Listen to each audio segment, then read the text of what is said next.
Hey my watchers, welcome.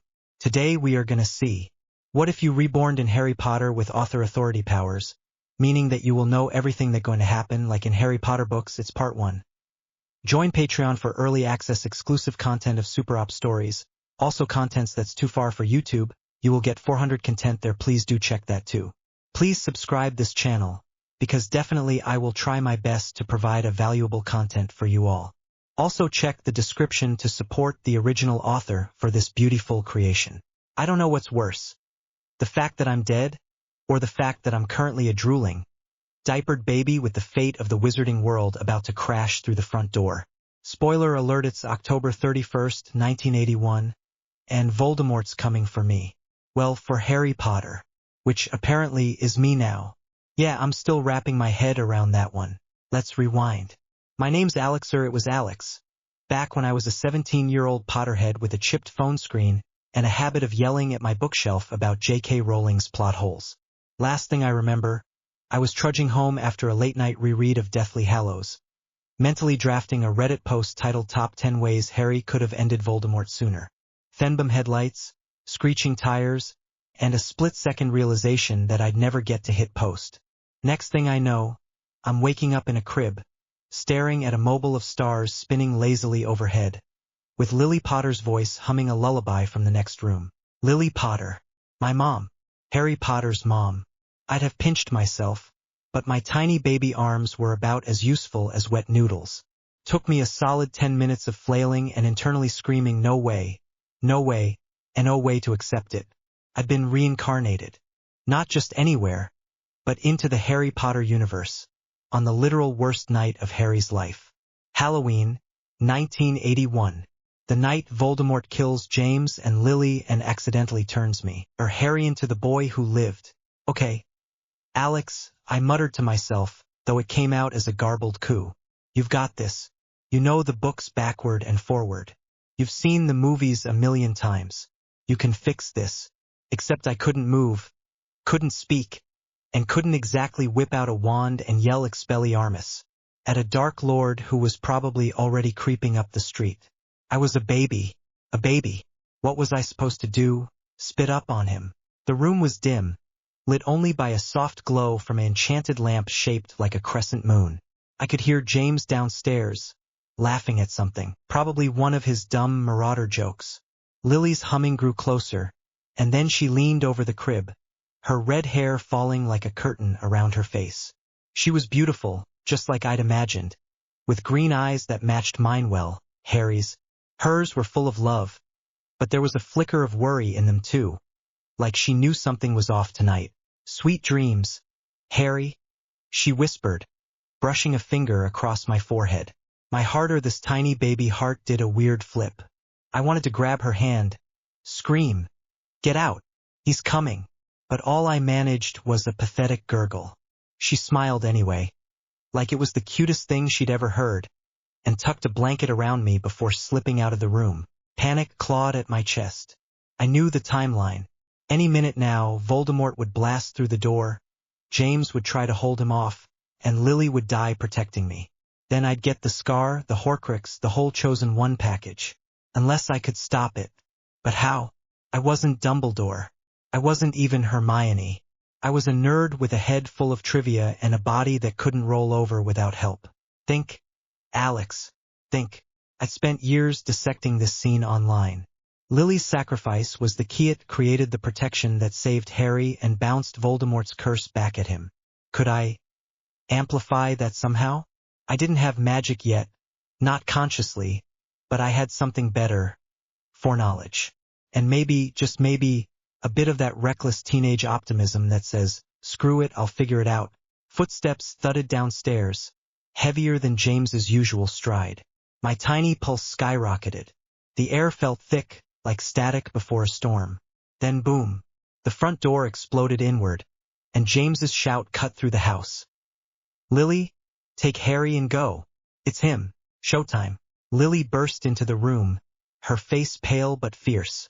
She scooped me out of the crib, clutching me to her chest as she ran for the window. James. No. She cried, but the sounds from below, curses, a thud, silence, told me it was too late. My stomach twisted. I failed him already. James Potter, prankster extraordinaire, was gone, and I couldn't even warn him. Stay back, Lily yelled as the nursery door flew open. There he was, Voldemort, tall and skeletal, his red eyes glowing like something out of a nightmare.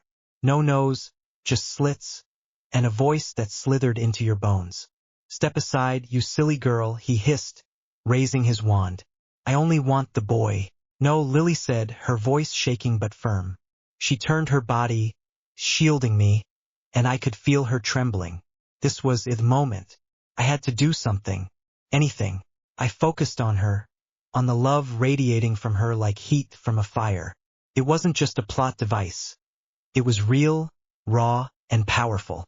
I might not have a wand, but I had a mind that knew how this worked. In the books, her sacrifice wasn't planned, it was instinct. What if I could make it stronger? What if I could will it to be more? Mom, I thought, wishing I could say it out loud. I'm with you. We're doing this together. I pictured the protection spell, the golden glow from the movies, the way it burned Voldemort when he tried to touch Harry later. I didn't know if baby Harry had any magic yet, but I'd read enough fan theories to guess that intent mattered in this world. So I poured everything into every ounce of Alex's determination, every shred of Harry's destiny, imagining a shield, a wall, a freaking supernova of love.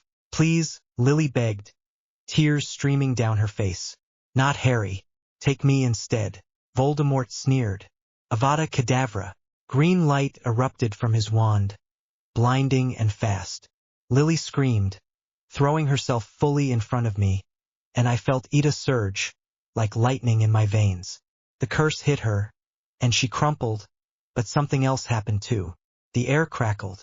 The light didn't stop at her, it ricocheted, spiraling back toward Voldemort with a force I hadn't expected.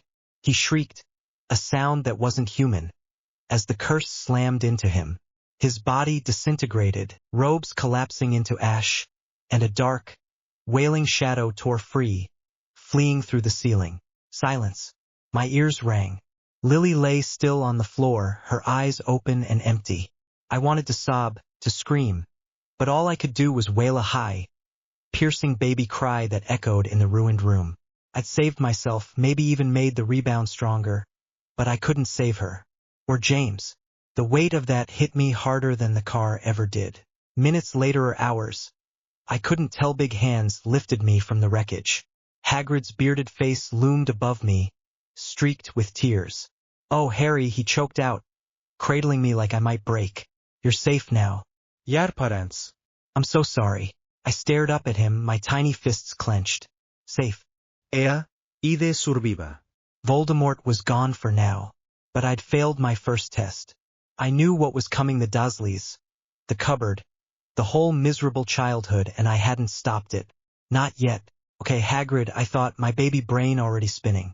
You're my ride out of here. Time to rewrite this mess one step at a time. As he carried me out into the night, Sirius's motorbike roaring in the distance, I made a promise to myself. I wasn't just Alex anymore, and I wasn't just Harry. I was both, and I had 11 years to plan before Hogwarts.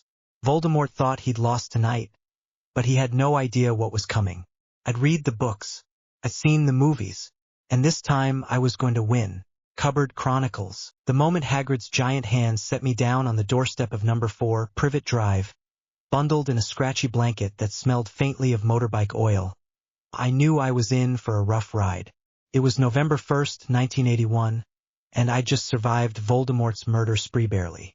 Lily's scream still echoed in my head, James's silence cut deeper than any curse, and that freaky, noseless face of Tom Riddle was burned into my brain like a bad horror movie jump scare. I was Harry Potter now, sure, but I was also Alex, a 17-year-old Potterhead who'd spent years dissecting this story on Reddit, yelling at plot holes, and dreaming of fixing it all. And here I was, a drooling 1-year-old, about to get stuck with the Dursleys for a decade. Fan-freaking-tastic. Petunia's voice sliced through the night air like a banshee with a megaphone. Vernon, come here. There's something on the step. I heard the thud of heavy feet. Then Vernon's grumbled. What in blazes before the door creaked open. A sliver of light spilled out, and I squinted up at them. Petunia, all pinched face and bony hands, and Vernon, red-cheeked and walrus-mustached, looking like he'd rather stomp me than pick me up. Petunia spotted the letter tucked into my blanket, snatched it, and skimmed it with a gasp. "It's her boy," she hissed. "That freak sister of mine. She's gone and gotten herself killed, and now we're stuck with this." Vernon peered down at me, his little pig eyes narrowing.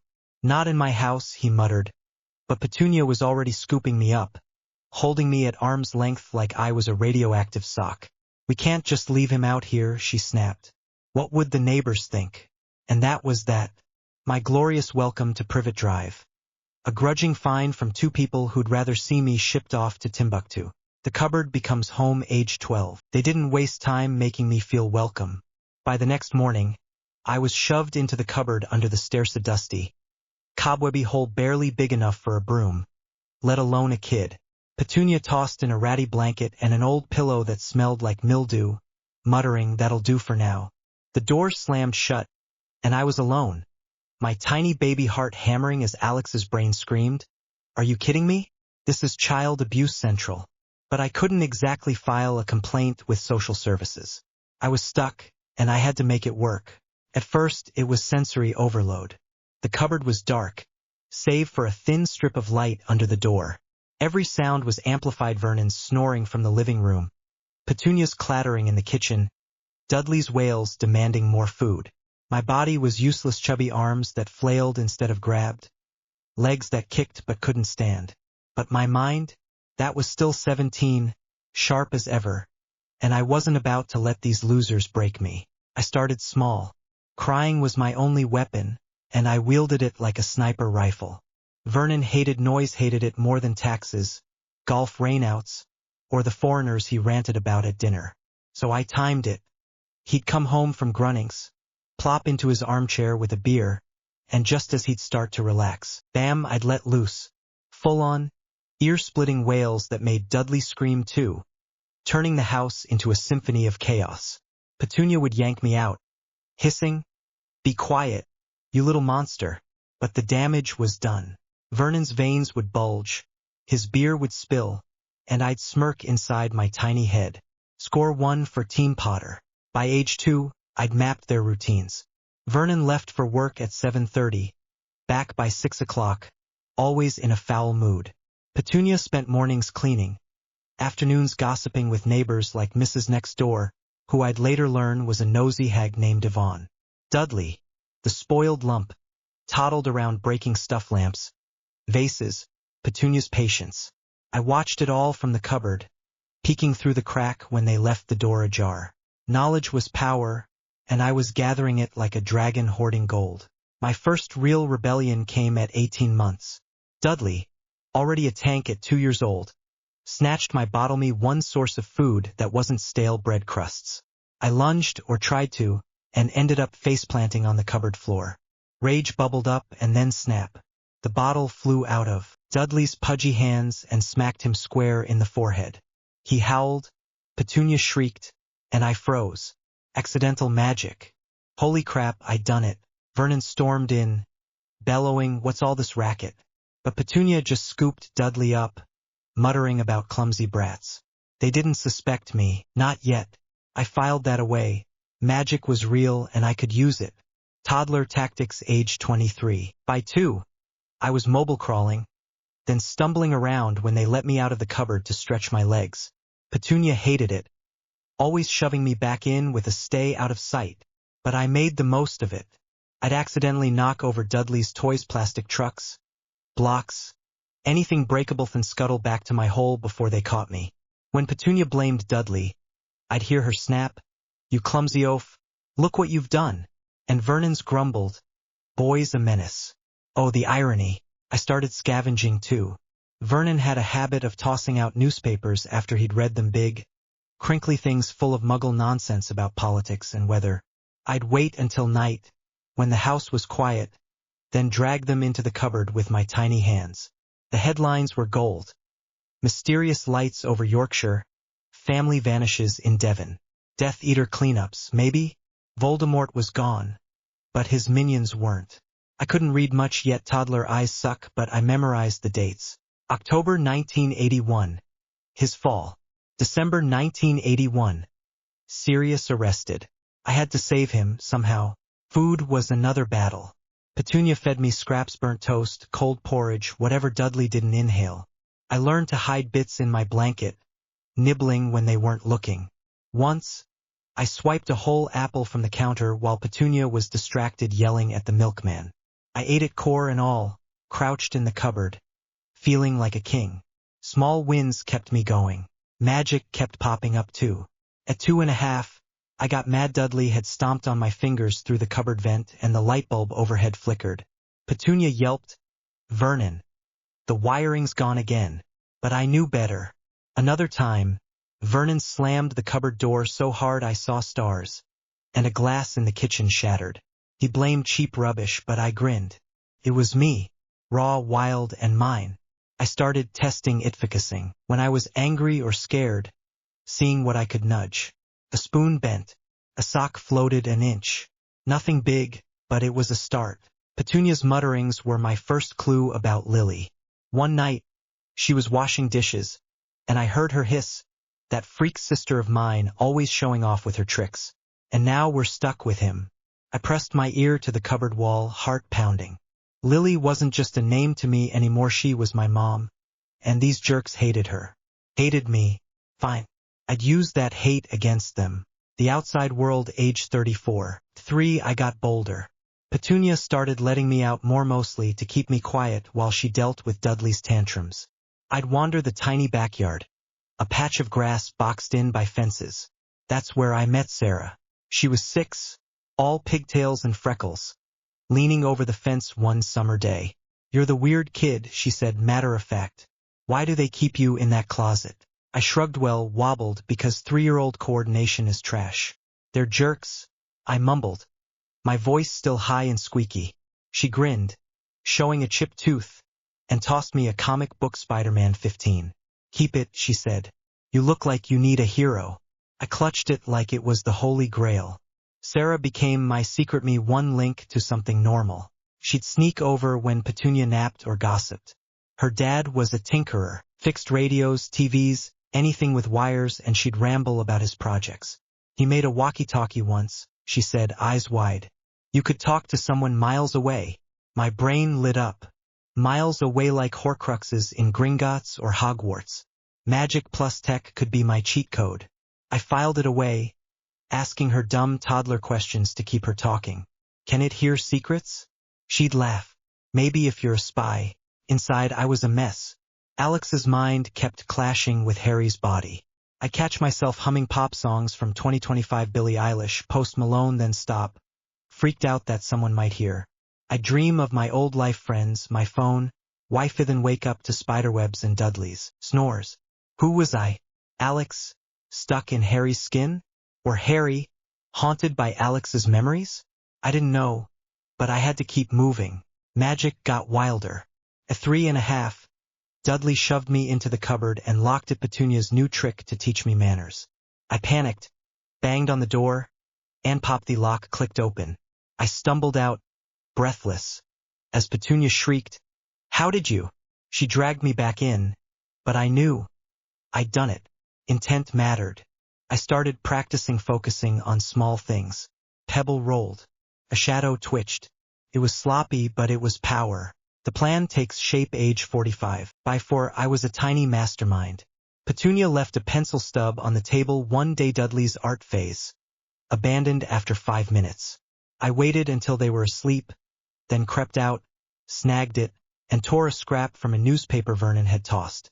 Back in the cupboard, I scribbled by moonlight, "Find Horcruxes. Stop Tom."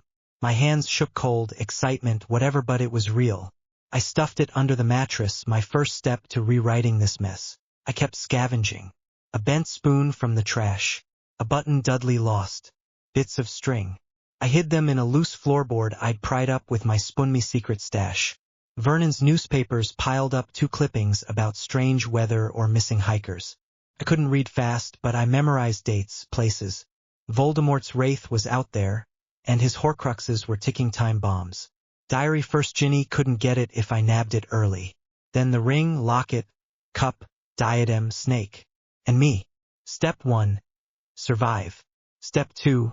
Destroy. Sarah kept me grounded. She'd sneak me snacks, crackers, and apple once. Maybe.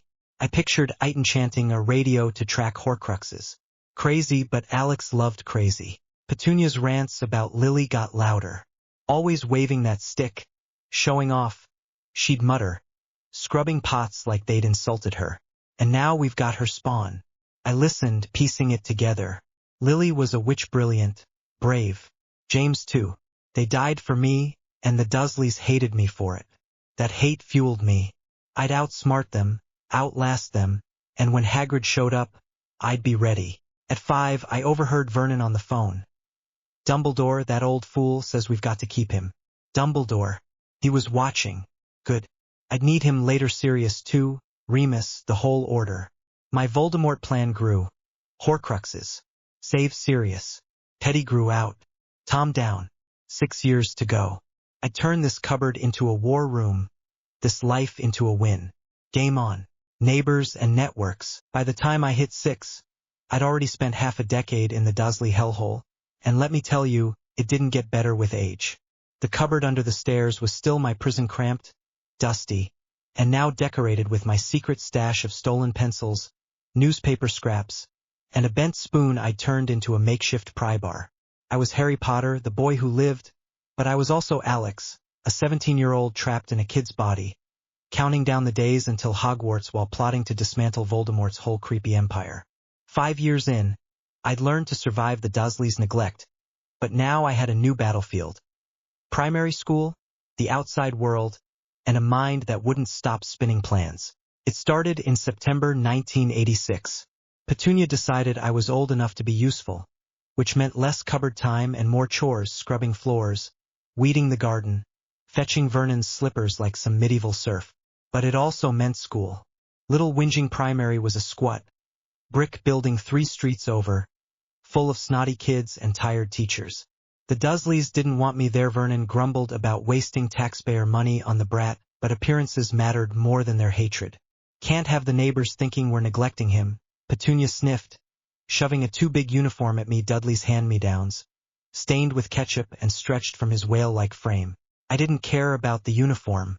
School was freedom, a chance to breathe, to think, to build something beyond the Dursleys' 4 walls. I'd survived Voldemort at 1, outsmarted Petunia's lock-ins at 4, and now, at 6, I was ready to level up. Schoolyard survival, age 67. 1986-1987. The first day was chaos. I shuffled into Miss Carter's Year 1 classroom. Hair a mess, no one brushed it at home, and sat at a wobbly desk in the back. Kids stared, some because I was skinny and quiet, others because Dudley had already spread lies about me being mental. He was in the same year, a hulking bully who'd inherited Vernon's temper and Petunia's knack for whining. That's my cousin, he'd sneer, loud enough for everyone to hear. He sleeps in a cupboard 'cause he's a freak. The class giggled, and I clenched my fists under the desk. Let him talk. I'd make him regret it. Miss Carter was a wiry woman with graying hair and a voice like a foghorn. She didn't care about Dudley's gossip, she just wanted us to sit still and learn our ABCs. I already knew them. Alex's brain had me reading at a high school level, but I played dumb, scribbling crooked letters while my mind raced. School wasn't about spelling. It was about power, allies, resources. I scanned the room, picking out kids who didn't fawn over Dudley potential friends. Maybe. There was Sarah, 2 desks over, doodling robots on her worksheet. I knew her from the backyard, but here she was different, bold, chatting with anyone who'd listen. I'd need her. Dudley's gang formed fast. Piers Polkiss, a rat-faced kid with a mean streak, and a couple of meatheads who followed him like ducklings. They targeted me at recess, shoving me into the dirt behind the swings. Freak, Dudley barked, kicking my shins while Piers snickered. I didn't fight back, not yet. I'd read enough comics, thanks Sarah, to know the hero bides his time. Instead, I watched. Dudley was sloppy, always stuffing his face with sweets he stole from other kids. That was my in. The next week, I struck. During lunch, I swiped a handful of jelly babies from a kid named Tim. Sorry, Tim. It was for the greater good, and planted them in Dudley's bag when he wasn't looking. When Tim started crying, the dinner lady searched everyone. and out tumbled the candy from Dudley's stash. "Dudley Dudley!" Miss Carter roared, dragging him to the headmaster's office. Piers glared at me, suspicious, but I just shrugged, picking dirt off my knees. Dudley got detention and I got revenge. Small, sweet, and oh so satisfying. Sarah caught me grinning later. "You did that, didn't you?" she whispered, leaning over the fence that night. She was 7 now, all elbows and curiosity, her pigtails swinging as she handed me a bruised apple. "Maybe," I said, taking a bite. She laughed, a sharp, bright sound that cut through Privet Drive's gloom. "You're sneaky. I like it." I liked her too. She was my first real friend, and she didn't care about the freak label. That mattered more than she'd ever know. Gadgets and Possibilities, age 78. 19871988. By 7, I was a regular at Sarah's fence-side chats.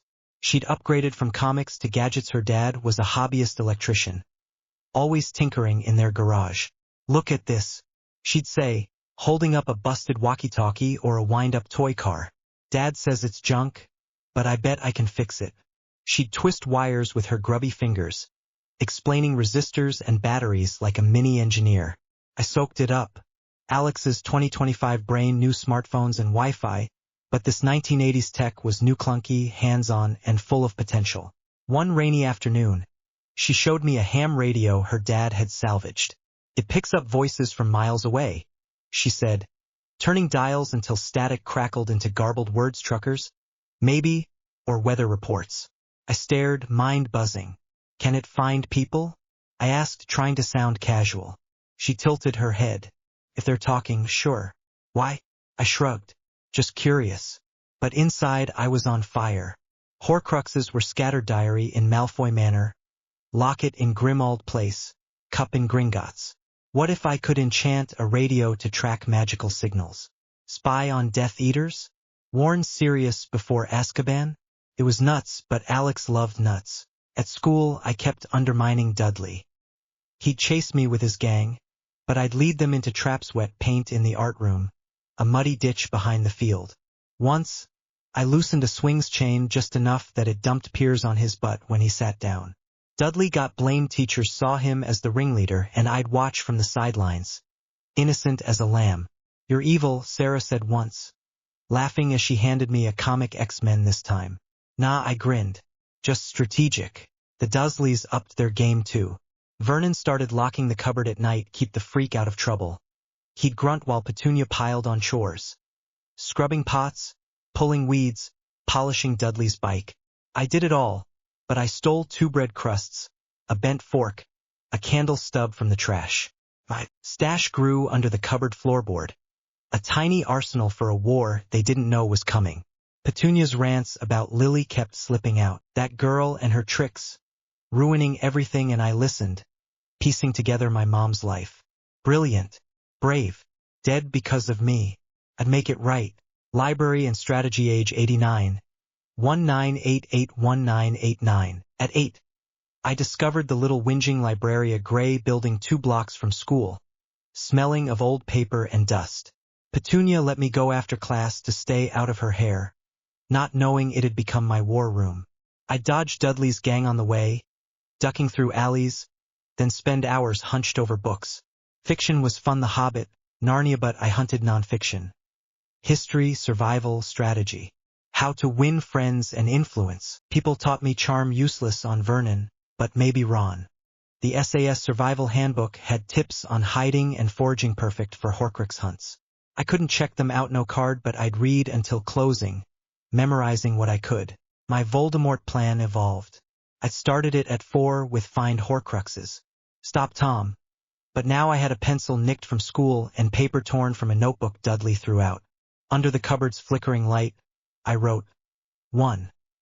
Destroy Horcruxestiary first, then ring, locket, cup, diadem, snake, me. 2. Save Sirius Pettigrew's the rat.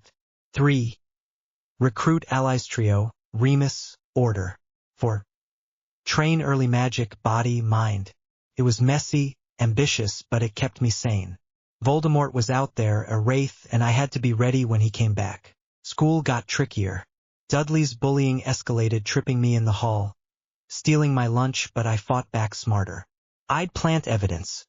A teacher's missing pen in Pierce's desk, a stash of stolen biscuits in Dudley's coat. Detentions piled up for them, and I stayed clean.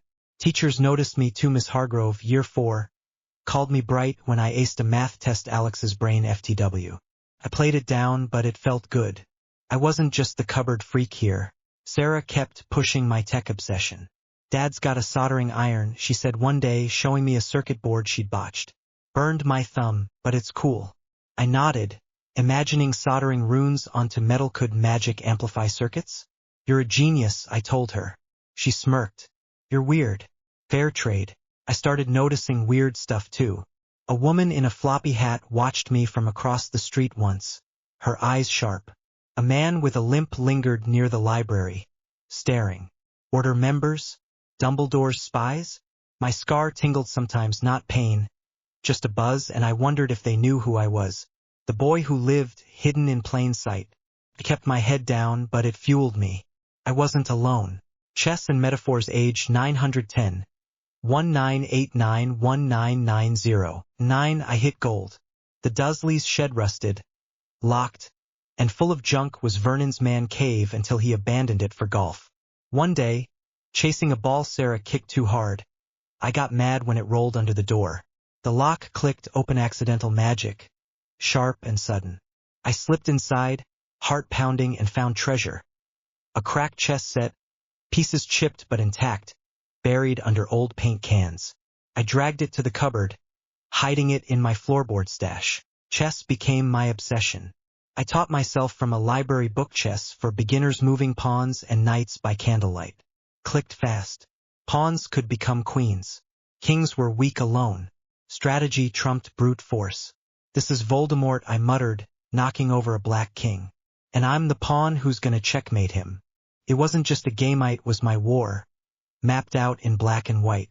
Dudley caught on I was slipping out. More library, Sarah, shed, and ratted to Vernon. He's up to something, he whined. Vernon bolted the cupboard door tighter, but I'd learned locks. A focus glare, a spark of magic, and click, I was free.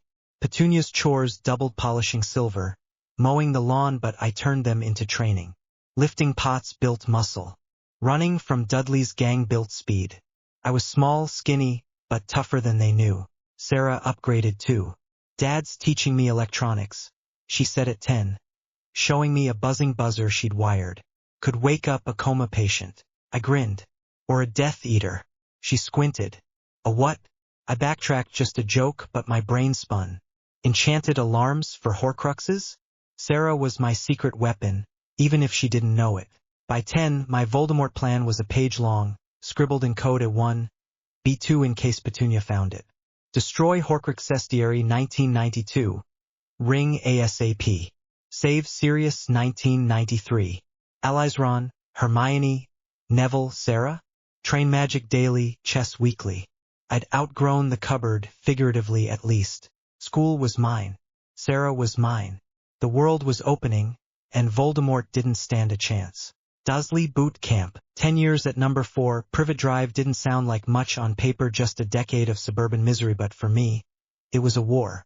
I wasn't just Harry Potter, the kid with the scar and a prophecy hanging over his head. I was Alex Tua, 17-year-old Potterhead who died in 2025. Reborn into this mess with every page of J.K. Rowling's books burned into my brain.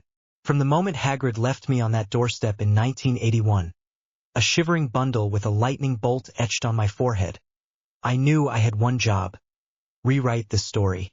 Voldemort was out there, a wraith licking his wounds, and I had a decade to turn the Dursleys' neglect into my advantage, my own personal boot camp for the fight of my life. The Dursleys didn't make it easy. Vernon was a bellowing slab of rage, all mustache and meaty fists, stomping off to Grunnings every morning like clockwork. Petunia was a bony vulture, her pinched face a permanent scowl, obsessed with keeping Privet Drive normal while whispering venom about my mom Lily, the freak who'd ruined her life. And Dudley? He was their golden Calfa spoiled, lumbering disaster who'd smash anything he couldn't eat, which was most things.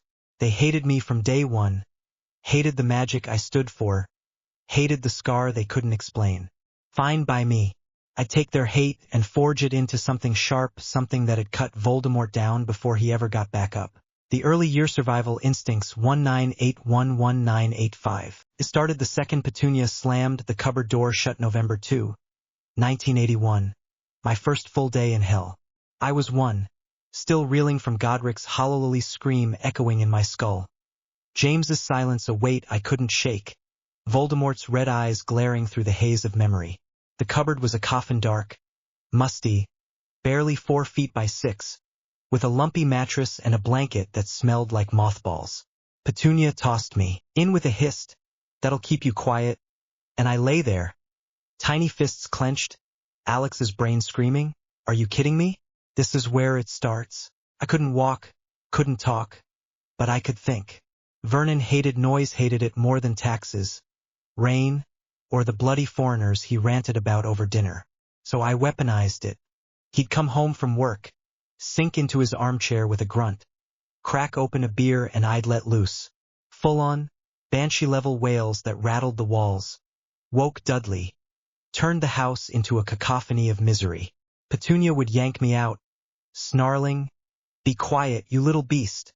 But Vernon's evening was trashed beer spilled, temper flaring. I'd smirk inside my baby head. A tiny victory in a war they didn't even know we were fighting. By 2 I was crawling, mapping the house like a spy. Vernon left at 7:30, back by 6 o'clock, always red-faced and sweaty. Petunia scrubbed floors at 9 o'clock, gossiped with Mrs. Next Door Yvonne. A nosy hag with a perm at 11 o'clock. Dudley toddled around, smashing toys and whining for food. I'd peek through the cupboard vent, memorizing it all. Knowledge was power, and I was starving for it literally. Petunia fed me scraps, burnt toast, cold porridge, whatever Dudley didn't scarf down. I started hiding bits in my blanket, nibbling when they weren't looking, building a stash like a squirrel prepping for winter. Magic showed up at 3. Dudley snatched my one decent toy, a plastic soldier Sarah's dad had slipped me over the fence, and I got mad. Real mad. The spoon I was holding bent in half, like it had melted in my tiny grip. I froze, staring, then Granita Goofy, toddler grin that hid Alex's glee. Accidental magic? I whispered, voice a squeak. Hell yeah. I tested it after that, focusing when I was pissed or scared. Lights flickered when Petunia yelled. A glass shattered when Vernon slammed the cupboard door. They blamed faulty wiring or cheap rubbish, but I knew. It was me, raw and wild, and I'd use it. Sabotage started small. At 4, I'd accidentally knock over Dudley's blocks, then scuttle back to the cupboard before Petunia caught me. She'd blame him, "You clumsy boy," and I'd listen to his whines with a smug little glow. I swiped a pencil stub from the kitchen, Dudley's art phase, abandoned fast, and scribbled my first Voldemort plan on a torn newspaper. Find Horcruxes. Stop Tom. My hands shook cold, excitement, toddler motor skills, but it was real. I hid it under the mattress, my first strike against fate. Petunia's rants about Lily were my fuel. That freak sister of mine, she'd mutter, scrubbing pots like they'd insulted her. Always waving that stick, showing off. And now we're stuck with him. I'd press my ear to the cupboard wall, heart pounding. Lily was a witch, brilliant, brave, gone because of me. James too. Their deaths haunted my flashes of green light.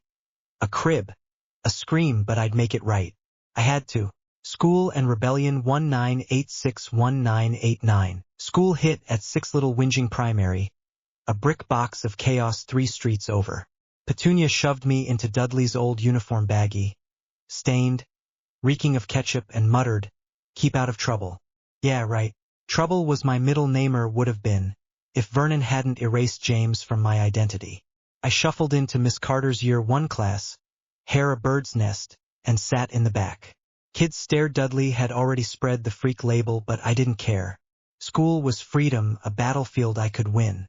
Dudley's gang formed fast. Piers Polkiss, a weaselly kid with a punch, and a couple of goons who followed him like lost puppies. Recess was their turf. Freak, Dudley'd bellow, shoving me into the dirt while Piers kicked my shins. I didn't fight back, not with fists. I watched, waited. Dudley was a pig, always stealing sweets from weaker kids. So I struck. I'd swipe candy jelly babies, chocolate bars from lunchboxes, planted in Dudley's bag, then tip off a teacher. Dudley Dudley, Miss Carter'd roar, hauling him off while I dusted myself off, smirking. Detention for him, victory for me. Sarah was my anchor. I'd known her since Threefinside chats. Comics swapped under Petunia's nose, but school made us a team. She was 7, scrappy and loud, doodling robots while Dudley's gang terrorized the yard. You did that candy thing, didn't you? She whispered one day, handing me an apple. Maybe, I said, biting in. She laughed, a bright, sharp sound that cut through the gloom. You're sneaky. I like it. I liked her too. She didn't buy the freak crap, and that was gold. By 7, I was running literally. Dudley's gang chased me daily, and I turned it into training. I'd sprint through alleys, dodge fists, leap fences, building speed and stamina. Gotta be ready, I'd pant, picturing Hogwarts staircases, Voldemort's goons.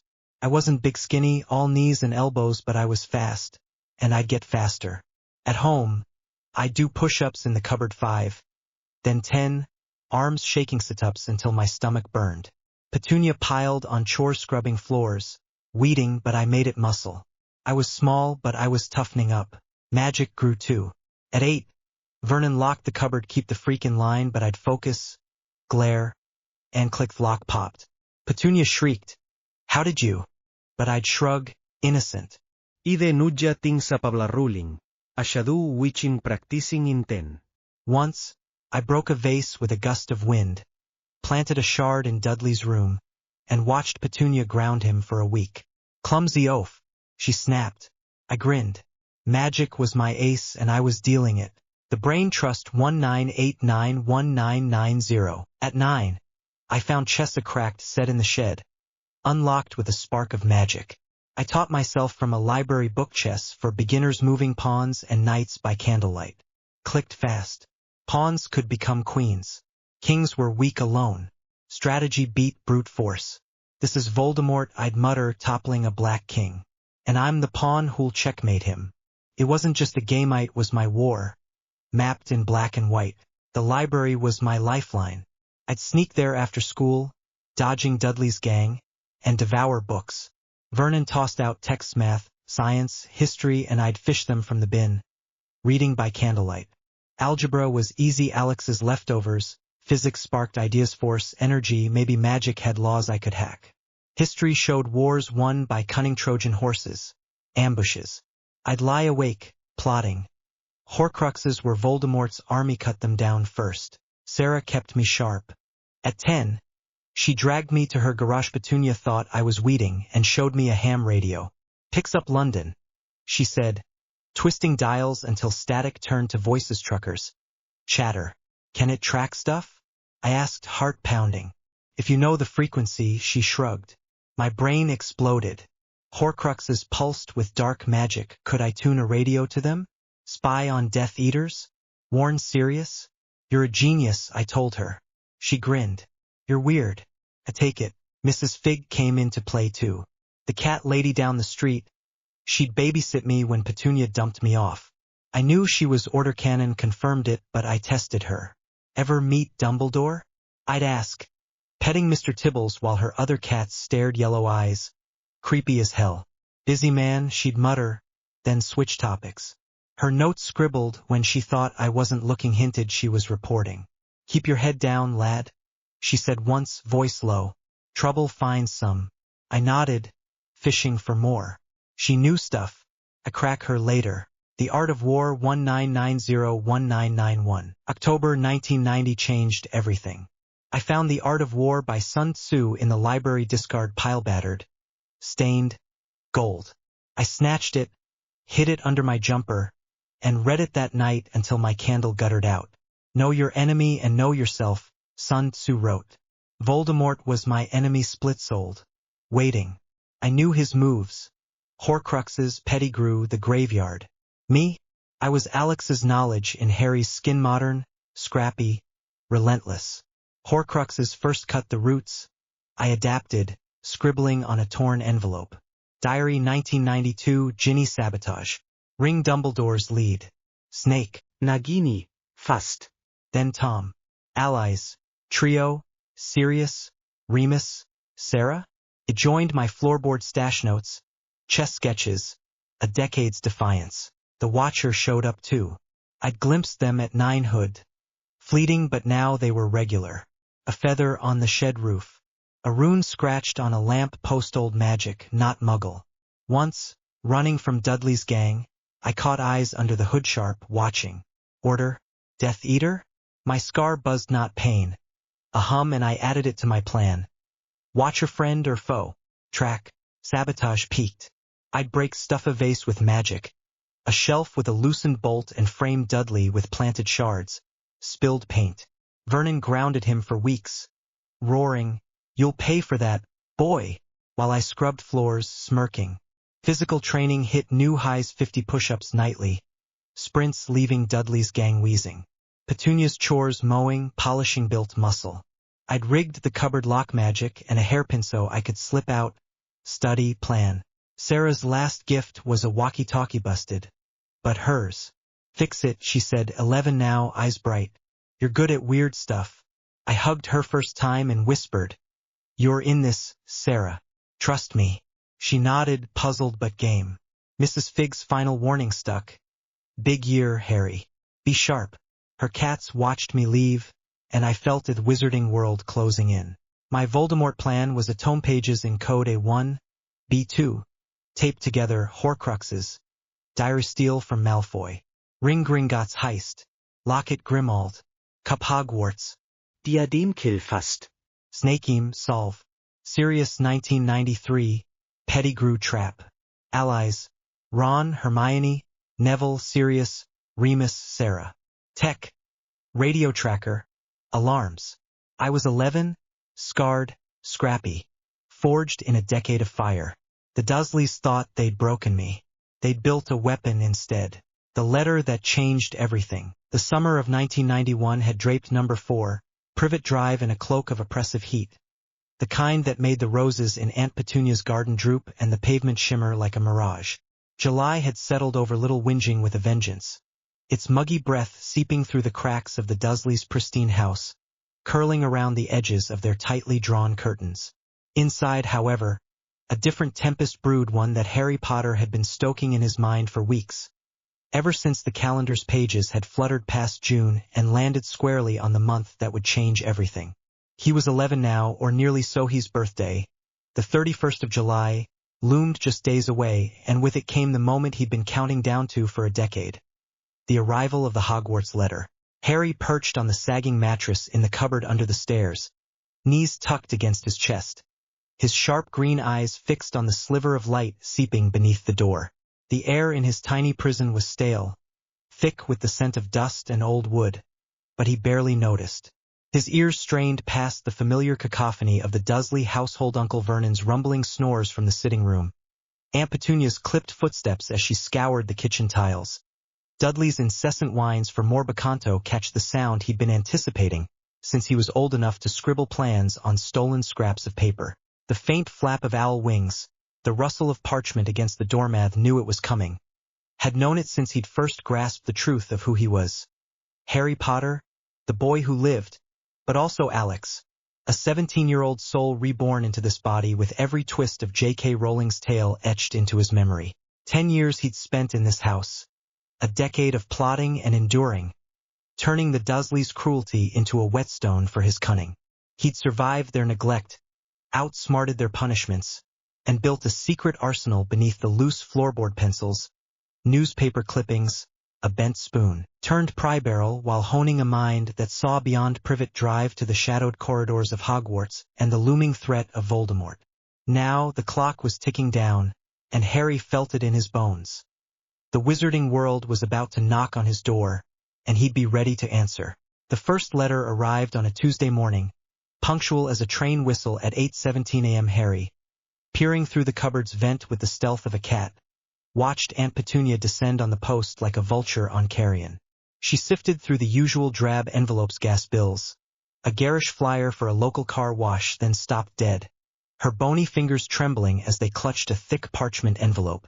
Even from his shadowy perch, Harry could see the emerald green ink glinting in the sunlight that streamed through the hall window. Mr. H. Potter, the cupboard under the stairs, For Privet Drive, Little Whinging, Surrey. His heart gave a fierce thud, not of shock, but of victory. It was real, tangible, the first thread of the tapestry he'd been weaving in his mind since he was 4. "What's that rubbish?" Uncle Vernon growled, lumbering into the hall with a piece of toast dangling from his thick fingers, crumbs speckling his mustache like fallen snow. Aunt Petunia's neck stiffened, her lips pursing into a thin, white line. "Nothing," she snapped, her voice sharp as a knife's edge. With a swift, almost frantic motion, she tore the letter in half, then in quarters, and stuffed the pieces into the kitchen bin, burying them beneath a heap of potato peels. Harry's fists clenched beneath his ragged blanket, nails digging into his palms. He'd anticipated this. Vernon and Petunia would sooner burn the house down than let magic breach their precious normalcy, but the sight of that green ink shredded still pricked at him, a small wound amid the scars of 10 years. No matter. He'd prepared for their stubbornness, and he'd turn it against them. Wednesday dawned with a vengeance, the post slot clattering not once but thrice. 3 letters spilled onto the mat, their parchment edges curling slightly in the humid air, the green ink winking like mischievous eyes. Uncle Vernon stormed in from the sitting room, his face blooming into a shade of puce that Harry privately dubbed golfer's rage red. "Who's writing to him?" he bellowed, snatching the letters up in a meaty paw and ripping them to bits over the sink. Aunt Petunia hovered behind him, wringing her hands as if she could squeeze the magic out of the air itself. Harry, crouched in his cupboard, bit back a grin that threatened to split his face. He'd known the owls wouldn't relent. Dumbledore's will was as unyielding as stone, but he couldn't resist adding fuel to the fire. When Vernon turned to bark orders at Dudley, Harry slipped out, silent as a shadow, and retrieved the torn scraps from the bin. His fingers worked quickly, gathering the pieces, bits of wax seal, fragments of Hogwarts, and he carried them to the sitting room. There, with the precision of a chess player moving a pawn, he stacked them neatly on Uncle Vernon's armchair, right where the man's considerable bulk would land after work. The result was a masterpiece of chaos. Vernon plopped down at 6 o'clock sharp, only to leap up with a roar as parchment crunched beneath him, scattering across the carpet like confetti. "Blasted pranksters!" he shouted, shaking a fist at the ceiling, while Harry lingered in the hall, polishing a doorknob with exaggerated care, his face a mask of innocence. Aunt Petunia's screeches joined the din, and Harry retreated to his cupboard, the glow of triumph warming his chest. Thursday was a deluge, a veritable flood of parchment that defied all logic. Letters poured through the chimney, blackening the hearth with soot and sending Dudley into a howling fit as one landed squarely in his bowl of porridge, splattering oats across his pudgy cheeks. They burst through the mail slot in a flurry, skittered under the back door, even wedged themselves into the cracks of the window frames. The kitchen became a sea of creamy yellow envelopes, green ink gleaming like emeralds amid the wreckage, and Aunt Petunia took to swatting at them with a broom, her movements jerky and wild, as if she could banish the intrusion with sheer force of will. "Make it stop," Dudley wailed, clutching his mother's apron, while Uncle Vernon stood red-faced and spluttering, a letter clutched in each hand. Harry seized the moment. Amid the pandemonium, he darted into the kitchen, nimble as a ferret, and plucked a single intact letter from the pile, tucking it into the waistband of his oversized trousers, another of Dudley's cast-offs, sagging at the hips. Then, with a flick of his wrist, he accidentally knocked a towering stack of envelopes into Uncle Vernon's morning tea. The liquid sloshed over the rim, soaking Vernon's lap in a soggy, parchment-strewn mess, and his bellow shook the very foundations of the house. "That's it. We're leaving this madhouse." Aunt Petunia froze, broom mid-swing, her eyes darting between her husband and the chaos, while Dudley whimpered behind her. Harry's pulse quickened, a thrill coursing through him. This was the tipping point. Read it in Philosopher's Stone, seen it in the film's flickering frames. Vernon would flee, dragging them to that storm-lashed shack on the rock, and Hagrid would come crashing through the door like a bearded hurricane. But Harry couldn't resist one final jab. As Vernon stormed about, barking orders to pack, Harry slipped back into the kitchen, where Dudley sat sulking over a fresh bowl of cereal. With a deft hand, He slid a letter beneath the mound of soggy flakes, burying it deep. Dudley shoveled a spoonful into his mouth, then gagged, spitting out a wad of parchment smeared with green ink and milk. "Muum!" he screeched, flailing as if he'd swallowed a slug, and Aunt Petunia's answering shriek pierced the air like a banshee's wail. Harry ducked into the cupboard, stifling a laugh that bubbled up from his chest. Chaos was his wand, and he waved it with glee. By Friday, they were ensconced in a dingy hotel 30 miles from Privet Drive, a squat building with peeling paint and a flickering neon sign that buzzed like an angry wasp. Uncle Vernon had driven them there in a fury, the car stuffed with suitcases and Dudley's snacks, his knuckles white on the steering wheel as he muttered about freaks and nonsense. But the letters followed, slipping under the door, tapping insistently at the grimy windows, and Harry watched Vernon's sanity unravel with every new arrival, his mustache quivering like a trapped animal. The man's temper was a fraying rope, and Harry knew Hagrid was close now, could almost hear the giant's rumbling footsteps in the distance. Time to clinch it. That night, as Vernon paced the cramped hotel room, his heavy tread shaking the threadbare carpet, Harry summoned his best performance. He widened his eyes until they gleamed with feigned terror, his voice quavering just enough to sell the lie. "Uncle Vernon, what if they're witches and wizards? What if they turn me into a toader, a slugger, or a newt? Don't want to go with them. Please." He clasped his hands, trembling for effect, and watched the words sink in. Vernon halted mid-stride, his face purpling to a shade that rivaled a ripe plum. "A toad?" he spluttered, his voice rising to a roar. "A slug? A newt? Over my dead body will some freak take you anywhere?" Aunt Petunia clutched Dudley to her chest, her bony fingers digging into his shoulders, while Dudley whimpered at the thought of his cousin sprouting warts or slime. Harry bit the inside of his cheek to keep from grinning. Reverse psychology, it was an old trick from Alex's playbook, and it worked like a charm. Vernon's pride, that towering, blustering wall of ego, wouldn't let freaks claim him now. He'd shove Harry out the door just to prove a point. Checkmate. Saturday broke with a storm, the sky a roiling mass of gray that lashed the hotel with wind and rain. Harry sat by the door, knees bouncing, counting the minutes as thunder growled in the distance. The Dursleys huddled in the room, Vernon pacing, Petunia fussing over Dudley's damp socks, when a shadow loomed outside, vast and hulking against the rain-streaked glass. The knock came like a cannon blast, rattling the frame, and Vernon yanked the door open, brandishing a golf club he'd snatched from his suitcase. "Who the devil?" Rubeus Hagrid, boomed a voice that seemed to roll from the depths of the earth, and there he stood, a giant of a man, his wild hair and beard dripping with rain, beetle-black eyes glinting beneath tangled brows, a pink umbrella gripped in one massive fist. "Keeper o' keys and grounds at Hogwarts. Here, fair Harry Potter." Harry's breath hitched in his throat. He'd waited for this moment, planned for it, dreamed of it through 10 years of darkness, but seeing Hagrid in the flesh, all towering warmth and rough-hewn kindness, struck him like a bludger to the chest. Uncle Vernon spluttered, his golf club wobbling in his grip. "Hogwarts? No nephew of mine's going to some ruddy freak school," he roared, but Hagrid's glare, steady and unyielding as a mountain, silenced him, and Harry stepped forward, his heart pounding like a drum. "I'll go," he said, his voice steady despite the storm raging within him.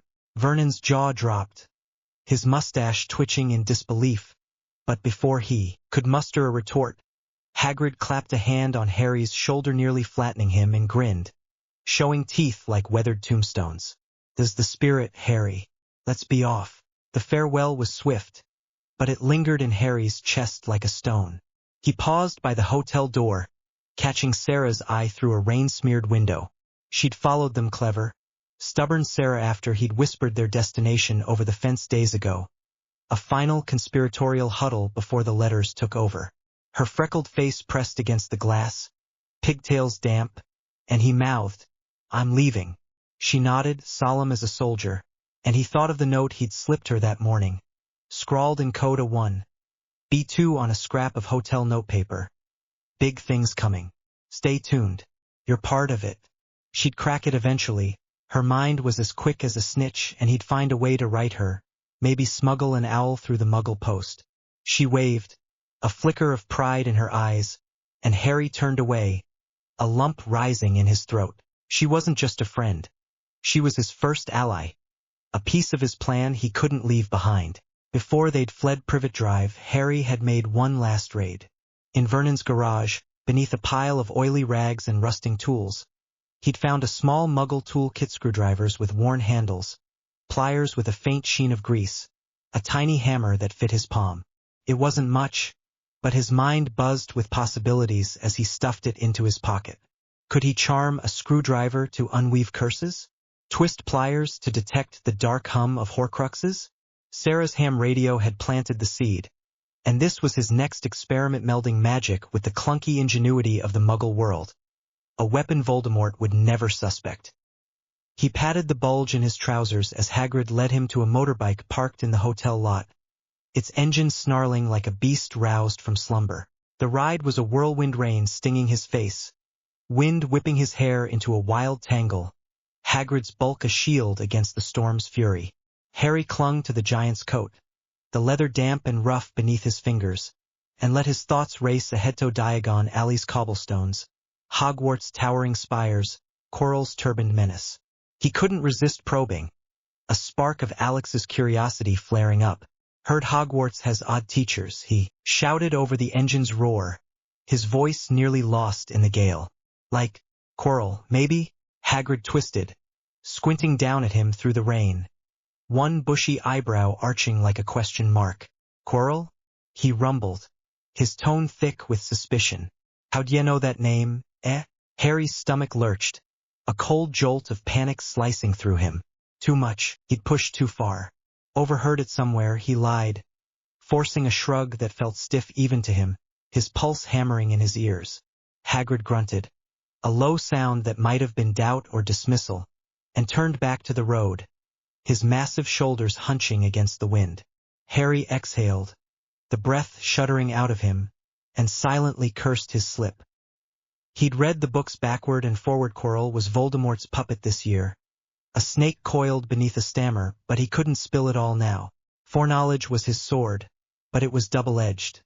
One wrong swing and he'd cut himself open.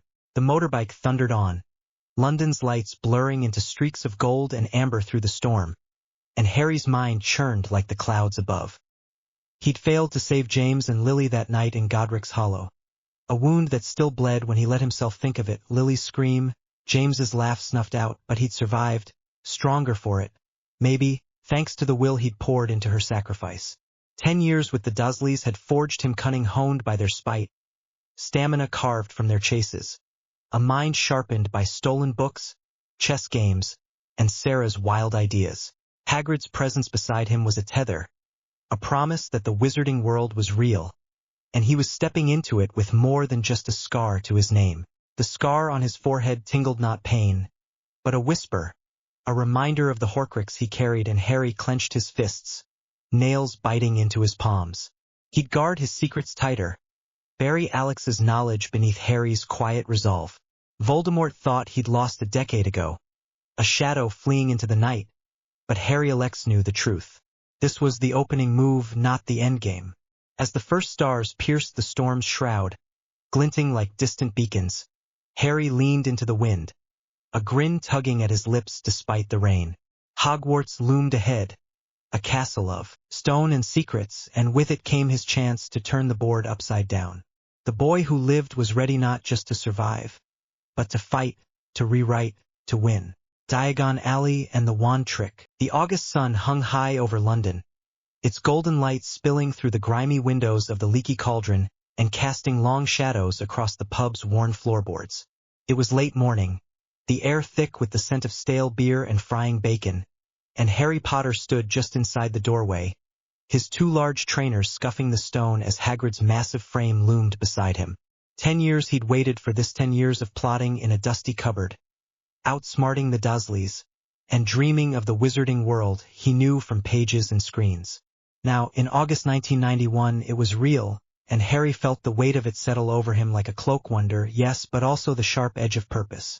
Hagrid clapped a hand on his shoulder, nearly sending him sprawling, and rumbled. Right then, Harry, let's get your school things. Diagon Alley's waitin'. The giant's beetle-black eyes twinkled beneath his tangled mane, and Harry managed to grin, though his mind was already racing.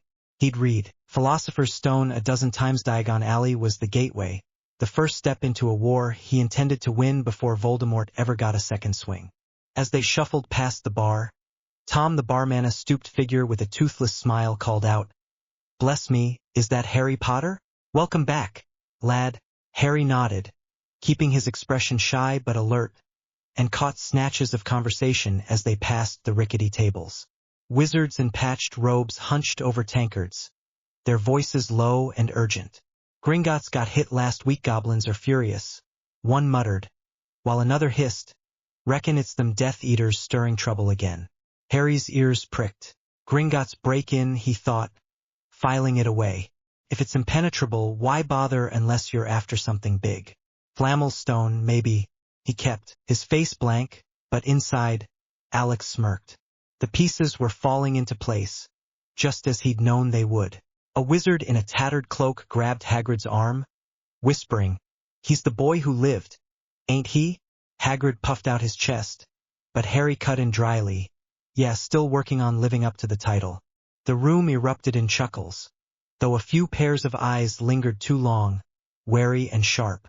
Harry met them with a flicker of a smile, then followed Hagrid to the back courtyard, his heart thudding. Fame was a double-edged sword, use it, but he'd watch his back too. The brick wall loomed ahead, a patchwork of weathered stone, and Hagrid pulled out his pink umbrella with a flourish. 3 taps up, down, sideways, and the bricks shivered, then parted like a curtain, revealing Diagon Alley in all its chaotic glory.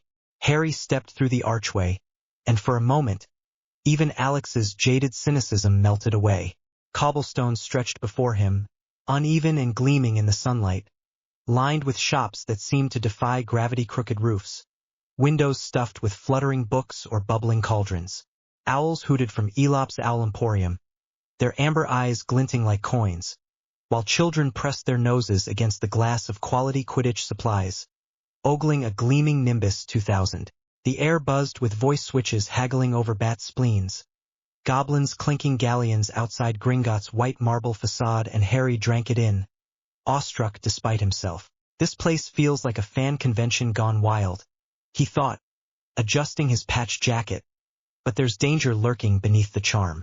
He noticed it in the Detailsa shopkeeper's nervous glance toward the sky, a whispered exchange about dark times. Voldemort was a wraith now, scattered by Lily's sacrifice, but his shadow lingered, and Harry intended to root it out before it grew. Hagrid lumbered ahead, his coat flapping like a sail, and Harry hurried to keep pace, his mind already spinning strategies. He needed information. Gringotts, Flammel, dragons, and Hagrid, bless his big heart, was a walking vault of secrets if you knew how to pry. As they approached Gringotts, its towering columns stark against the blue sky, Harry tilted his head casually. "Why would anyone try to rob this place?" he asked, voice light. "Isn't it supposed to be impossible?" Hagrid scratched his beard, his brow furrowing.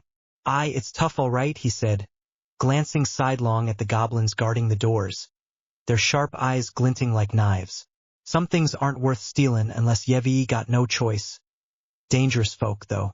He trailed off, tugging at his collar, and Harry nodded, feigning curiosity while his thoughts raced. "Whatever's hidden there's tied to me Flammelstone has to be. Hagrid's Nervouche knows more." Step 1. Confirmed. They moved on, ticking off the supply list: cauldron, robes, books, but Harry kept steering the conversation, subtle as a chess move. At Flourish and Blots, surrounded by towering stacks of leather-bound tomes, he tried again. "I read somewhere about an alchemist who made gold or something," he said, flipping through Hogwarts, a history with feigned nonchalance. "What was his name? Flammel, maybe?" Later, at Magical Menagerie, Harry couldn't resist one more nudge. A cage of rats squeaked beside him as he grinned up at Hagrid. Imagine having a dragon as a familiar. It'd make Quidditch look boring. Hagrid's face flushed a deep crimson, his massive hands fumbling with a pouch of owl treats. "Dragons? Well, they're rare, you see," he stammered, and Harry bit back a laugh. Norbert's coming, he thought, Poor Hagrid's got no poker face. Every hint was a brick in the wall he was building information to wield when the time was right. The real test came at Ollivander's. The shop was a narrow sliver of shadow between brighter storefronts, its sign makers of fine wands since 382 BC peeling gold against faded wood. Inside, the air was heavy with the scent of polished oak and something faintly electric, shelves stretching to the ceiling with thin, dusty boxes. Mr. Ollivander emerged from the gloom like a ghost, his silver eyes glinting in the dim light, and Harry felt a prickle of unease. Those eyes seemed to see too much past the scar, past the boy, straight into the tangle of Alex and Harry warring within. "Ah, yes," Ollivander murmured, his voice soft as a whisper over parchment. "Harry Potter. I remember your parents' wands, Wellesley's willow, James's mahogany. Let's see which one chooses you now." He measured Harry's arm with a tape that moved on its own, his gaze never wavering, and Harry shifted uncomfortably. If wands have personalities, maybe I can game this, he thought, flexing his fingers. The first wand beach, dragon heartstrings, and a shower of sparks that singed a curtain, earning a tut from Ollivander. The second pine, unicorn hair flickered feebly and went cold. Harry tried a half-dozen more, each a mismatch, until Ollivander handed him the holly wand with phoenix feather, 11 inches, supple and warm.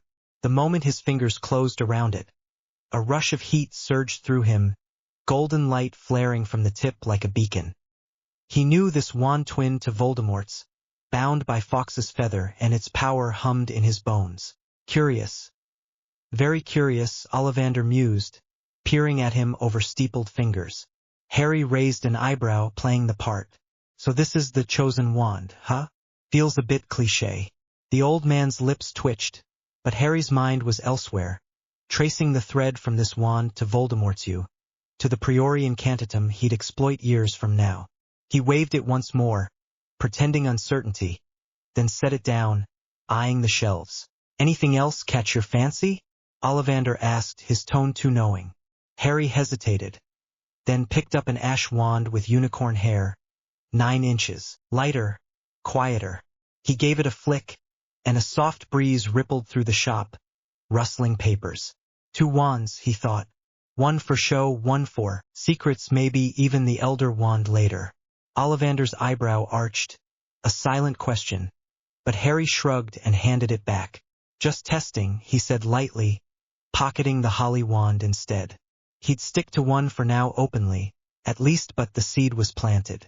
Next came Madame Malkin's, a pastel-walled shop where robes hung like curtains of velvet and silk. Harry stood on a stool, pins darting around him like tiny silver fish, when a pale boy with slicked blonde hair stepped up. Beside him, "Hogwarts too?" the boy drawled, his gray eyes flicking over Harry's patched clothes with disdain. "Yeah," Harry said, sizing him up. "Draco Malfoy, arrogant, spoiled, but breakable if you knew the cracks." "A Malfoy, Draco Malfoy," the boy said, puffing out his chest. "You'll soon find out some wizarding families are better than others, Potter. You don't want to go making friends with the wrong sort." Harry smirked, leaning slightly on the stool. "Pure blood? Cool. My mum was a muggle-born genius. Beat your dad's lot at their own game. Checkmate."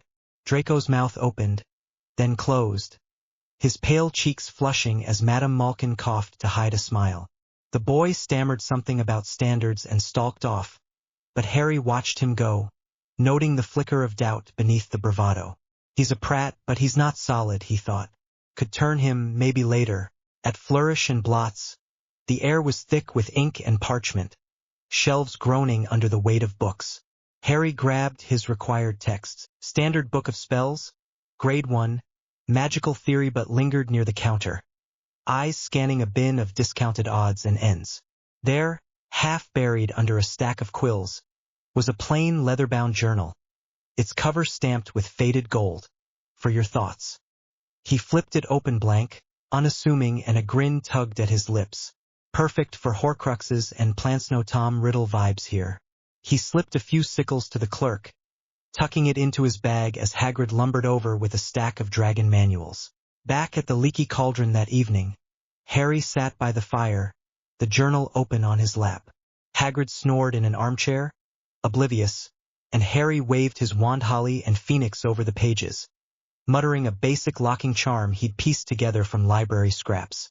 The leather shimmered faintly, sealing shut, and he tested it, satisfied only his touch would unlock it. Dipping a quill in ink, he wrote Horcrux theory. Splitting the soul, weakens it. 6 pieces destroy all, kill him. Plan. Diary Year 2, Malfoy, Ring Gaunt Shack, Locket Cave Umbridge, Cup Gringotts, Nagini ASAP, Diadem Room of Requirement. Me figure it out. Allies Trio, Sirius, Remus, Neville, Saratek Edge. He snapped it shut, the weight of his secrets grounding him. As he packed his trunk robes, cauldron, the toolkit from Vernon's garage, Harry reflected on the day. Reconnaissance, he thought, fingers brushing the journal. Hogwarts is where it starts for real. He imagined Dumbledore watching from afar, that twinkling gaze narrowing. Kid's too clever for his own good. A smirk played on his lips, but it faded as he glanced out the window. A shadow lingered near the pub's entrance tall, cloaked, with a hooked nose glinting in the lamplight. Snape. Harry's scar tingled, a faint buzz, and he turned away, pulse quickening. The game was on, and he'd play it smarter than anyone expected. Hogwarts Express. Well, here I was at King's Cross Station, and let me tell you, it's a whole lot better in person than I'd imagined from the books. No fumbling around this time.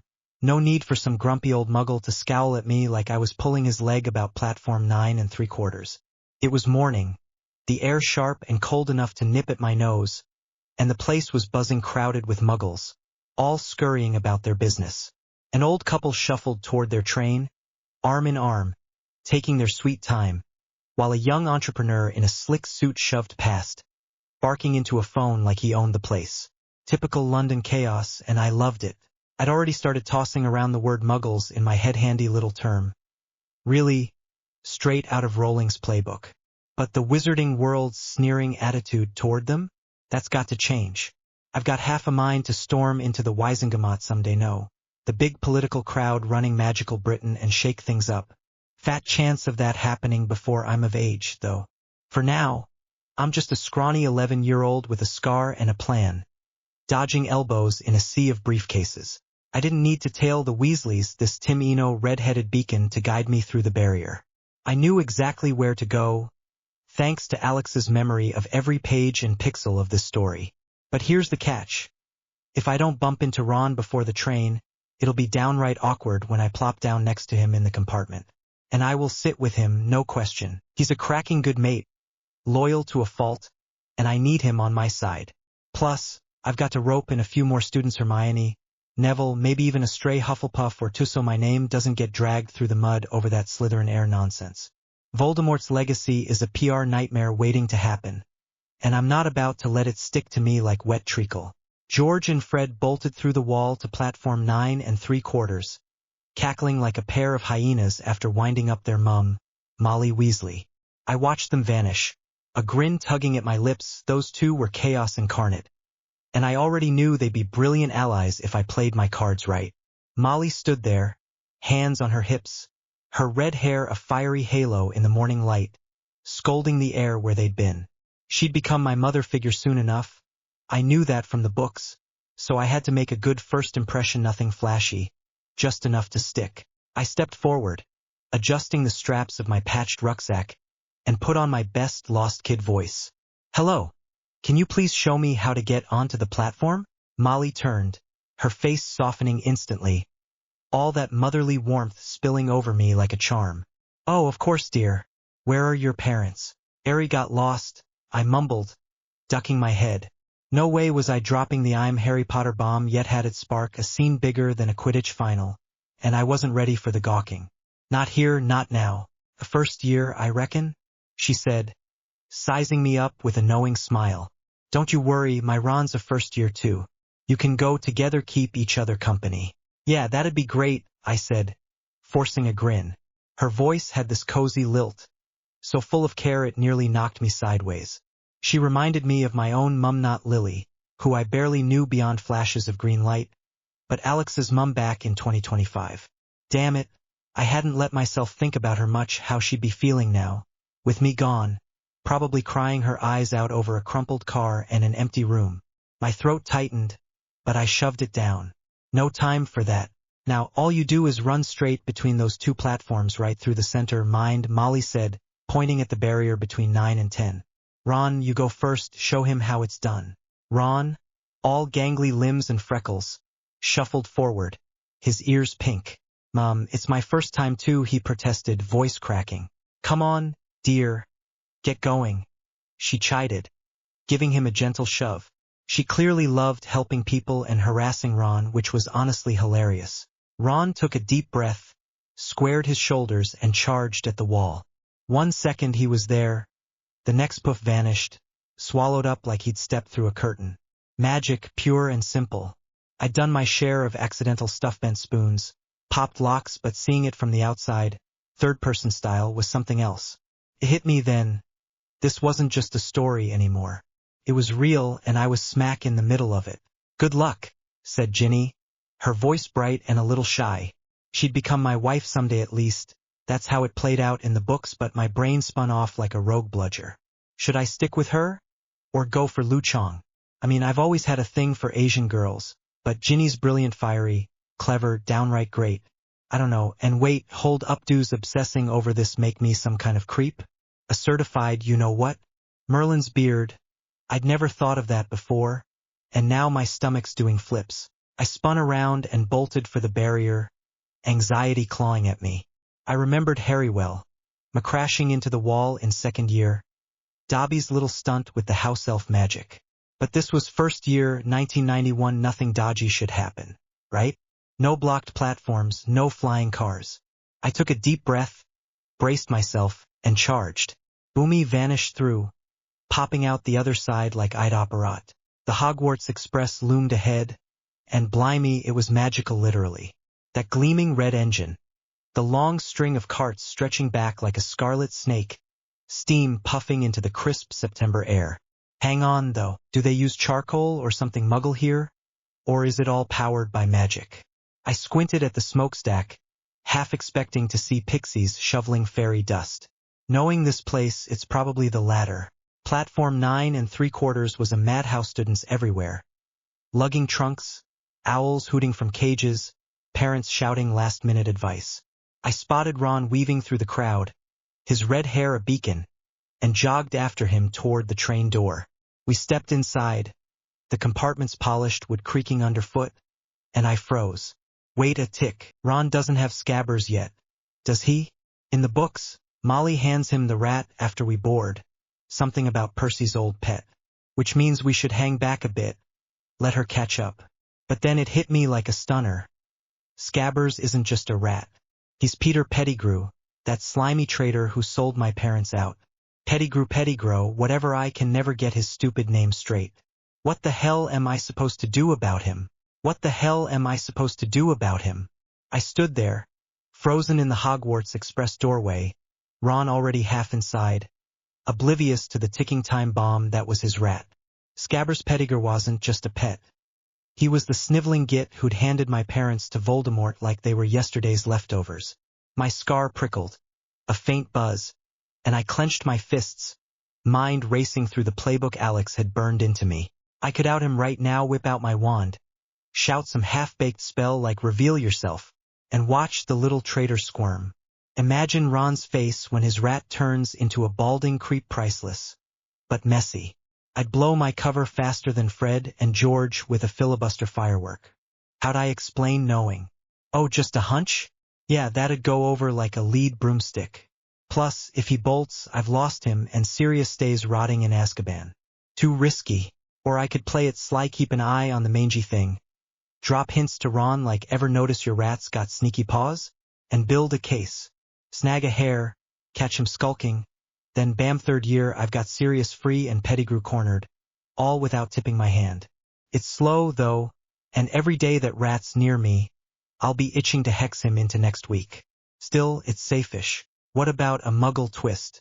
I've got that toolkit from Vernon's garage, could rig a cage with a charm, trap him in rat form, and stash him somewhere, maybe that journal I nabbed. No fuss, no muss, just me and a screwdriver outsmarting a Death Eater.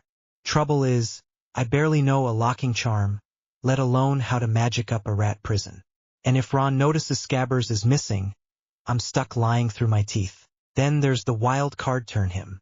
Corner the little weasel late at night, wand to his snout and growl, I know who you are, Peter. Spill the beans or I spill your secret. Use what I know Voldemort, the Horcrux Sesto scare, him straight. Could get me intel, maybe even a shortcut to the diary or the locket. But trusting Pettigrew? That's like trusting a blast-ended scrut not to blow up in your face. He'd sell me out the second a better offer slinks along. I shook my head, shoving the mess of plans down for now. Monitor him, that's the move. Watch, wait, strike when the time's right. Third year's my shot with Sirius and the Shack. Until then, I'd grit my teeth and play nice with the rat who ruined my life. You coming, mate? Ron called, poking his head out. Yeah, I muttered, forcing a smile. Just admiring the view. Time to give Molly a breather, let's put on a show. Shall we? Hey Ron, watch out. I shouted, then hurled myself at him like a human cannonball. Not the smoothest way to say hello. I'll admit probably looked like a troll tripping over its own club, but it'd do the trick. We hit the platform with a thud, a tangle of arms and legs, my rucksack smacking me in the face for good measure. I tripped over sorry. Mate, I said, scrambling up and brushing off my jeans, though I flashed him a sheepish grin to sell it. It's fine, Ron grunted, hauling himself to his feet, his freckled face scrunching. Just watch where you're walking next time, yeah? Sure, I said, biting back a smirk. Step 1. Complete. Ron wasn't bolting off yet. Now to keep him here till Molly caught up. I dusted my hands, then tilted my head like I just remembered something. You haven't forgotten anything, have you? Nope, Ron said, then froze, eyes widening. Wait, Scabbers, he bellowed, loud enough to rattle the train windows. Ron. Molly's voice roared from the other side of the barrier, sharp and frazzled. Right on cue. I could picture her now red hair flying, arms full of forgotten rat and probably a lecture. Perfect timing. Alex's brain gave a little cheer. Stall successful, and Scabbers, or should I say Pettigrew, was incoming. Game on. A few minutes later, Molly had bustled through the barrier, Scabbers dangling from her hand like a limp dishcloth. Ron grabbed him, hugging the rat like it was his long-lost brother. Thank Merlin I didn't forget Scabbers could have died, Ron said, his voice all high and wobbly with relief. Yeah, thank Merlin, I said, letting a sarcastic twist sneak in. Died? That rat's got more lives than a cat, and I'd make damn sure he didn't wriggle out of this one. Pettigrew's beady little eyes flicked my way from Ron's hands, and I had to swallow the urge to snatch him right then and there. I glanced down the train corridor compartments stuffed with kids, trunks piled like a Tetris game gone wrong. All the places full? I asked, already knowing where this was headed. Looks like it, Ron said, scratching his neck, Scabbers clinging to his shoulder like the traitor he was. Here, I said, sliding the door open. Empty as expected, shiny benches. A clear window. Perfect. You've got a wicked hunch, mate, Ron said, flopping onto the seat across from me. A bit sheepish. I'm Ron. By the way, you probably guessed that already. I took a breath and dropped the nuke. I'm Harry. Harry Potter. Ron's jaw practically unhinged. Bloody hell, Harry Potter? Like the boy who lived, Harry Potter? That's mental. His eyes went wide, Scabbers nearly toppling off in his excitement. I laughed, keeping it chill, not like I'd let it go to my head. That famous. Huh? Famous? Mate, there's stacks of books about you. Ron leaned in, counting them off like a fanboy. Harry Potter and the Curse of the Pyramids. Harry Potter. The boy who lived. Harry versus the Dark Lord. You're a legend. Do you have the... He pointed at his forehead, hand trembling. The scar? I said, brushing my fringe back to show off the lightning bolt etched there. The mark that'd give me migraines if I didn't figure out a clumsy pronto. Yeah, this one. Wow, Ron gasped, gawking like I'd pulled a firebolt out of my pocket. I grinned, but my brain was already ticking. Ron's and heck. Now to keep tabs on that rat and play this right. I don't really remember much about that night, to be honest, I said, tossing out a white lie smoother than a butterbeer. It's not like I could spill the truth. Oh yeah, I remember Voldemort's red eyes and Lily's scream, but it's cool, I've read the script. Nah, this worked better for now. Ron's eyes lit up, still wide from the scar reveal. It must be brilliant being the boy who lived, you know? You'll be dead popular at Hogwarts. I dunno about all that popularity crap. I shot back, leaning against the seat. I'd rather have my parents than be the boy who lived. I pressed him a bit, testing the waters. Sure, James and Lily were mine for a year technically, but I didn't feel gutted about their deaths. More like a distant ache. Something I'd mourned through pages, not tears. Alex's mum, though, that still stung. Ron's face fell, his freckles practically drooping. Sorry, mate, I didn't mean to. It's fine, I cut in, waving it off. Happens all the time. Total lie, it hadn't happened yet. But it would. And I'd be ready with the sad puppy act when it did. The compartment door slid open with a bang, and an old lady rolled in, pushing a trolley piled high with sweets, chocolate frogs, Bertie Bott's, the works. Anything from the trolley? She hollered, her voice cutting through the train's hum. Nope. Thanks. I'm all set, Ron said, patting his pockets with a grimace. We'll get the lot, I said, jumping in like it was scripted because it bloody well was. Why say no to a candy haul? Plus, I'd never tasted this stuff for real. 2025 didn't have exploding bonbons, and I wasn't passing up my first shot. The trolley lady dumped a mountain of sweets onto the seat between us, boxes, wrappers, and little packets spilling everywhere like a sugar avalanche. Ron gawked, probably thinking I'd lost my mind, but I was already tearing into a chocolate frog, grinning like a kid on Christmas. Let's see what we've got, I said, popping the lid. The frog leapt out, all glossy and wobbly, and I snatched it midair before it could splat on the window.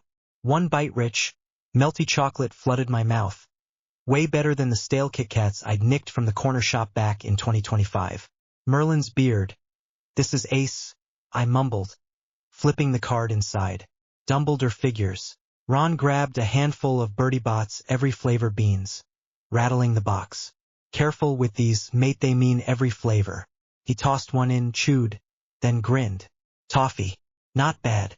I smirked, picking a speckled one. Could be anything, right? I popped it in, and a gearwax, bitter and waxy, straight out of a nightmare. Bloody hell, that's rank. I spat, gagging while Ron cackled. 2025 jelly beans didn't pull punches like that. Rolling wasn't kidding. Next up, a pumpkin pasty, flaky, golden and steaming. I broke it open, the sweet spicy pumpkin smell hitting me like a warm hug. One bite, and it was like autumn in my mouth, way tastier than the Dursley's dry toast. This one's a winner, I said, offering Ron half. He nodded, munching away, Scabbers sniffing the crumbs like the little git he was. I unwrapped a cauldron cacacocolity, gooey, shaped like a tiny pot, and sank my teeth in. Heaven, sticky and sweet, with a fudge center that beat any supermarket cupcake hollow. Why don't muggles have this? I groaned, licking my fingers. Ron shrugged, already eyeing a licorice wand. He snapped it in two, handing me a piece, chewy, tangy, with a fizz that danced on my tongue. Wicked, I said, picturing the fan forums losing it over this stuff. Alex the Potterhead was in paradise, and I wasn't even at Hogwarts yet. After a couple more candies, the licorice wand still fizzing on my tongue, I figured it was time to track down Hermione. She'd be hunting for Trevor about now. Neville's daft toad on the loose, and helping her out was my ticket to meeting half the train. Plus, I'd lock in her and Neville as mates faster than you can say Wingardium Leviosa. Two birds, one stone, classic Alex move. I'll be back soon. All right? I said, standing and brushing crumbs off my jeans. Can you keep my stuff safe? Oh, sure, mate, Ron said, sprawling across the seat like he owned it. Going to the loo, right? Well, none of my business, but yeah, your things are safe. As if anyone'd nick 'em anyway. Thanks, Ron, I said, slipping out of the compartment with a grin. Good old Ron, clueless, but solid. The Hogwarts Express stretched on forever, a rattling beast of red and gold. Thank Merlin most compartment doors were shut. I wasn't ready for the whole train gawping at Harry Potter just yet. I kept my head down, weaving past trunks and giggling second years, until I spotted her. A girl with wild brown hair, bossing someone around. Hermione, no doubt though she didn't look much like Emma Watson. More bookish, less Hollywood. Close enough. I caught up as she stood outside a compartment, hands on hips. Did you see a frog around? She was saying, sharp and no nonsense. Neville's lost his. What's it look like? Some boy inside shot back, sounding bored. You could have just said you didn't see it, she snapped. That's what I did, he retorted. And she slammed the door shut, muttering something under her breath, probably idiot, knowing her. Hey, I said, stepping closer. I heard you're looking for a missing frog. Need a hand? Hermione turned, sizing me up like I was a potions recipe she wasn't sure would brew right. Sure, she said after a beat. You might want to change your clothes. Thuff we're nearly there. I'm Hermione. You? Harry, I said, keeping it casual. Nice to meet you. Nice to meet you too, Harry, she shot back, all brisk and no nonsense. Anyway, let's find that frog. Shall we? Straight to the point, classic Hermione, and I was already sold on her. She shoved open the next compartment door and we stepped in. Two red-headed twins sprawled across the seats, mischief practically sparking off them, George and Fred Weasley. No question flanking a lad with dreadlocks who could only be Lee Jordan, the future Quidditch commentating legend. The trio looked up, grinning like they just hexed Filch's cat. Hey, fellas, seen any frogs hopping about? I asked, laying on the cheesy charm. George, I think it was George, tilted his head. Haven't spotted any frogs here, have you, Fred? Not that I'm aware of, Fred said, smirking. What about you, Lee? Nope, Lee said, unless you count the chocolate frogs I polished off. He patted his stomach, grinning. Those don't count, Lee, George said. Then his eyes lit up. Hold on, imagine painting a frog with chocolate, hitting it with a freezing charm, and sneaking it onto Snape's desk? We haven't tried that one yet, have we? Fred said, leaning forward like it was a business pitch. I could see Snape's greasy scowl melting into fury. If a Slytherin planted it, he'd never suspect me. Ooh, I could pin it on Draco if I played my cards right, genius. I've got an even better idea, mates, I said, jumping in. Oh, we've got a clever first year here, Fred, George said, his eyebrows shooting up like rogue fireworks. Definitely, George, Fred agreed, leaning forward with a grin. So, what's your idea, First High? I'll tell you later, I said, tossing them a wink. A prankster never spills his plans in public. Name's Harry, by the way. Fair enough, Harry Cooks, Fred said, cracking up at his own pun like it was the punchline of the century. George and Lee erupted into laughter, the sound bouncing off the compartment walls, and I caught the beat quick. Harry Cooks. Cheeky devils. Hermione, though, stood there jaw tight, staring at me like I just hexed a kitten. Disappointment rolled off her in waves, colder than a Dementor's breath. Let's check a few more compartments, Mr. Prankster, she said, her voice sharp with sarcasm, practically slicing through the giggles. Gotta go, I said, throwing the twins a grin as I followed her out. The door slid shut behind us, muffling their cackles, and Hermione rounded on me as we stormed down the corridor, her shoes clacking on the wooden floor. Are you serious? Pranking a teacher? Do you know what happens if they catch you? You'll be expelled. Relax, Hermione, I said, channeling every chill vibe I'd ever faked in 2025. They'll never find out, and they wouldn't. I hoped. I'd read enough of this story to dodge the fallout, right? Let's just find the frog, she huffed, stalking off, her bushy hair swishing like an annoyed cat's tail. Disappointed, sure, but I'd call that a decent first impression. Bit of a spark, bit of a clash. Where's Neville's compartment? I asked, tilting my head. He's still close, right? The books never pinned down his exact spot, just that he was flailing somewhere nearby. Don't you think I'd have checked there first? She snapped, not breaking stride. Let's keep going this way. Yeah, I muttered. Bossy didn't even cover it was a one-girl ministry of magic. We kept moving, the train rattling beneath us, until we reached my compartment. I slid the door open, and there was Ron, sprawled amid a graveyard of torn candy wrappers, chocolate frog boxes, Bertie Bott's bags, the works. He clutched Scabbers Pettigrew in one hand, waving his wand with the other, reciting that daft rhyme from the books like it was Shakespeare. Sunshine, daisies, buttermellow, turn the stupid fat rat yellow, he chanted, flicking his wrist. Scabbers stayed stubbornly gray, twitching his whiskers. Is that magic? Hermione said, stepping in with a frown. I don't think that's a real spell. Ron's ears went pink. My brothers taught me that, probably having a laugh, the sods. He jabbed a thumb toward the twins' direction, scowling. Can you show us some real magic? I asked Hermione, leaning against the doorframe, curious to see her shine. Sure, she said, straightening up like a professor. She pointed her wand at my glasses, the lenses scratched from years at the Dursleys. Oculus, Reparo. A faint shimmer ran over them, and Blymethy snapped into perfect shape, clear as day. Wicked, Ron said, eyes popping. That's brilliant. Hermione, this is Ron Weasley, I said, nodding between them. Ron, meet Hermione. Nice to meet you, they mumbled in unison. Ron still gawking at her wand work, Hermione eyeing his candy-strewn mess. By the way, I added, gesturing to the pile, we got some snacks, help yourself if you want. I'm off sugary things, she said primly. They're terrible for your teeth, attract Streptococcus mutans. What are those? Ron asked, squinting. Some kind of spell? Carrie's, in short, she said, like it was obvious. You could have just said that, he grumbled. That's exactly what I did. She shot back, then squinted at him. You've got some dirt on your nose, by the way, did you know? Ron rubbed at it, muttering, and I cut in before they bickered more. Harry, let's keep looking, she said, already halfway out. Wait, I said, grabbing my trunk. I'll get changed and catch up. Fine, she replied, I'll be in the next compartment. She marched off, leaving a whiff of bossiness behind.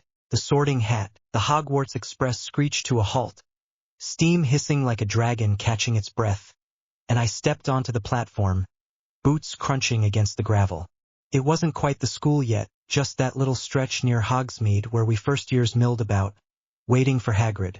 The air bit at my nose, sharp with pine and a whiff of coal smoke, and I tugged my jacket tighter.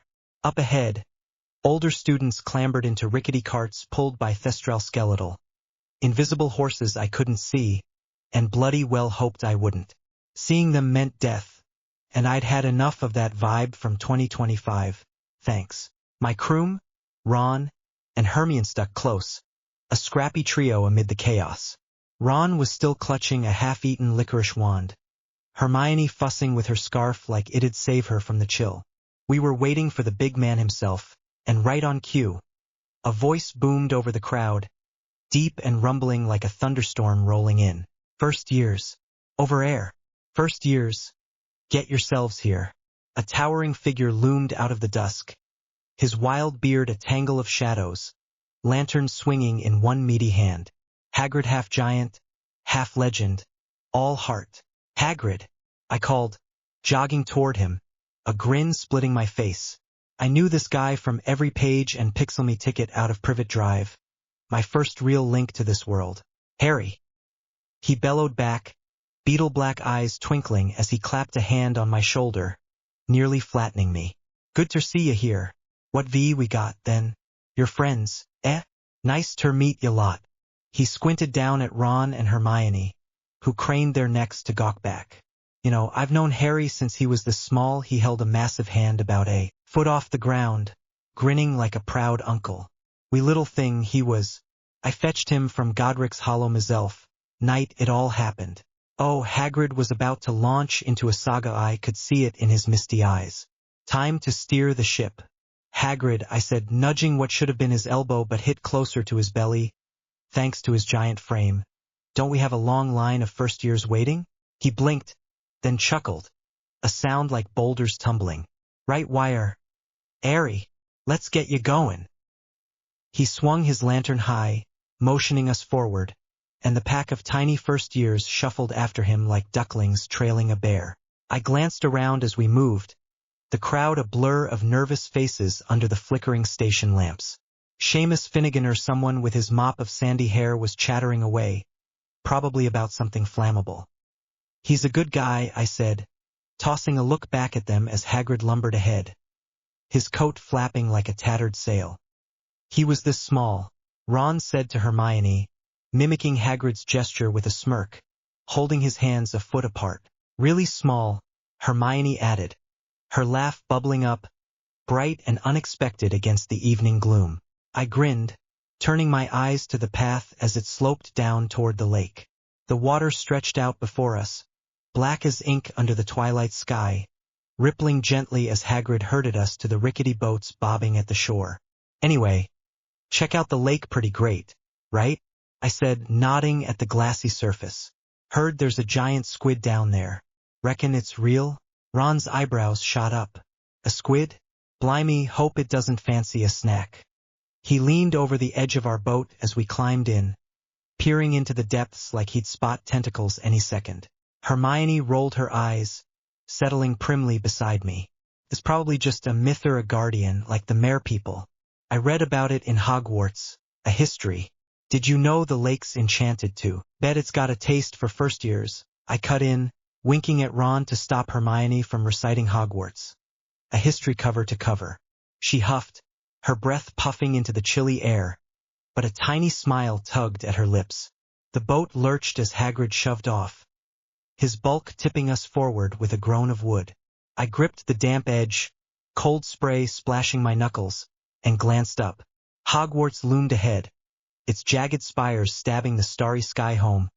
Chaos, and all the trouble I'd kick up. Bring it on. Our little boat rocked with 4 of us crammed in, me, Ron, Hermione, and a blonde girl, quiet as a shadow, her face half glowed by Hagrid's swaying lantern. No idea who she was, some random first year, not a name I'd clocked from the books. She fiddled with her cloak, silent, so I let it slide for now. Which house d'you want to get sorted into, Ron? I asked, sparking a chat to kill the paddle time. Ron shrugged, slouching against the boat's side, his lanky legs dangling. All my family's been Gryffindor, Mum, Dad, brother, so I reckon I'm headed there. Feels set in stone. You? Probably Gryffindor, I said casually. Heard my parents were there, sounds like a fit. Truth was, I knew I'd land there. The Sorting Hat script was burned into my brain, but no need to spill that yet. Hermione's voice sliced through the lapping waves. I don't mind which house I get. They've all produced great wizards, you know. Merlin was a Slytherin, Imogen that. And Ollivander's Ravenclaw. Newt Scamander's Hufflepuff, and Gryffindor's got loads Dumbledore, for one. They say he plays favorites, but I doubt it. A headmaster like him wouldn't be that petty. Ron gaped, mouth half open. Where'd you get all that? Books, she said. Her duh tone paired with a lofty eyebrow arch, like it was wizarding common sense. I grinned, then glanced at the mystery blonde, still staring at the water like it held secrets. What about you? She looked up, voice soft but steady. Hufflepuff, I think. Anything but Slytherin, honestly. Oh, I see, I said, leaning back. Guess Slytherin's the big bad wolf round here?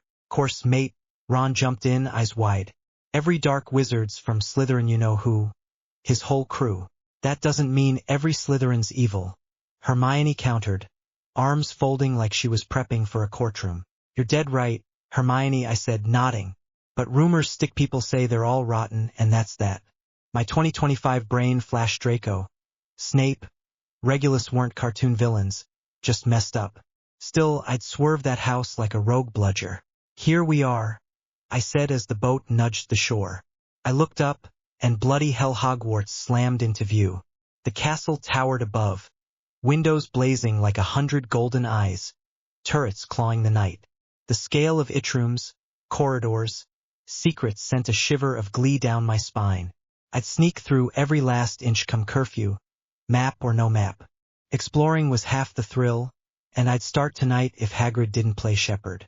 We scrambled out, the boat wobbling under Ron's clumsy legs, Hermione hopping out with a prim little bounce. The blonde trailed behind, mute again, and I filed her as a to-do for later. Hogwarts beckon, magic, mayhem, my shot to rewrite this tale. Game on. We fell in line, no one talking much. How could you, with that castle stealing your breath? It was a sight straight out of a fantasy flick. Towering spires piercing the stars, sprawling fields rolling into the dark, and there, thrashing in the distance, the Whomping Willow. I smirked, making a mental note. Steer clear unless I could outrun it to that not Crookshanks hit in year 3. No broken bones today, thanks. We reached a massive oak door, weathered and creaking, Sighs just for us. First years. The older lot had already vanished inside. Hagrid ushered us through, and the entrance hall hit me like a spell. Stone walls soaring up, torches flickering with golden light, a grand staircase curling into shadows. Way better than being plain old Alex, smashed in a car wreck back in 2025. This was living. What do we do now? I asked, glancing at my crew. Hermione straightened, ever the encyclopedia. According to Hogwarts, a history, first years get sorted into their houses right away. Classes don't start till Monday, so we've got time to settle in. Thanks, Ms. Know-it-all, Ron said, smirking as he kicked at a loose pebble. She bristled, hands on hips. Well, if reading a book's a crime to you, Ron, I won't change your mind. At least I'm being useful.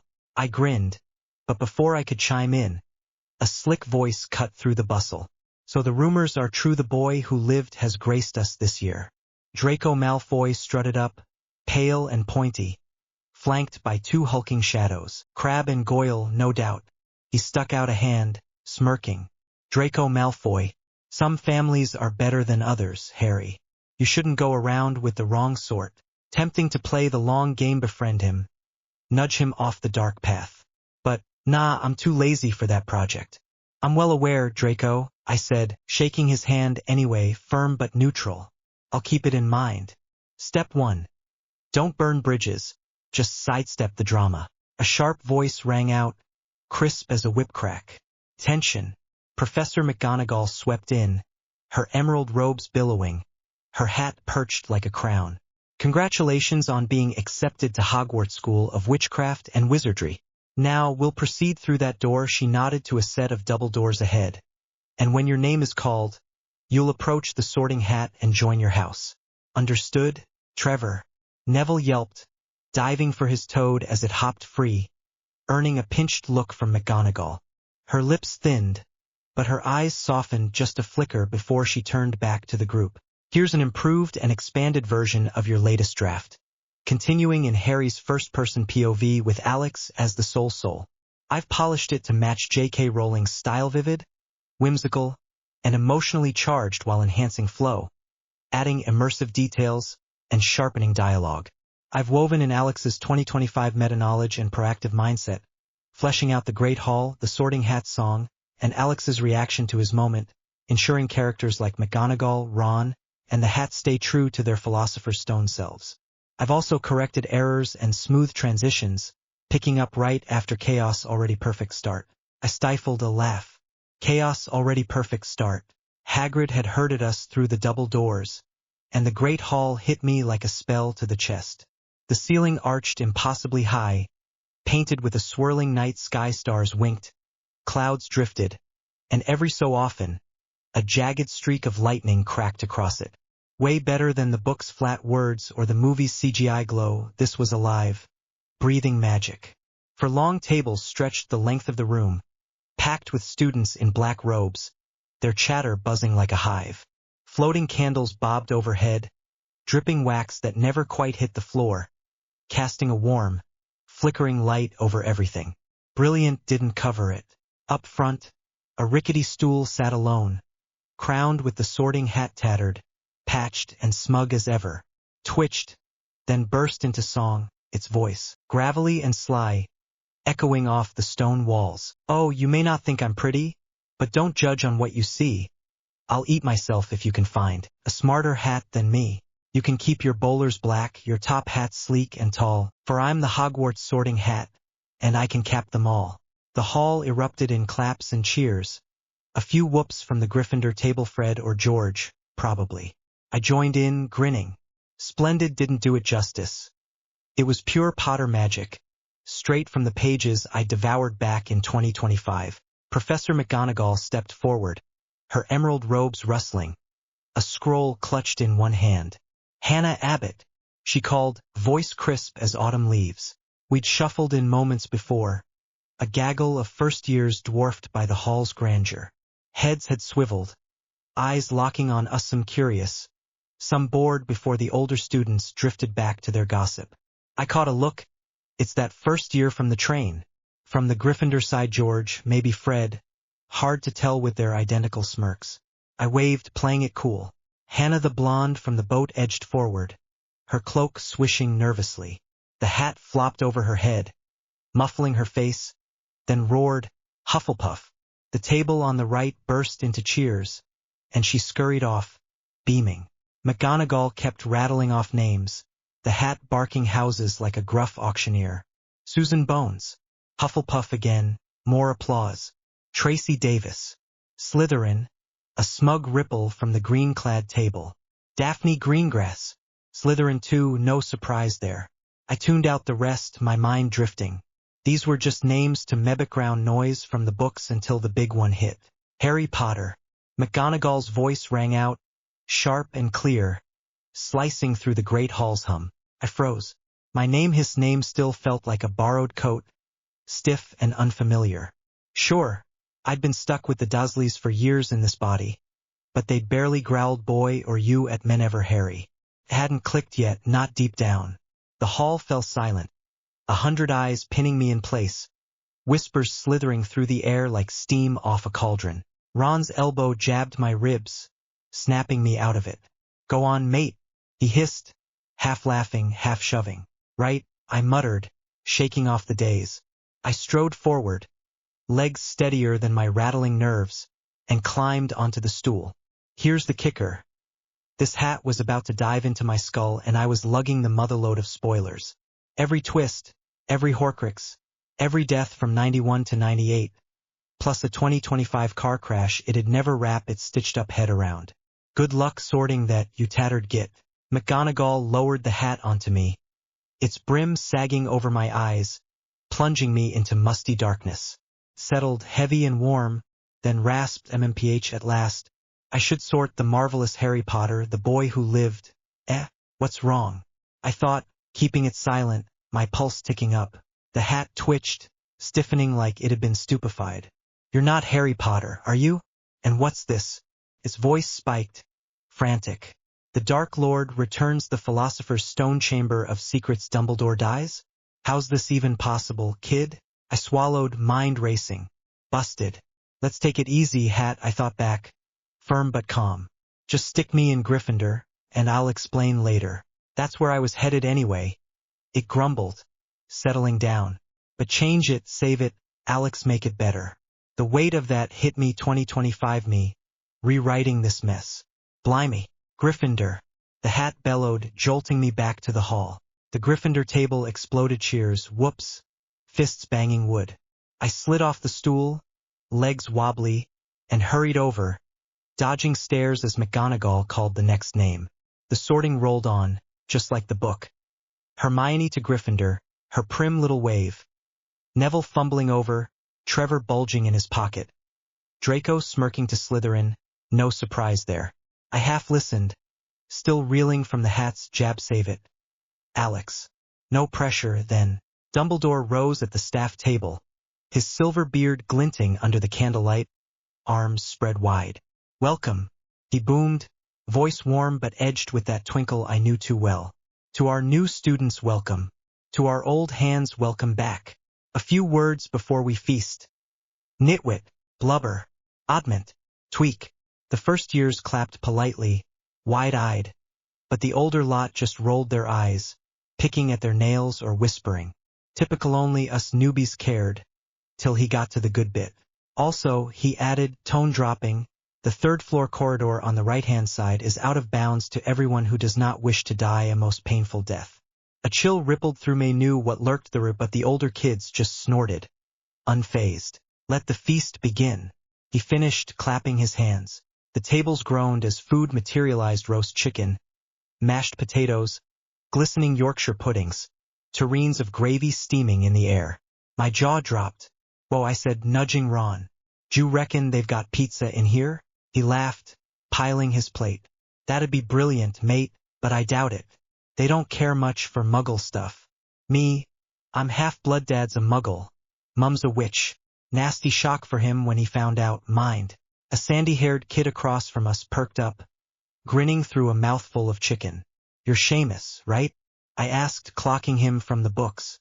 "Yup, Seamus Finnegan," he said, swallowing hard. "Nice to meet you, Harry." He leaned in, eyes glinting. "Can I no see the scar?" I smirked, brushing my fringe aside to flash the lightning bolt etched above my brow. Here you go. Wicked. Half the table roared Seamus. Dean Thomas beside him, even a couple of third years leaning over. Ron chuckled. Hermione huffed something about showing off, and I just soaked it in. This beat being plain old Alex, crumpled in a 2025 wreck. By a mile. Time to eat and plot.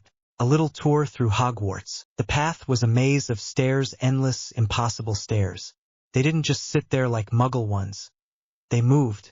A wide, creaky set lurched sideways as I stepped on it, stone groaning underfoot, and I grabbed the banister, stifling a yelp.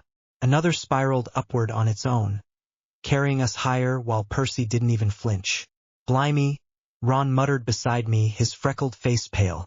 These stairs'll be the death of us before we even get a wand out. Hermione, clutching her stack of books like a shield, huffed. They're enchanted, Ron. They shift to guide use. It's brilliant. You'd know that if you'd read Hogwarts. A history. Yeah, well, I didn't, he shot back, but his eyes were wide, darting around like mine. After what felt like a mile of climbing, Percy stopped before a massive portrait of a woman in a pink dress. She eyed us over her fan, plump and imperious. Password? She demanded, her voice rich and theatrical. Caput Draconis, Percy said firmly.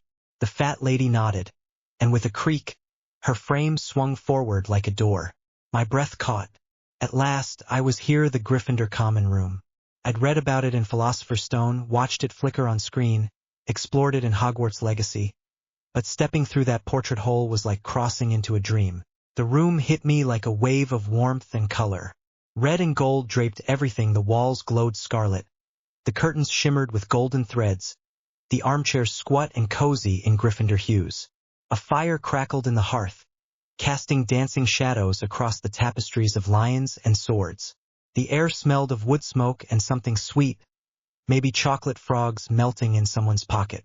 Older students were already claiming their spot, second years sprawled on a rug, laughing over a game of exploding snap, while Fred and George Weasley huddled with Lee Jordan by the window, plotting something that made their grins wickedly bright.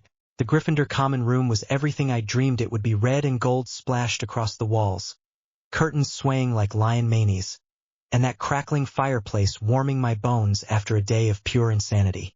Alex, lifelong Potterhead, was here, not just reading about it, not just replaying Hogwarts Legacy for the 10th time, actually here, sprawled in a lumpy armchair, my first-year robes still stiff and new. The air smelled of wood smoke and treacle tart, and I could have pinched myself, but the ache in my legs from those cursed moving stairs was proof enough this wasn't a dream. Ron was slouched on the sofa across from me, picking at a chocolate frog card Dumbledore. Naturally, while Hermione knelt on the rug, her trunk a mess of books and quills. The other first-years were buzzing around, some already pairing off into cliques, but us three, we were a unit whether Ron liked it or not. After a day of dodging staircases and dodging Peeves who'd lobbed a chalk bomb at me near the charms corridor, I was ready to make tomorrow count. All right, I said, kicking my feet up on a stool, tomorrow's a free day. No classes, no McGonagall staring us down. We could explore the castle, yeah? Get the lay of the land. Ron grinned, tossing the card onto the table. Seems like fun. What do you think, Hermione? She glanced up from Standard Book of Spells, Grade 1, brushing her wild hair back with an ink-stained hand. Well, I've got a few books. I want to finish Chapter 3's on levitation charms, but seeing the school in person does sound more practical. You can't learn the trick staircases from a page. I'm in. Good, I said, clapping my hands. Meet you both here for breakfast tomorrow, then? 8 o'clock sharp? Sure, Hermione replied, standing and hefting her books. I'd better unpack, though. This trunk's a disaster, and I need my notes organized before Monday. She shot us a quick smile, half exhausted, half excited, and trudged toward the girls' dormitory stairs, her footsteps muffled by the thick scarlet rug. The second she was gone, Ron leaned in, his voice dropping to a conspiratorial whisper. She's a pain, mate. You know the type, know-it-all nerdy, probably sleeps with Hogwarts. A history under her pillow. Hey, Ron. I snapped, though I couldn't help grinning. Cut it out. She's great, smart as hell, and trust me, we'll need her. You think I'd survive Snape's essays without someone who's already memorized the textbook? In my head, I was screaming, Ron, you're talking about Hermione Granger. The Hermione. Be nice. But I kept that part locked down. Being a Potterhead in Hogwarts was wild enough without spilling that I knew their futures. Ron scratched his neck, smirking. Fair point. George says the teachers here drown you in homework essays up to your eyeballs. Especially grumpy old Snape. Fred reckons he hates Gryffindors worse than a troll hates soap. Damn, I muttered, a shiver running through me. Hope he doesn't hate us specifically. I tried to laugh it off, but my stomach twisted. Snape. I knew too much those late-night marathons of Sorcerer's Stone, the wiki dives into his grudge with James Potter. The James part of meth part that had spent years idolizing the Marauders, doodling their antics in my notebooks, braced for impact. What if he saw something in me? A flicker of that cocky Gryffindor swagger I'd secretly rehearsed in front of my mirror back home? Nah, I was just Alex. Just a fan. Right? Ron didn't notice my drift. Just shrugged. I bet he will. George says he's got a face like a dungeon bat and a temper like a ticked-off hippogriff. Probably dock us points for blinking. We'll just blink quietly. Then I said, forcing a grin. Hey Ron, I'm gonna crash before you, alright? Those stairs killed me and I need to not look like a zombie tomorrow. Yeah, sure, he replied, stretching out like he owned the sofa. Night, Alex. Watch out for the bed curtains, Fred says they snore. I snorted, grabbing my bag and heading for the boys' dorms. The spiral staircase was dark, the stone cold under my socks, but my mind was racing. Tomorrow I'd explore Hogwarts the real deal, not some pixelated map. With Ron and Hermione, no less. Me, the kid who'd worn out their Chamber of Secrets paperback, now living it. As I climbed, Snape's shadow loomed in my thoughts, but so did the castle's promised secret passages. Hidden rooms, magic I'd only ever dreamed of. It was around 7-ish when my eyes snapped open, the faint glow of dawn sneaking through the scarlet curtains.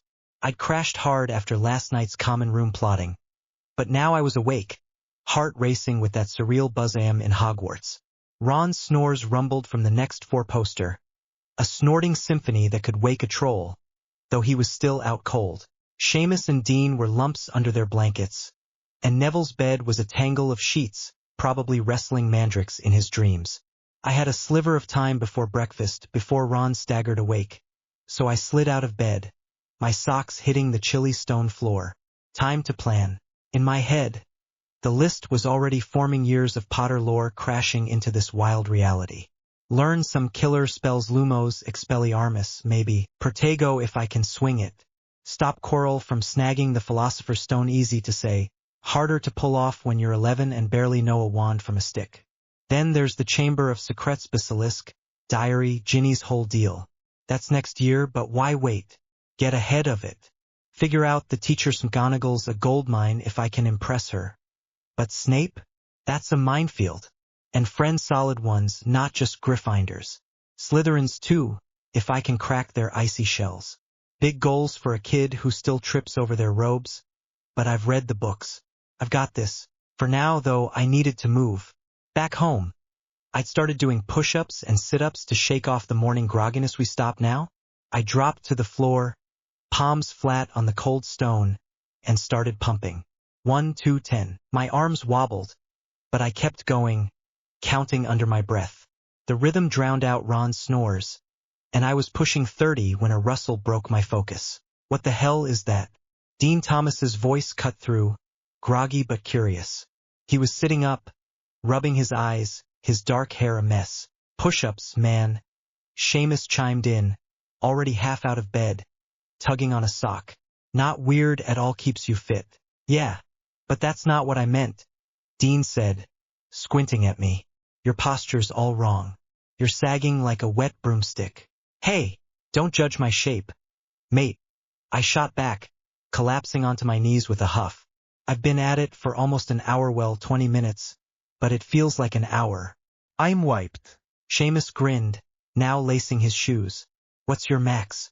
Around 30, I said, wiping sweat off my forehead with my sleeve. Solid enough, right? Not bad, Dean admitted, swinging his legs out of bed. -20. You're beating me there. Cheers. I smirked, catching my breath. You lot heading to breakfast? Yeah, Seamus said, fully dressed now in his rumpled Gryffindor tie. You coming? Gotta wake this grumpy git first. I jerked a thumb at Ron, still snuffling like a hibernating bear. You go ahead, I'll catch up. Sure thing. See you later, Harry. Seamus called as he and Dean shuffled out, the door creaking shut behind them. Harry? I froze, blinking. Did he just? Nah, probably a slip. I looked too much like a Potter stan in these glasses, or maybe it was the messy hair. Shaking it off, I turned to Ron, who hadn't budged. Wake up, Ron. I shouted, loud enough to rattle the bedposts. No response. Come on, man. I nudged his shoulder. Nothing. Time to test the wand. I'd nabbed it from my trunk last night. A sleek Hawthorne number I'd picked at Ollivander's. Still couldn't believe that happened. I'd practiced the swish and flick in my room back home, mimicking Hermione's prim voice from the movies. First spell of the day, let's go. I pointed it at Ron's sprawled form. Wingardium Leviosa. A flicker of gold sparked at the tip. Andes. His blanket twitched, then floated an inch off the bed. Ron jolted awake mid-snore, flailing as the covers hovered. Did you just charm me, mate? He yelped, sitting up, red hair sticking out like a hedgehog. You wouldn't wake up, I protested, waving my arms, wand still clutched tight. Had to improvise. He glared, but a grin tugged at his mouth. Bloody hell, Alex, you're mental. Nearly gave me a heart attack. Worked, didn't it? Now let's get to the Great Hall. I am starving. I tucked the wand into my robes, feeling a thrill zip through me. First spell, first win. Maybe I could handle Quirrell after all. Ron groaned, rolling out of bed. Yeah, but if there's no bacon left, I'm blaming you. I stumbled into the Gryffindor common room at 7:30, still buzzing from my dorm workout and that accidental blanket levitation prank on Ron. Hermione was already there, perched on an armchair by the fire, nose deep in the standard book of spells, grade 1. Her bushy hair glowed in the morning light, and she didn't even glance up as Ron trudged in behind me, yawning loud enough to wake a portrait. Well, look at that, Ron announced way too loudly for the sleepy room. Hermione's got another book glued to her face. Shocker. She snapped the book shut with a huff, fixing him with a glare that could have curdled milk. At least I'm reading something useful. She shot back, her tone sharp and prim, total Emma Watson vibes. Not stumbling around half awake like someone. Ron grinned, unfazed. Half awake's better than fully nerdy. Good morning, Harry, Hermione said, turning to me with a brighter smile, ignoring Ron's jab. Morning, Hermione, I replied, still thrown every time someone called me Harry. Was it the glasses? The messy hair? Or had I somehow body swapped with the boy who lived without noticing? I figure it out later. Right now, food was calling. Took us a bit, but let's get going. I heard the morning feast is almost as wild as last night's. Don't you wonder how they pull it off?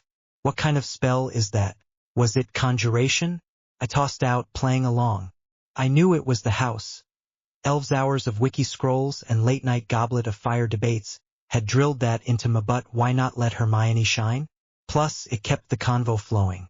She shook her head, already in lecture mode as we headed for the portrait hole. Nope. You can't conjure something out of nothing. It's one of Gamp's laws of elemental transfiguration.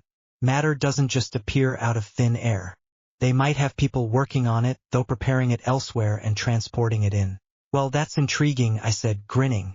She didn't suspect I was baiting her with my Potterhead trivia, and I wasn't about to spill that I'd aced this quiz back in my Muggle life. The trek down was a mess. Those damn stairs shifted twice, one swinging us toward the third floor before we caught another spiraling back. Ron nearly tripped, muttering, "Bloody castle's out to get us," while Hermione marched ahead, unfazed. Finally, we pushed through the oak doors into the great hall, and it hit me all over again. 4 long tables stretched out, one for each house, alive with chatter and clinking plates. The enchanted ceiling swirled with a pale blue dawn, a few stray clouds drifting lazily. Kids glanced up as we walked in. Some stared, some whispered, then went back to their bacon. I felt it, though, that ripple of attention. The Harry Potter effect, whether I was him or just borrowing his shadow. Freaky, but kind of cool. We slid into seats at the Gryffindor table, not too crowded yet. Dean and Seamus were a few spots down, piling sausages onto their plates, and I caught Dean's eye smirked, probably still judging my push-up form from earlier. I'd have to hit them up for a workout sesh later, prove I wasn't that sloppy. For now, I grabbed a goblet of pumpkin juice and turned to Hermione, who was already inspecting a stack of toast like it might reveal a secret. Hermione, I said, leaning in, what kind of spells are we learning this year? Full breakdown, please, I want the details. Ron choked on a bite of egg, shooting me a look like I'd sprouted a second head. Mate, we're about to eat, why re you asking now? Hermione's eyebrows shot up too, but then she lit up, like I'd handed her a golden snitch. Oh, Harry, where do I start? It's a lot, but first years get a solid foundation core stuff to build on. You really should crack open the standard book of spells yourself. Thuff, it's all in there. Hit me with it anyway, I said, smirking. Inside I was geeking out. Hermione Granger's giving me a magic rundown. All right, she said, setting her toast down like it was a lecture prop. In charms, Flitwick starting us with Basics Wingardium Leviosa for levitation, which you butchered this morning, judging by Ron's grumbling. Then Lumos for light super handy and maybe Reparo later to fix stuff. I'm hoping we get to Coloportislock's doors magically, but that might wait till spring. Transfigurations next, she went on, barely pausing. McGonagall's strict matches into needles is our first go. It's all about focus, Harry, you can't half-arse it. Then vanishing spells, small objects first, and maybe animal switches by summer if we're lucky. Ron groaned. Sounds like torture. Defense against the dark arts is a mess. She sighed. Quirrell's all stammers and theory dark creature IDs, defensive stances. I'm betting we'll get Protego eventually, maybe Impedimenta, but it's slow going. Wish we'd do more wands out stuff. Herbology's brilliant, she perked up. Sprouts got us on Devil's Snare and Flutterby Bushes practicals next week. Mandrakes are year 2, thank Merlin. 'Cause those screams are no joke. And Dittany healing herb, dead useful. History of magic's a snooze unless you like Goblin Rebellion's bins drones on forever. Astronomy's midnight Wednesday star mapping, not tough. But Ron can't tell Mars from Mercury to save his life. Oi! Ron protested, mouth full. And flying? She finished, wrinkling her nose. Mandatory, but I'd rather keep my feet on the ground. I nodded, soaking it in half thrilled, half plotting. Protego could stop Quirrell. Reparo might fix a basilisk mess. This was my cheat sheet, straight from the brightest witch of her age. Brilliant, I said. You're a legend, Hermione. Hermione's cheeks went pink at my compliment, but Ron just rolled his eyes so hard I thought they'd pop out. Now can we eat? He grumbled. Or are we reciting the library next? We didn't mess around with breakfast after that. Shoveled it down, really bacon, toast, a gulp of pumpkin juice because the castle was out there waiting, and I could feel the itch in my legs to go explore. Everyone else seemed to feel it too. The great hall was half empty already, kids darting off in clumps, voices echoing off the enchanted ceiling. No one lingered over porridge on a free day like this. So where do we start? Ron asked, wiping his mouth with his sleeve as we shoved our plates aside. The library, Hermione said like it was obvious. I heard it's got thousands of books, proper magical ones. Ron groaned. Is that all you think about? I'm with her, I said, cutting in before he could moan more. I want to grab some books too if they let us take them out, that is. Ron stared at me like I'd grown antlers. Not you too, Harry. Did she hex you or something? Nah. I'm serious, I said, trying not to laugh. I need stuff to read, useful stuff. In my head, I was already picturing it spells to stop Quirrell, maybe. Something on that bloody stone. I wasn't just Alex the Potterhead anymore. I had to live this. Hermione perked up, all business. You can borrow books, yeah, as long as you bring them back in good nick. 3 weeks per book. Then they're charmed to waddle back to the library if you're late. You can reborrow after, though. Which book you after this time? I asked, already guessing. Hogwarts. A history, she said, like it was her best mate. I've been dying to get my hands on a copy here. Right, library it is then, I said, standing up. Ron slumped a bit, but didn't argue much. The library was on the first floor, so it wasn't a long trek. The stairs only shifted once, thank Merlin, and we dodged a gaggle of Hufflepuffs before slipping through the big double doors. Inside it was, wow. Shelves towered to the ceiling, stuffed with books that smelled like old parchment and secrets. Some spines glittered, others looked ready to bite. Ron shuffled behind us, hands in his pockets, clearly wishing he was anywhere else, but I gave him a nudge. Stick with us, mate. I'll show you the kitchens later, promise. His eyes lit up. Wait, seriously? Isn't that meant to be secret? Yeah, but I know where it is, I said, smirking. Years of obsessing over Prisoner of Azkaban maps paid off. Let's grab some books first, then we'll go. Deal, he said, perking up. Hermione clapped her hands once, all bossy. All right, split up, pick your books and meet back here. And don't go near the restricted sectiono teacher's note. No entry. Blimey, Hermione, you know everything, I said, half impressed, half teasing. She grinned. Thanks, Harry. You're not half bad either. Then she was off, vanishing between the shelves like a book-hunting tornado. Ron snorted. She's mental. Let's just get this over with. 5 minutes later, I was lugging 6 books to the desk, way too many. Probably. But I couldn't help it. The librarian, Madame Pants, peered over her spectacles. Her blonde hair pulled tight in a bun. She was youngish, pretty even. But her frown said she'd hex me if I dog-eared a page. 6 books? She said, voice sharp. Ambitious for your first day. Don't let me catch you ruining them. Yeah, thanks? Ron piped up, too loud, grinning like an idiot. Quiet, she snapped. This is a library, not a Quidditch pitch. We both sniggered. Cowled help it, and her glare could have melted cauldrons. Hermione swooped in then, for books stacked in her arms, looking mortified. Sorry, Madam Pants, she said quick. I'll keep him in line from now on. Pants softened just a smidge. At least one of you knows how a library works. Watch these two don't wreck anything. Then she turned to us, not soft at all. Stay out of trouble, boys, or you'll be banned faster than you can say Quidditch. Yes, ma'am, I mumbled, and somehow she caught it, flashing a tiny smile. She wasn't half bad when she wasn't snarling, kinda cute, actually, if you ignored the book obsession. Respect to her, though. Guarding this place was no joke. You nearly got us chucked out, Ron, Hermione hissed as we stepped away. Me with my 2 books, her with 4, Ron with 0. She's too touchy, he muttered. All I did was talk. Anyway, I said, shifting my haul, what did you get? Hermione? She beamed, holding them up one by one. Hogwarts. A history obvious, but brilliant. Then Wizarding Customs and Tradition Sits got stuff on old magical families and festivals. Everyday spells for young witches and wizards, basic but dead useful like Scourgify for cleaning. And Charms of the Adjacets got some older spells that might come in handy. Nice, I said, genuinely impressed. How about me? I held up my 2. Practical spells for first year sits got Expelliarmus and Protego. Stuff I need to learn fast. And the Philosopher's Stone, myths and uses, figured it might clue me in on, stuff. Quirrell's face flashed in my mind, but I didn't say it. Ron squinted at me. You're as bad as her. What's with the stone thing?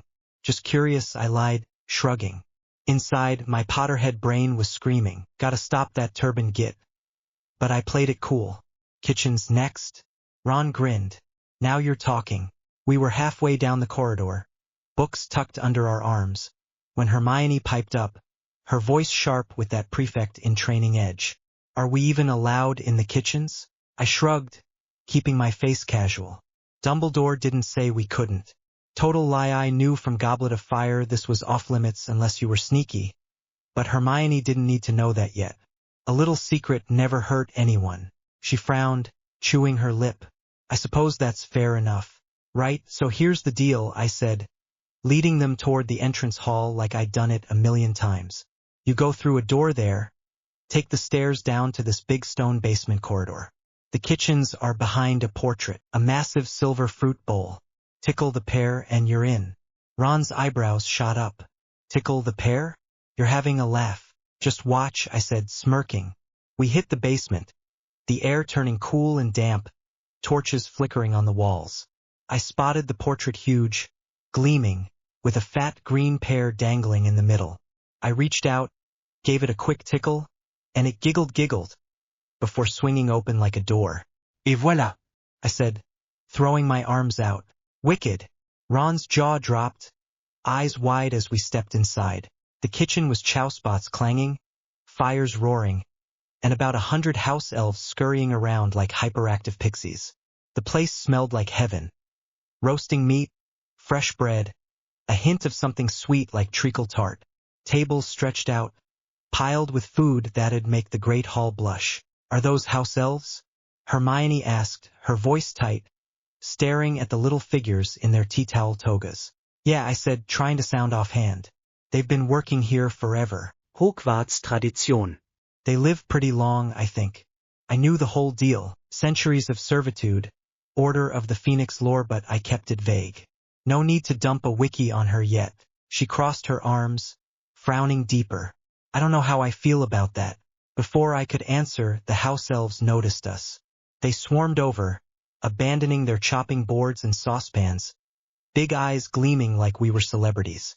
One with floppy ears and a crooked grin bounced up first. Visitors. Been ages since we had students down here. No, this instead. A second elf swapped it for a steaming pasty, practically hopping with excitement. They kept coming, piling Ron with food sausage rolls, a slab of cake, a goblet of butter buruntle. He was juggling it all, grinning like a kid at Christmas. Cheers, mates, he mumbled through a mouthful. I nabbed a sausage roll myself, crisp, hot, bloody delicious, but Hermione just stood there, hands clasped, looking like she'd swallowed a lemon. I'll come back later, Ron said, brushing crumbs off his robes. This is brilliant. Anytime, Mr. Ron. A chunky elf with a chef's hat boomed, waddling over. Call for me, and I'll whip up whatever you fancy. Pleasure to serve Hogwarts students. What's your name, sir? I asked, figuring manners wouldn't hurt. Chef Tippy Crumbletoe. At your service, he said, bowing so low his nose nearly hit the floor. And you are? Pleasure to meet you, sir, I said, stepping up. I'm Harry Potterwell, Alex, but everyone's calling me Harry, and this is Hermione Granger. The Harry thing was sticking like glue now, and I wasn't sure if I loved it or freaked out about it. Tippy's eyes went saucer-wide. Harry Potter. A great honor, sir. And you too, Miss Hermione. Call my name anytime, I'll be there faster, and you can say, Quidditch. Thanks, sir, I said, already backing toward the portrait.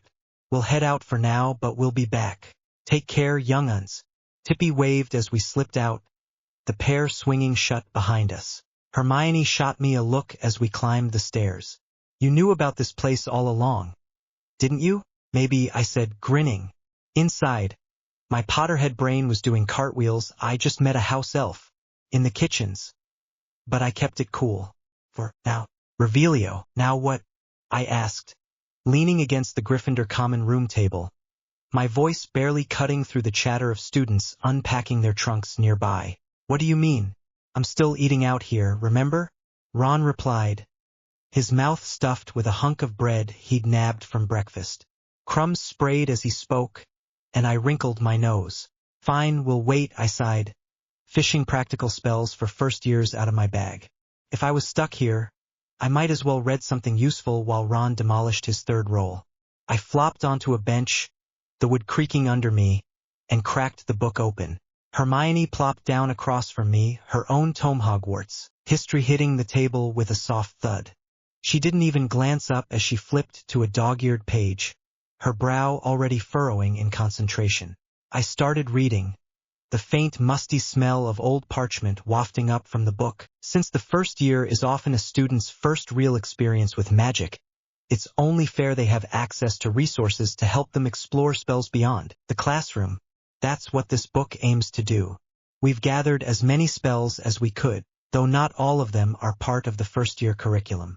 Please be cautious when trying the more advanced ones. This isn't a textbook written by a professor, but a collection of spells shared by Hogwarts students from previous generations. We hope it helps you as much as it helped us. For references, see the back of the book. For a photo of the author, flip to the final page, just a regular picture, no moving or talking. We never figured out how to do that properly. Without further ado, we present practical spells for first years, kind of. Hermione's head tilted, one eyebrow arching like it always did when she smelled something fishy. Well, at least they're honest about it being unofficial. But are you sure we're even allowed to practice spells like these without a teacher's permission? Her voice had that sharp edge, the one that meant she was already mentally cross-referencing Hogwarts rules. Didn't you have your own book? I shot back, nodding at her thick volume. Why are you reading mine all of a sudden? I was curious, she said with a shrug, her lips twitching like she was fighting a smirk. She flipped back to Hogwarts. A history, her eyes darting across the page so fast I swore she was skimming 2 lines at once. Don't tell anyone about this. Okay? I muttered, dropping my voice as a group of third years shuffled past, their robes swishing against the stone floor. Sure, she replied, too casual, her quill scratching a note in the margin. I squinted at her, but her face was a mask impossible to tell if she'd actually keep quiet or rat me out to McGonagall later. Now, back to my book, I grumbled, turning the page with a flick. The next section was a list, scrawled in slightly uneven ink like someone had been in a hurry. A list of all the spells covered in this book. Levitation Charm, Wingardium Leviosa, Unlocking Spell, Alohomora, Mending Charm, Reparo, Locking Spell, Colloportus, Knockback Jinx, Flipendo, Disarming Charm, Expelliarmus, Revealing Charm. Aparecium Trekking, Spellapare Vestigium, Slowing Charm, Arresto, Momentum, Ascension Charm, Ascendio, Revealing Charm, Revelio, Light Charm, Lumos. However, due to their usefulness in everyday magical life and sometimes in sneaky situations, we've decided to include them anyway. That's one hell of a list, I said, tapping the page. Wonder if I can learn them all by the end of the year. Are you done, Ron? I asked, glancing over. He was still hunched over his plate, a smear of butter on his cheek. A yesker, he muttered, his mouth so full it sounded like a troll gargling gravel. A chunk of bread dropped onto the table, and I grimaced. Disgusting. Want to check out the Quidditch pitch? He asked, finally swallowing with a loud gulp, wiping his hands on his robes like that was anywhere near clean. Did you know Quidditch was banned during the 1890-1891 school year at Hogwarts? I said, half to myself, flipping through a mental file of random facts. But students still snuck out to the pitch. It's where they held the broom trials flying challenges to test broom control. Imelda Reyes held most of the records back then, until some fifth-year hotshot came along and smashed nearly all of them. She was Quidditch captain before the ban hit. So, Hogwarts legacy is canon now? I blurted out, the thought slipping free before I could catch it. Hermione blinked, her quill freezing mid-scratch. What are you talking about, Harry? Nothing, I said too fast, my eyes darting around the common room. A second year by the fireplace was staring, probably caught my name. Where's Ron? By the way, he left for the Quidditch pitch after giving us both a very disgusted look. Hermione said, nodding toward the portrait hole where the fat lady was. Humming off-key. Yeah. He does that a lot. What do we do now? I asked, shutting my book with a soft snap. I think I'll head back to the library, Hermione said, gathering her things with that brisk efficiency she had down to an art. There's a section on medieval charms I've been meaning to cross-check. Okay, I'll just walk around, I guess. See you later at lunch, maybe? Sure, Harry, she replied, already halfway to the portrait hole, her bushy hair bouncing with each step. For now, I figured I'd see what the school had to offer.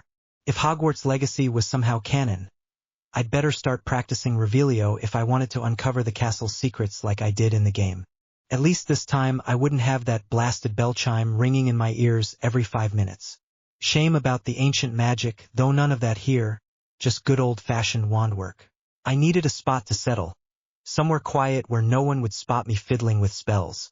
The Undercroft popped into my head, hidden, out of the way, perfect. But first I'd have to find it. If I remembered right from the game, it was near the defense against the Dark Arts Tower. Down some stairs, a turn or two, and it'd be at the end of a hallway. Right? Easier said than done. I started off, my boots scuffing the flagstones.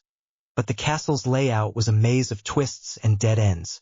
I was currently weaving toward the Transfiguration classroom, same level as the library, according to a faded sign etched into the wall. From there, I'd need to climb a staircase or two to reach the defense tower. A map would have been gold right now. The Marauders map, specifically Fred and George had it, though, and snagging it would take some serious plotting. Later, the corridor to Transfiguration was alive with details I couldn't ignore. Portraits lined the walls, their gilded frames glinting in the torchlight. "Watch your step, young man," barked a stern-looking wizard in a powdered wig, his painted finger wagging at me. "Is this the Harry Potter everyone's talking about?" cooed a witch in a feathered hat. Leaning so far out of her frame she nearly toppled into the next one. Word traveled fast here, too fast. I ducked my head, pretending not to hear. The halls buzzed with students. A pack of Gryffindors roared with laughter over some prank gone wrong, their voices bouncing off the high ceilings. Ravenclaws huddled near a window, debating the finer points of Aguamenti in hushed, rapid tones. Hufflepuffs shuffled by, one of them offering a spare chocolate frog to a friend, the wrapper crinkling as they tore it open. Slytherins moved in a tight cluster ahead, their green-trimmed robes catching the light, their whispers sharp and secretive like the hiss of a snake. "Who do you think's taking the House Cup this year?" a second-year Slytherin said, his voice smug as he adjusted his scarf. "Us, obviously," his mate shot back, smirking. "We won last year, why not again?" Quidditch points sealed it. "Wait, Slytherin won last year? Damn. No wonder they'd racked up 7 cups in a row. Those Quidditch bonuses stacked up fast." Further down, a pair of Ravenclaws lingered by a tapestry of a unicorn hunt, their voices crisp and analytical. "Did you hear about the new defense against the dark arts teacher?" one said, pushing his glasses up his nose. "I heard he's a nerdy coward, can't fathom how Dumbledore picked him. Don't they care about quality standards? What happened to last year's teacher?" his friend asked, flipping through a battered notebook. "Same as always, some accident or other," the first replied, shrugging. "It's like the post is cursed. My theory anyway. 5 years straight of new teachers, and Mum says it's been like that since she was here. There's a rumor it's because of you-know-who Dumbledore wouldn't let him take the job, so he hexed it. But I'm skeptical. His name's never popped up in any official school records. Bloody hell." These Ravenclaws were sharp piecing together conspiracies like it was a potion's recipe. I smirked despite myself, dodging a first year who nearly barreled into me with an armful of books. The corridor stretched on, stone walls cool to the touch, the air thick with the faint hum of magic and the distant clatter of a suit of armor shifting on its pedestal. I was getting closer. Transfiguration was just ahead, then up to the tower. The Undercroft was waiting, and with it maybe some answers. Except now, there wasn't a clock here. There was a mirror, a tall dust-framed thing that didn't belong. Had someone changed it? Over the years, someone must have tampered with the place, someone who knew of its existence. Someone who had been here before. Someone connected to the Gaunts, maybe. Voldemort. If only I knew some spell to open it. This is where the F key would have come in handy. But alright, let's improvise. I pressed my wand against the mirror and focused, hard, on the idea of a door opening. "Let me in. I need a place to practice. A place I used before." Open. The mirror shimmered, rippling like water, and then vanished. In its place stood an old wooden door. I pushed it open slowly and stepped into the Undercroft. Dimly lit, quiet, and wide enough to swing a wand in perfect. This would be the ideal place to practice without drawing attention. Or it would have been if it weren't already occupied. Daphne Greengrass. There I was, minding my own business. My books were spread out across the largest table in the Undercroft, a quiet, hidden place Draco had shown me, supposedly a secret passed down through his Death Eater connections. He had hoped it would make us bond. Didn't. So imagine my surprise when Harry Bloody Potter walked in. Fragile-looking, messy brown hair, glasses slipping down his nose. Typical. "Potter," I said coolly, not even bothering to stand. "Daphne?" he replied, blinking. "So he knows who I am." I closed the nearest book instinctively, didn't need to see what I was working on. "How do you know this place?" I asked, watching his arms twitch. Nervous, aren't you?" I added, pressing him a bit. I wanted to see if he'd lie. "I just stumbled across it," he said, voice unsure. Oh right, I said with a flat tone. And you just happened to use your wand the exact right way to get in, by chance? He scratched the back of his neck. Well, yeah. Don't make me laugh, Potter. He glanced around awkwardly.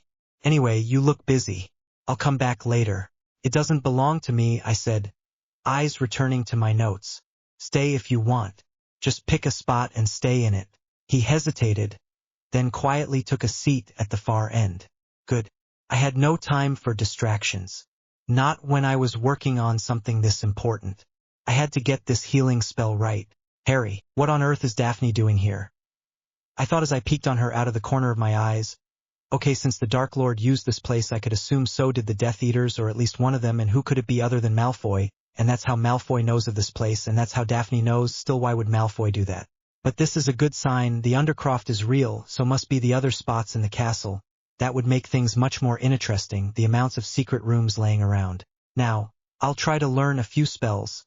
Let's start with Revelio and Wingardium Leviosa. Let's start with Revelio. I opened the book on the Revelio pages, by Remus Lupin, third-year student, Gryffindor House. Introduction to Revelio. Revelio. If you've ever lost something in the castle, and let's be honest, who hasn't? This spell is your new best friend. It's like having a magical metal detector, but instead of treasure, it helps you find, well, pretty much anything. Forgotten quills? Check. Missing socks? Double check. That one textbook Filch confiscated last week? Maybe not that powerful, but still useful. Revelio is considered an intermediate level charm because while it doesn't require too much wand movement or fancy pronunciation, its effectiveness depends on focus and intent. Think of it as a Where's Waldo game, except Waldo doesn't have a choice about being found. But here's the kicker, it's not just for finding misplaced items. Revelio can reveal concealed objects, hidden messages, invisible things, secret passages, disguised markings, and even the true appearance of someone who has used magic to change how they look. Just don't expect it to work on Animagi. Apparently, there's some other complicated spell for that. And yes, it's also handy for spotting chameleon Gulstuff. Between you and me, I haven't seen one of those yet, so we'll have to take the textbook's word for it. How to cast Revelio. Here's how you do it. Wand movement. Incantation. Say Revelio clearly and confidently. Whispering will get you nowhere, trust me. I tried during astronomy class when I couldn't find my star chart, and all I got was Professor Sinistra glaring at me for disrupting her lecture on Jupiter's moons. Focus. Picture exactly what you're looking for. Be specific. If you just think I need my stuff, you might end up revealing someone else's misplaced belongings or worse. Peeves hiding behind a suit of armor. Outcome. Ideally, whatever you're searching for will glow faintly or emit a soft hum, making it easier to locate. Sometimes, though, it only gives you a vague sense of direction. Magic can be fickle like that. Practice exercises around Hogwarts Exercise 1. The Great Hall Gauntlet. Lost items are practically a rite of passage in the Great Hall. Between spilled pumpkin juice, dropped wands, and Bertie Bott's every flavor beans rolling under tables, there's always something to find. Try casting Revelio after breakfast to locate any forgotten belongings. Bonus points if you manage to reunite someone with their lost house scarf before they leave the table. Pro tip: avoid using Revelio near the teacher's table unless you want to accidentally reveal Snape's secret stash of chocolate frogs. Not that I'm speaking from experience or anything. Exercise 2. Library Labyrinth. Madame Pants may hate noise, but she won't mind if you quietly use Revelio to track down overdue library books. Start small by finding a random title on a nearby shelf. Once you've mastered that, challenge yourself to locate a book hidden deep within the restricted section. Just don't get caught. You wouldn't want detention with Argus Filch for sneaking around after hours. Fun fact: rumor has it that some of the older books in the library actually move themselves around to avoid being returned. Revelio is the perfect way to outsmart them. Take that, sentient textbooks. Exercise 3. Potions Puzzle. Head down to the dungeons if you dare and practice Revelio in Professor Slughorn's classroom. Drops of potion ingredients often spill unnoticed, creating tiny puddles of unicorn horn powder or lacewing flies. Use Revelio to identify these remnants. It'll help you clean up before anyone notices. Plus, it's great practice for focusing your intent on small objects. Warning: do not attempt this exercise in Snape's classroom. He'll know somehow, even if he isn't there, and you'll regret it later. Modified by George Weasley. Common mistakes to avoid. Overthinking it. Revelio works best when you keep things simple. If you start imagining elaborate scenarios, maybe my missing sock turned into a snake and slithered away, the spell gets confused. Keep calm and stay focused. Casting too loudly. Yes, confidence matters, but shouting Revelio across the common room at midnight is a surefire way to wake everyone up and earn yourself a stern talking to from the prefects. Expecting miracles. Revelio won't solve every mystery. For example, it can't tell you why nearly headless Nick floats through walls or why moaning Myrtle loves haunting bathrooms so much. Some questions are better left unanswered. When all else fails, if Revelio doesn't work, try asking nearly headless Nick. Ghosts see everything, and he's usually happy to share gossip for a price. Or you could always bribe Peeves with dung bombs. Either way, good luck. Final thoughts. Revelio is more than just a practical spell. It's a reminder that sometimes the answers we seek are closer than we think. Whether you're hunting for lost homework, uncovering secrets hidden in plain sight, or figuring out whether that Slytherin really dyed their hair blonde, remember to approach magic with curiosity, creativity, and maybe a touch of mischief. Now go forth, young wizards and witches, and may your revelations be plentiful and your discoveries delightful. P.S. If you happen to use Revelio to find out where Dumbledore keeps his lemon drops, let me know. I've been wondering about that for ages. Remus was busy back in the days, wasn't he? Alright, I muttered under my breath. Let's give this a go. I placed the old book on the stone bench a little farther away and raised my wand. Revelio. Nothing happened. Well, aside from Daphne shooting me a look that clearly said, "What are you doing?" I cleared my throat, straightened up, and tried again. Revelio. This time the book shimmered faintly. A soft golden glow outlined its edges. I stepped forward and picked it up. As I touched it, glowing text scrawled itself across the open page. Great job using the book for practice, exactly what I had in mind. Moony gives you his congratulations on unlocking your first spell. Revelio. I blinked. He actually enchanted it. Remus, you clever genius. Daphne raised an eyebrow from across the room. Are you talking to the book? I grinned. Sort of. Just marauder business. She rolled her eyes but said nothing. I stared back at the glowing message, a flicker of excitement lighting up in my chest. If Moony left behind this, what else did the Marauders put here? Susan Bones. Now with Lumos, by Charlie Weasley, third-year student, Gryffindor House. Introduction to Lumos. Lumo. If you've ever found yourself fumbling through the dungeons after curfew or tripped over Sir Cadogan's armor in a dimly lit corridor, this spell is your beacon of hope, literally. Simple, reliable, and about as essential as your wand itself. Think of it as Hogwarts' answer to flashlights, except infinitely cooler because, well, magic. Lumos might not be flashy, pun intended, but don't underestimate its versatility. Whether you're navigating dark corners of the castle, reading under the covers without getting caught by Madame Pomfrey, or signaling someone during an impromptu Quidditch match at midnight, this charm has got you covered. Plus, it's one of those rare spells that even first years can master without much trouble. So let's shed some light on how to cast it properly. How to cast Lumos. Wand movement. None. That's right, no fancy flourishes here. Just hold your wand steady and focus. Sometimes simplicity is key. Incantation. Say Elomos clearly and confidently. No need to shout unless you want to blind everyone in the vicinity. Trust me, Professor Flitwick will appreciate the subtlety. Focus. Imagine a warm, glowing light emanating from the tip of your wand.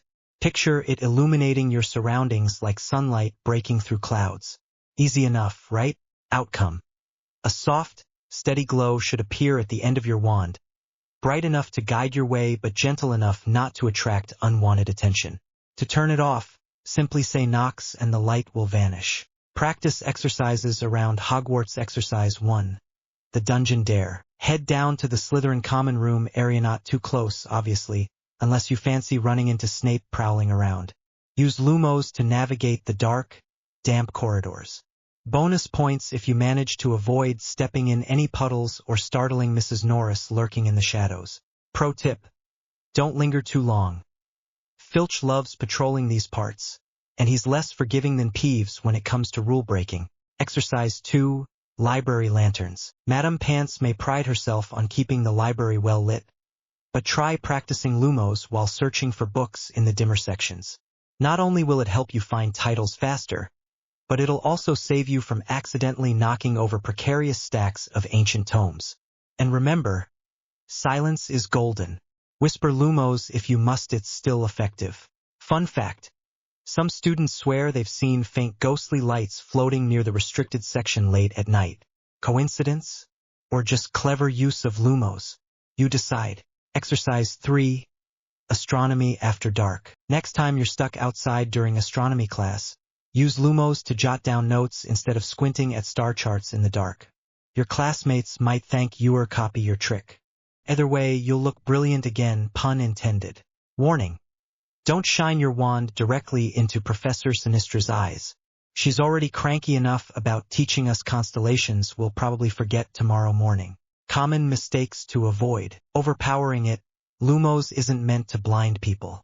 Keep the intensity moderate unless you're trying to signal someone across the lake. Even then, discretion is key. Forgetting knocks. Leaving your wand lit indefinitely is both wasteful and annoying. Always remember to extinguish it with knocks. Otherwise, you might end up glowing like a firefly in the middle of charms class. Using it as a weapon. Sure, lumos can temporarily dazzle someone, but it's hardly a substitute for Expelliarmus or Stupefy. Save the dramatic lighting effects for theatrical purposes only. When all else fails, if lumos fails to work, and trust me, it rarely does, you could always resort to muggle methods. Grab a candle, matches, or one of those weird battery-powered torch things my dad obsesses over. But where's the fun in that? Final thoughts. Lumos is more than just a practical spell, it's a reminder that even the smallest light can banish the darkest shadows. Whether you're exploring secret passages, avoiding detention, or simply reading a good book before bed, this charm ensures you'll never be left in the dark. Now go forth, young wizards and witches, and may your paths always be illuminated. P.S. If you happen to use lumos to discover hidden messages carved into the walls of the castle, let me know. I've heard rumors of secret codes left behind by past students, including a certain group of mischief makers known as the Marauders. Charles Weasley knew of the Marauders group. That's epic. Now let's use lumos. I gave it a try. Lumos. The wand lit up instantly, casting a soft glow across the stone walls of the Undercroft. The light flickered across Daphne's face as she looked up from her books. Put it out, Potter, she said flatly. I mumbled knocks, and the tip of my wand went dark again. Then the book I'd set nearby shimmered. A message appeared on its cover in glowing script. Your first lumosand, hopefully not your last, just kidding. Spell unlocked. Lumos. Congratulations. Leaving already, Potter? Took you long enough, Daphne said, closing up most of her books again as I passed. She is hiding something. Yes, I am, and I don't think it took that long considering I've learned 2 spells, I said proudly. Oh yeah, the most basic spells a mage could do, Daphne said. Whatever I left. I had a meal to grab because hunger was starting to gnaw at me, and I'd be meeting Hermione and Ron for lunch soon. But as I walked, my mind wandered back to something that always bothered me about Hogwarts: how interhouse friendships seemed almost taboo in the books. It felt like there was this invisible line between the houses, especially with all the distrust surrounding Slytherin. Sure, plenty of Death Eaters came from there, but people conveniently forgot that Merlin himself was a Slytherin. And while Salazar Slytherin did oppose Muggle rights, it wasn't entirely baseless. Lived during a time when Muggles were burning wizards alive. Still, history got twisted over time, and now everyone just lumped Slytherins together. Shaking off those thoughts, I realized I needed to focus on finding the Great Hall. Fred and George's map would come in handy right about now. As I wandered aimlessly, trying to figure out where I was going, a familiar ghost floated into view. Hello there, first year. Need any help? Asked Sir Nicholas de Mimsy Porpington, more commonly known as Nearly Headless Nick. I'd really appreciate it, Sir Nicholas, I said with a cheeky grin. Oh, you know my full name? Finally. Someone who doesn't call me nearly headless Nick, he exclaimed, looking pleased. So what do you need, young wizard? As we strolled along, I decided to break the silence. So how exactly did you end up nearly headless, Sir Nicholas? He chuckled, clearly enjoying the chance to tell his story. Well, it's quite the tale, Harry. Back in my day, I served as a wizard at the royal court. One fateful evening, I attempted to straighten Lady Grieve's crooked teeth using magic, but alas, the spell backfired horribly. Instead of fixing her teeth, she grew grotesque tusks. Naturally, I was sentenced to death, and they confiscated my wand, leaving me powerless to fix the mess or escape my fate. The execution itself? Well, let's just say the axe was dreadfully blunt. It took 45 blows to nearly sever my head, and even then, it didn't fully detach. 45 hits. That sounds excruciating, I said, wincing at the thought. It was indeed painful, he admitted. And to add insult to injury, I'm ineligible to join the headless hunt because I'm not entirely headless. Yeah, because you're only nearly headless, I finished with a smirk. Precisely. Though I've tried persuading them many times, he added wistfully. Last time was about a century ago, thanks to a brave fifth-year student who helped quell a goblin rebellion alongside his professor. Good times, good times. We reached the entrance to the Great Hall, and Sir Nicholas turned to me.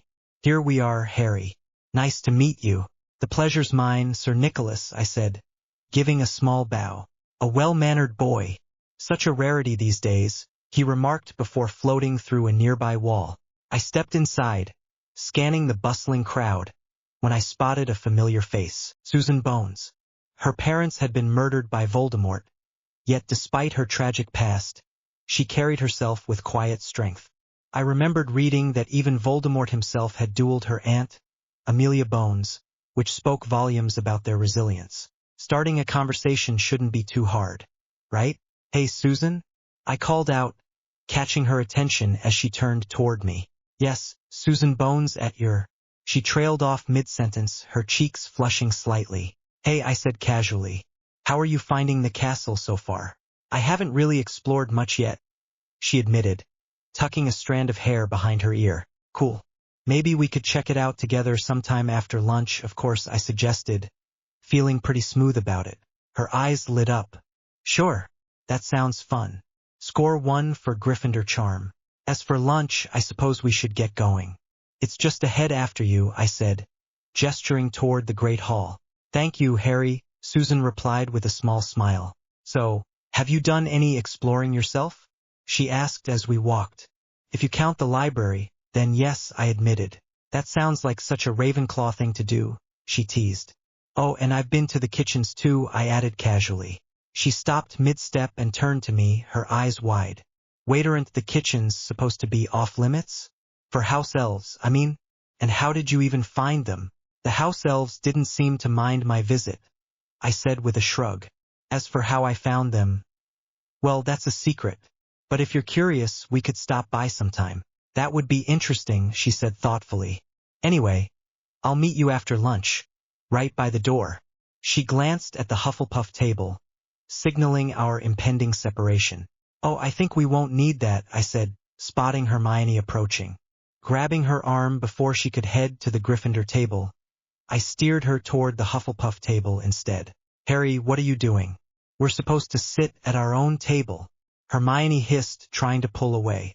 But I held firm, guiding her to an empty spot near Susan. Relax, Hermione. Last time I checked, there aren't any rules about sticking to your designated table. Besides, we're just talking to fellow first years. Susan, this is Hermione. Susan looked slightly flustered as half the hall seemed to glance our way, but she managed a polite nod. Nice to meet you, Hermione. Hermione.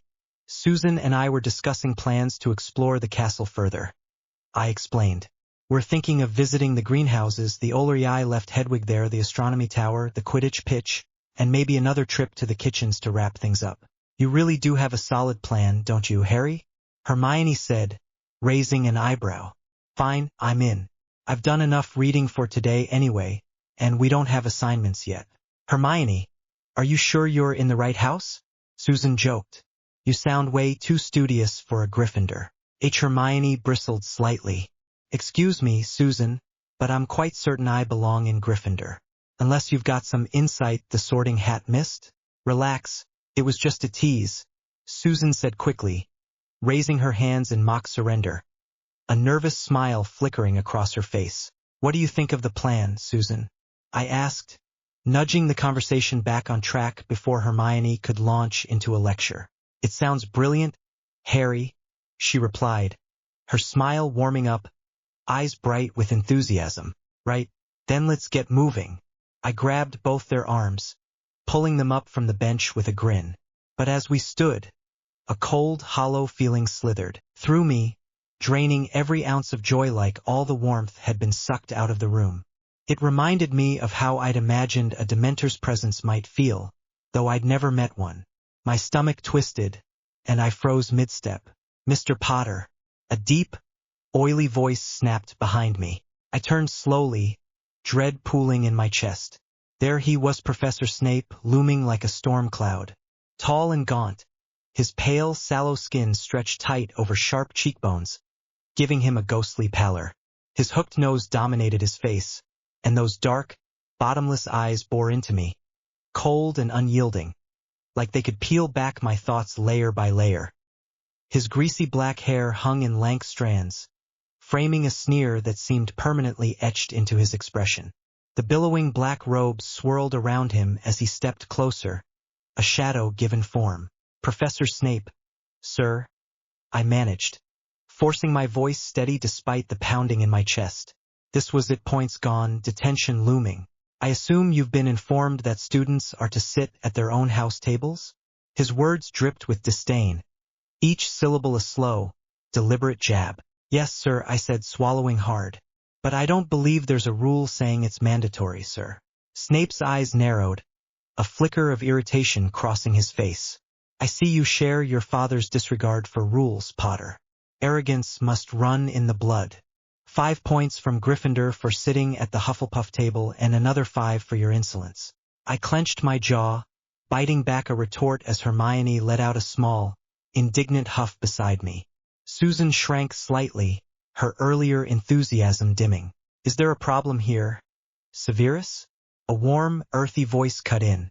Professor Sprout bustled over, her round face creased with curiosity beneath her petchet hut. Bits of soil clung to her robes, as if she'd just come from the greenhouses. Snape's lip curled. Not that I'm aware of, Pomona. With a dramatic sweep of his robes, he turned and stalked off, the fabric snapping like a whip as he disappeared into the crowd. I let out a breath I hadn't realized I'd been holding. This was going to be a long year. Professor Sprout turned to us, her eyes twinkling. Well now, what a pleasant surprise, students mixing tables. A fine step toward house unity, I'd say. 10 points to Gryffindor each for you two, and 10 to Hufflepuff for Miss Bones here. Thank you, Professor, Hermione and I chorused, while Susan's face lit up again, a shy grin breaking through. Off you go, then, Sprout said with a wink. And don't let Severus scare you too much, all bark. That one. As we stepped out of the great hall, a ripple of stares followed us mostly from the Slytherin table, where Daphne Greengrass and Draco Malfoy's eyes lingered longest. I couldn't really fault them. I'm Harry Potter, the boy who somehow turns heads just by breathing. Fame's a spotlight I never asked for, but it blazes all the same. That was a close call, Harry, Hermione said, her voice edged with that familiar mix of relief and exasperation. You heard Professor Sprout? I shot back, grinning despite the tension still coiled in my chest. She said it's a good thing we're mixing tables. Besides, we're just 11-year-olds chatting. How could that possibly be against the rules here? Hermione's lips pursed. Well, if we don't want Snape stripping 1,000,000 points from Gryffindor, we'd better not push our luck again. Why does Snape hate you, Harry? Susan asked, her brow furrowing as she glanced back toward the hall. I shrugged, the question prickling at me. I wouldn't say he hates me exactly, though he's not tossing me Christmas gifts either. It's complicated. The truth felt too heavy to unpack right then, tangled up in whispers of my dad and grudges I didn't understand. Next up, the greenhouses. We made our way there, the castle's stone corridors giving way to the humid, earthy scent of soil and leaves. Susan and Hermione fell into a lively debate about the plant's devil's snare in particular, its writhing tendrils barely visible in a shadowy corner of Greenhouse 3. A sign warned us off, and the locked door kept us at bay, but their chatter buzzed on about its strangling grip and eerie glow. I half listened, peering through the glass at the dark, coiling shapes. We headed for the Ollery next, our shoes scuffing the worn steps.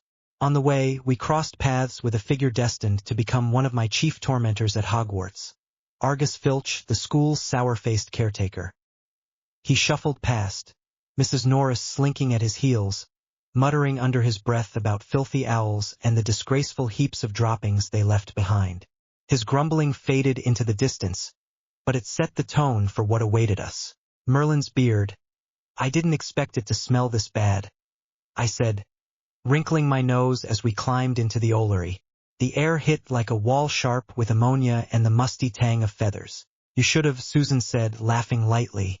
My aunt swears the Ministry's Ollery is a horror show, practically a no-go zone thanks to all the cleaning spells they pile on just to keep it bearable. I can't even picture Filch managing this mess without magic. Wait, Filch can't use magic? Hermione's eyes widened, curiosity sparking. No, he's a squib, Susan explained. Born to magical folk but powerless himself. Fascinating, Hermione murmured, already scribbling in the little notebook she kept tucked in her robes. Harry, watch out. Susan's shout jolted me. I spun just in time to duck as an owl-eyed and Scruffy swooped down, talons grazing my hair. A letter tumbled from its grip, hitting the floor with a soft thud. I snatched it up, the parchment rough and yellowed under my fingers. Unfolding it, I read, Potter, beware those who wear two faces. Their smiles conceal fangs sharper than any serpent's bite.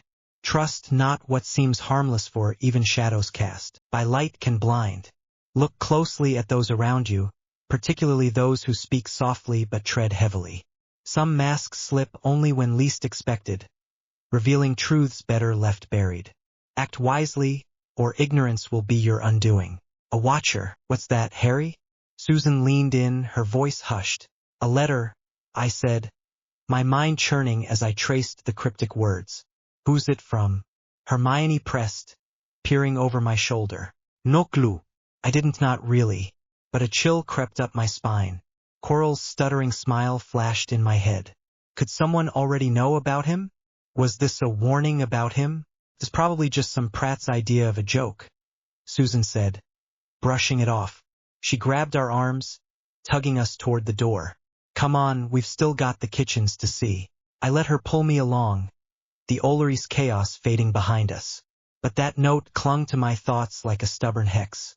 Who'd send something so ominous and why? Classes start. I woke up at 6 a.m., ready to start my first ever school day at Hogwarts. Finally, after years of being tortured by those muggles, here I am. Our first class? Transfiguration.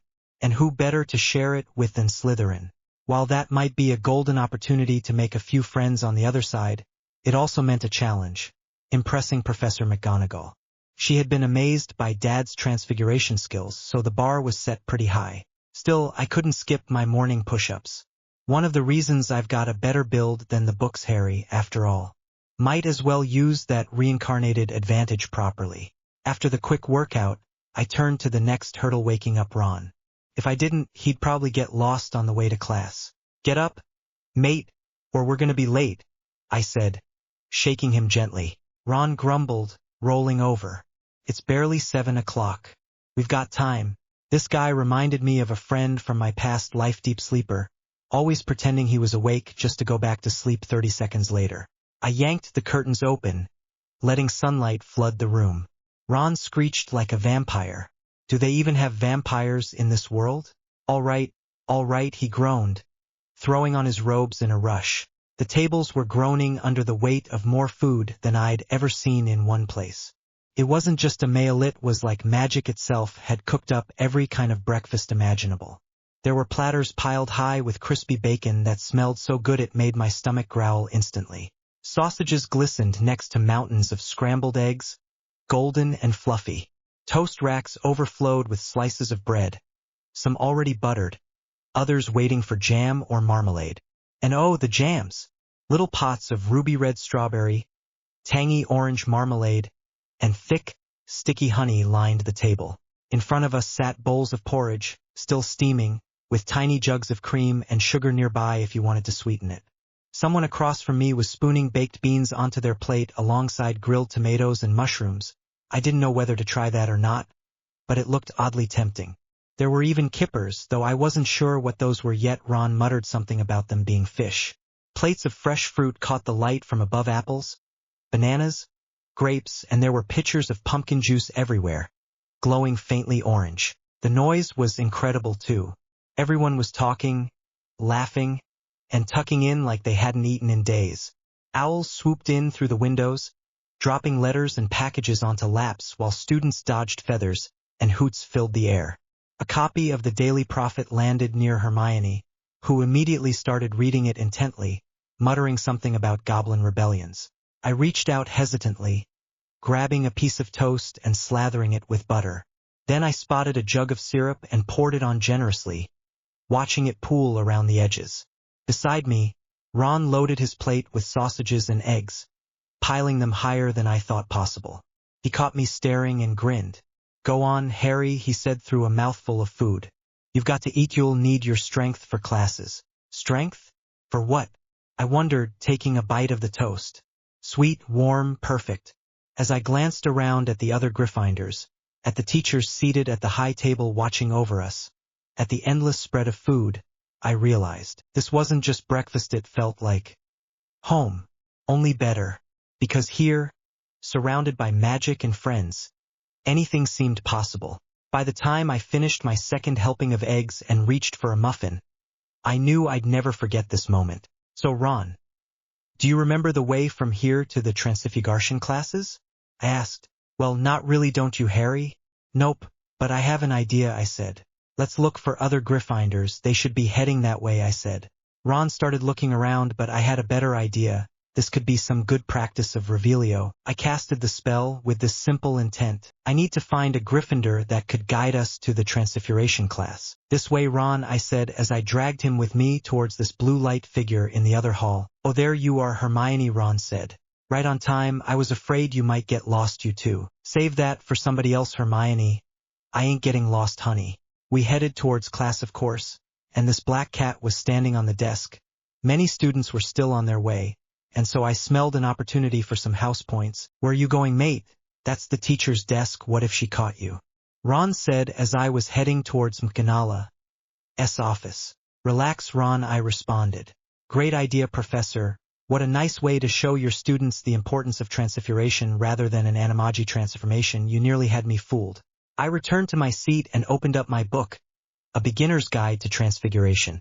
A Beginner's Guide to Transfiguration, by Emmerich Switch. To change one thing into another requires not only skill but also respect for both magic itself and the laws that govern it. Emmerich Switch. Welcome, aspiring transfigurists, to the wondrous and exacting art of transfiguration. As you embark upon this journey, remember that mastery of this discipline will demand patience, precision, and perseverance. It is not merely about waving your wand or muttering incantations. It is about understanding the delicate balance between what exists and what may come to be. What is transfiguration? At its core, transfiguration is the magical act of altering the form or substance of an objector, even a living being, into something entirely different. Whether turning a teacup into a rat, conjuring feathers from thin air, or vanishing objects altogether, every spell within this branch of magic operates on the principle of transformation. Yet, beneath these seemingly simple acts lies a profound truth.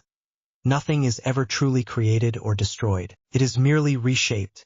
The ancient axiom of Gamp's law of elemental transfiguration reminds us that there are limits to what can be achieved through this art.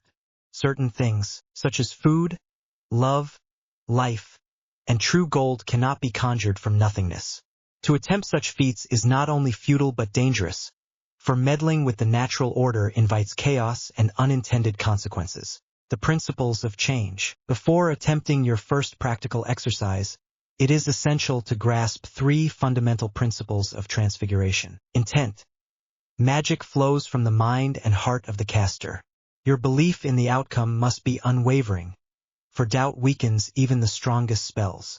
Visualize the desired result clearly before casting. Precision.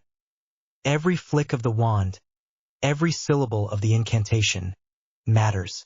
A careless gesture or mispronounced word can lead to disastrous results. Practice until perfection becomes second nature. Respect. Remember that all matter, whether animate or inanimate, possesses its own essence. When transforming a matchstick into a needle, you are not destroying the matchstick, you are giving it new purpose. Treat each subject of your work with care and reverence. Why study transfiguration? Some might ask why we devote so much time and effort to mastering this challenging field. The answer is simple. Transfiguration is among the most versatile branches of magic. From everyday conveniences to life-saving measures, its applications are limitless. Imagine finding yourself cornered by a werewolf. Would you wish to know how to transform into an animal capable of escape? Or consider the humble task of tidying your room. Wouldn't it be easier to vanish clutter than to clean it by hand? Yet beware, power without responsibility is perilous. Throughout history, many have abused transfiguration for selfish or malevolent ends. Dark wizards have turned innocence into statues, beasts into weapons, and even humans into mere shadows of their former selves. As students, you must vow never to use this knowledge for harm. For while magic grants us extraordinary abilities, it also tests our character. A note to first years. As you begin your studies, do not despair if success eludes you at first. Even the greatest transfigurists started with small steps. You will begin by practicing simple transformations, matches into needles, beetles into buttons, but soon enough, you will progress to more complex feats. Trust in your teachers, trust in your training, and above all, trust in yourselves. As all the students finally settled into their places, I leaned back a little, watching the classroom calm down. Right then, in front of everyone's eyes, Professor McGonagall transformed back into her human form. 1 second there was a cat, the next robes, stern eyes, and that familiar tight-lipped expression. A ripple of gasps and wide-eyed stares spread across the room. Some people even jumped in their seats. I did notice, though Daphne didn't flinch at all. Her expression stayed as cold and blank as ever, as if seeing a cat turn into a person was just another Tuesday. That was great of you, Potter, to be able to recognize me in that form, Professor McGonagall said, her eyes narrowing slightly with curiosity. May I ask how you did that? It was quite simple, Professor, I answered, trying not to sound smug. First of all, it was rather odd to find a cat sitting where you were supposed to be. Second, that cat was way too well behaved, didn't move an inch. The room went quiet for a second. Great observations, she replied with a nod. And even though you said it was quite simple, many generations of first years have failed to figure it out. Not even your father, though he was certainly just as perceptive in other areas. She turned back to the class, raising her voice slightly. 10 points for Gryffindor. Naturally, the Gryffindors erupted into loud claps and cheers. I could practically hear Ron hollering something behind me, and Seamus smacking the desk with excitement.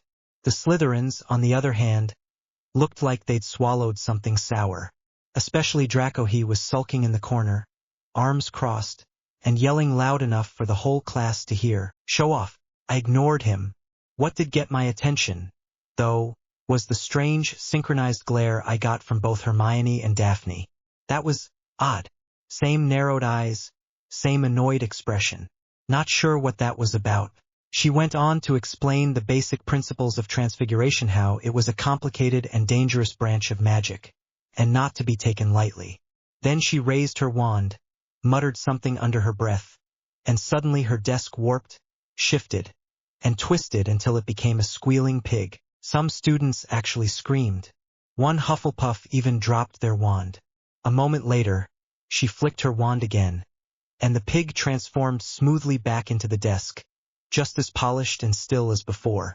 Now, she said, letting the silence settle for just a second, for your first attempt, you will transform this match. She waved her wand, and a small matchstick appeared in front of every student into a needle. You may begin.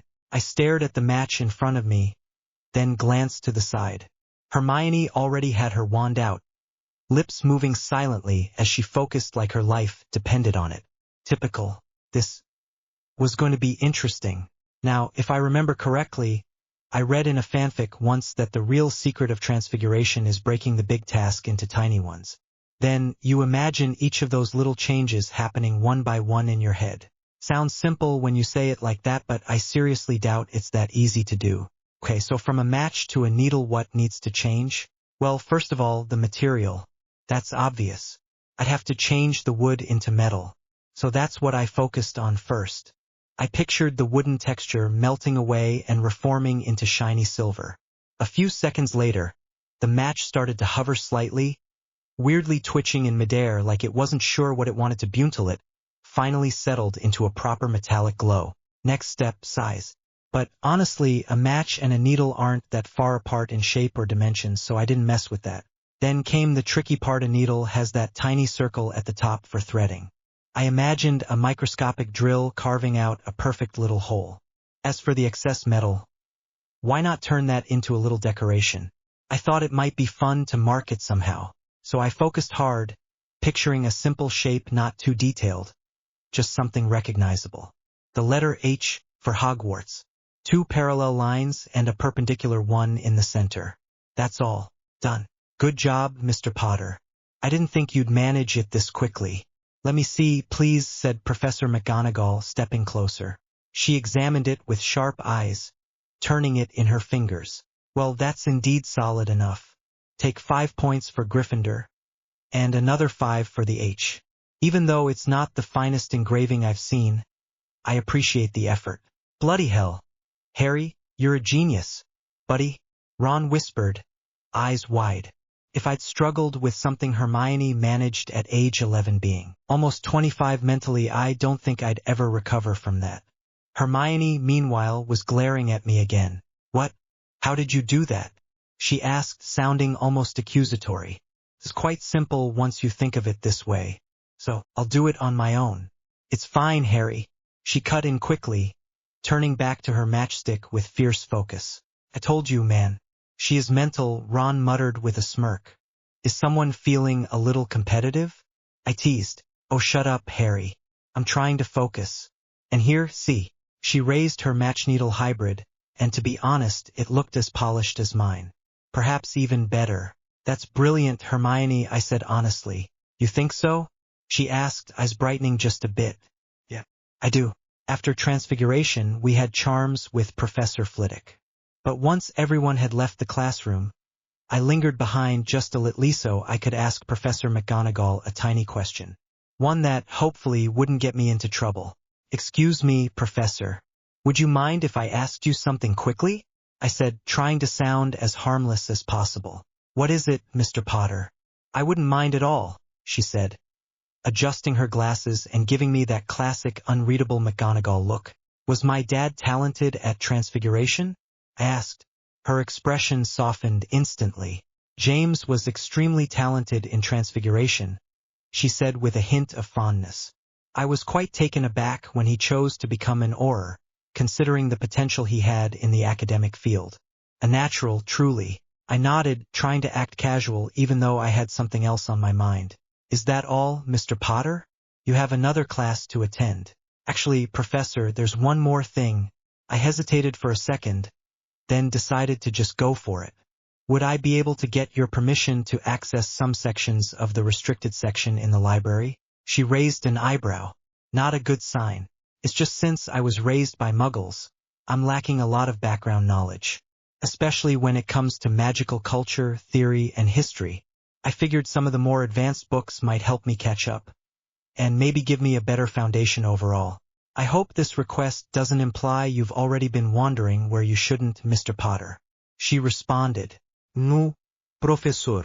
Not at alley, haven't touched anything I wasn't supposed to. I just thought I should ask first. Didn't want to end up in trouble like my dad used to, apparently. I admire your initiative, Mr. Potter. But you'll need to provide me with a list of specific subjects or titles you wish to study. I will not allow random browsing of restricted materials. If I deem your request reasonable, I'll provide a signed slip. Teacher, how am I supposed to know the titles of a place I didn't access yet? I said. Okay, you're pushing a fair case here. This is the permission, but you'll have to report back the titles taken with you, and don't forget Madam Pants could always tell if some go missing. Of course, Professor. I can put together a list tonight and bring it to you tomorrow. Thank you so much. Okay, the plan wasn't exactly a failure, and until Old Man Dumbledore decided to give me my father's cloak, I believe this should work, although I'll have to be a bit wary of the content of that list. Feathers, secrets, and friends. Harry, where have you been? Asked a curious Ron Weasley, already seated in Flitwick's class. Hermione sat beside him, her quill poised, ready for notes, while Professor Flitwick made his way to the front just as Harry slipped through the door. I was with Professor McGonagall, sir. Apologies for being late, Harry said, slightly out of breath, hoping his excuse sounded believable. Well noted, Harry. You're just in time. Take your seat, Flitwick replied with a warm smile, clearly unbothered by the delay. The class settled down, the rustle of parchment and shifting seats dying down as Flitwick began his lecture. Today we'll be learning the levitation charm Wingardium Leviosa. His voice was animated, and he eagerly launched into the story of the charm's quirky origins. The levitation charm was created in the 16th century by Warlock Jarlath Hobart, a wizard with an unfortunate sense of showmanship.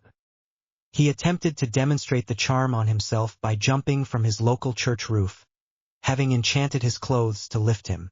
Unfortunately, it was his robes, not he himself, that levitated. Hobart fell 10 feet, broke 16 bones, and was fined for outrageous silliness. The class chuckled, especially at the mental image of Hobart, robes floating in the air while he plummeted to the ground. Now then, Flitwick said, clapping his hands together, enough history. I'm sure Professor Binns will haunt you with more of it later. Let's get to casting. This spell requires a precise swish and flick motion with your wand. Keep your wrist relaxed, and be sure to speak the incantation clearly. With a mischievous grin, Flitwick turned to Harry. Mr. Potter, since you've arrived fashionably late, why don't you give us a demonstration? Harry gulped lightly but stood up, suppressing the nerves. The charm was in his father's book, a handwritten, heavily edited journal, crammed with magical theory and personal side notes. It resembled something akin to a magical Wikipedia. Still, he hadn't had much time to practice. However, Harry knew the incantation. He knew the wand movement, and after hours spent playing Hogwarts Legacy, he could picture the spell in his mind with perfect clarity. He closed his eyes briefly, centering himself, lifted his wand, and spoke with confidence. Wingardium Leviosa. The feather in front of him floated effortlessly into the air, and then, with a cheeky smirk, Harry made it twirl gracefully in circles above the class's heads. The room erupted into applause, all except one small, curly-haired girl sitting rigidly beside Ron. Hermione Granger didn't look too pleased. She didn't take kindly to being upstaged, especially when it came to academics. Excellent work, Harry. First try? You truly have your mother's brilliance. 5 points to Gryffindor. Flitwick beamed with pride. Harry grinned and gave a modest bow, his chest swelling with pride. Despite all the years spent with the Dursleys, the locked cupboards and cold meals here, in this castle, he felt like he belonged. Magic felt right, and maybe, just maybe, magic loved him back. 2 professors impressed in one day, he thought. Now I just need to work on my skills for the year and make sure Quirrell stays away from the stone. As long as I don't get involved, he won't succeed. He can't get the stone without me, after all. As Harry slid back into his seat, Ron was grinning from ear to ear. That made Harry happy. Jealousy was the last thing he wanted to foster between them. Hermione, however, looked a little pale. Now, students, your turn, Flitwick announced with a twinkle in his eye, charming all the feathers to float neatly in front of the class. Everyone watched in awe as the feathers hovered in the air, waiting for the students to try their hands at the spell. The boy who lived was making an undeniable impression, and Flitwick, a professor who'd seen many students come and go, felt his curiosity grow. His instincts told him there was something special about Harry Potter. And so far, he wasn't wrong. They had a quick break for lunch, and soon after that, Harry and his fellow Gryffindors would have history class with Professor Binns, the ghost who had been teaching there even before his death. Seriously, the man must have loved his job after all. He came back from the dead to keep working in it. Harry was amazed at the degree to which some people loved their careers. Now sitting at the Gryffindor table next to Neville, who looked a tiny bit tired, Harry almost forgot that it was Neville who had been late this time around. "How are you feeling, Neville? You look a bit tired, mate," he said, hoping his conversation might lead to something meaningful. "I didn't get much sleep last night," Neville replied, his voice low. "I forgot the password and got locked out. I only got in when Filch found me and, well, meeting him wasn't exactly a good experience." Neville shivered at the thought. Filch was truly someone you'd prefer to avoid late at night. "Yeah, that sounds rough. So that's why you were late this morning, right?" Harry asked. "Yeah. And I got lost on the way," Neville admitted shyly. "Hogwarts is a pretty big place, but I can teach you a spell so you won't get lost next time." "It's not that hard," Harry offered. The Revelio charm wasn't exactly first-year material, but he was sure it wouldn't hurt Neville to give it a try. "That'd be great, Harry," Neville said, his face lighting up. "I don't think I want to end up turned into a clock like Professor McGonagall said." Neville's joke brought a smile to Harry's face. Harry's history class with Professor Binns was, as usual, a snooze fest. The ghostly professor droned on about some ancient goblin rebellion, his voice a monotonous hum that could lull even the most caffeinated Gryffindor to sleep.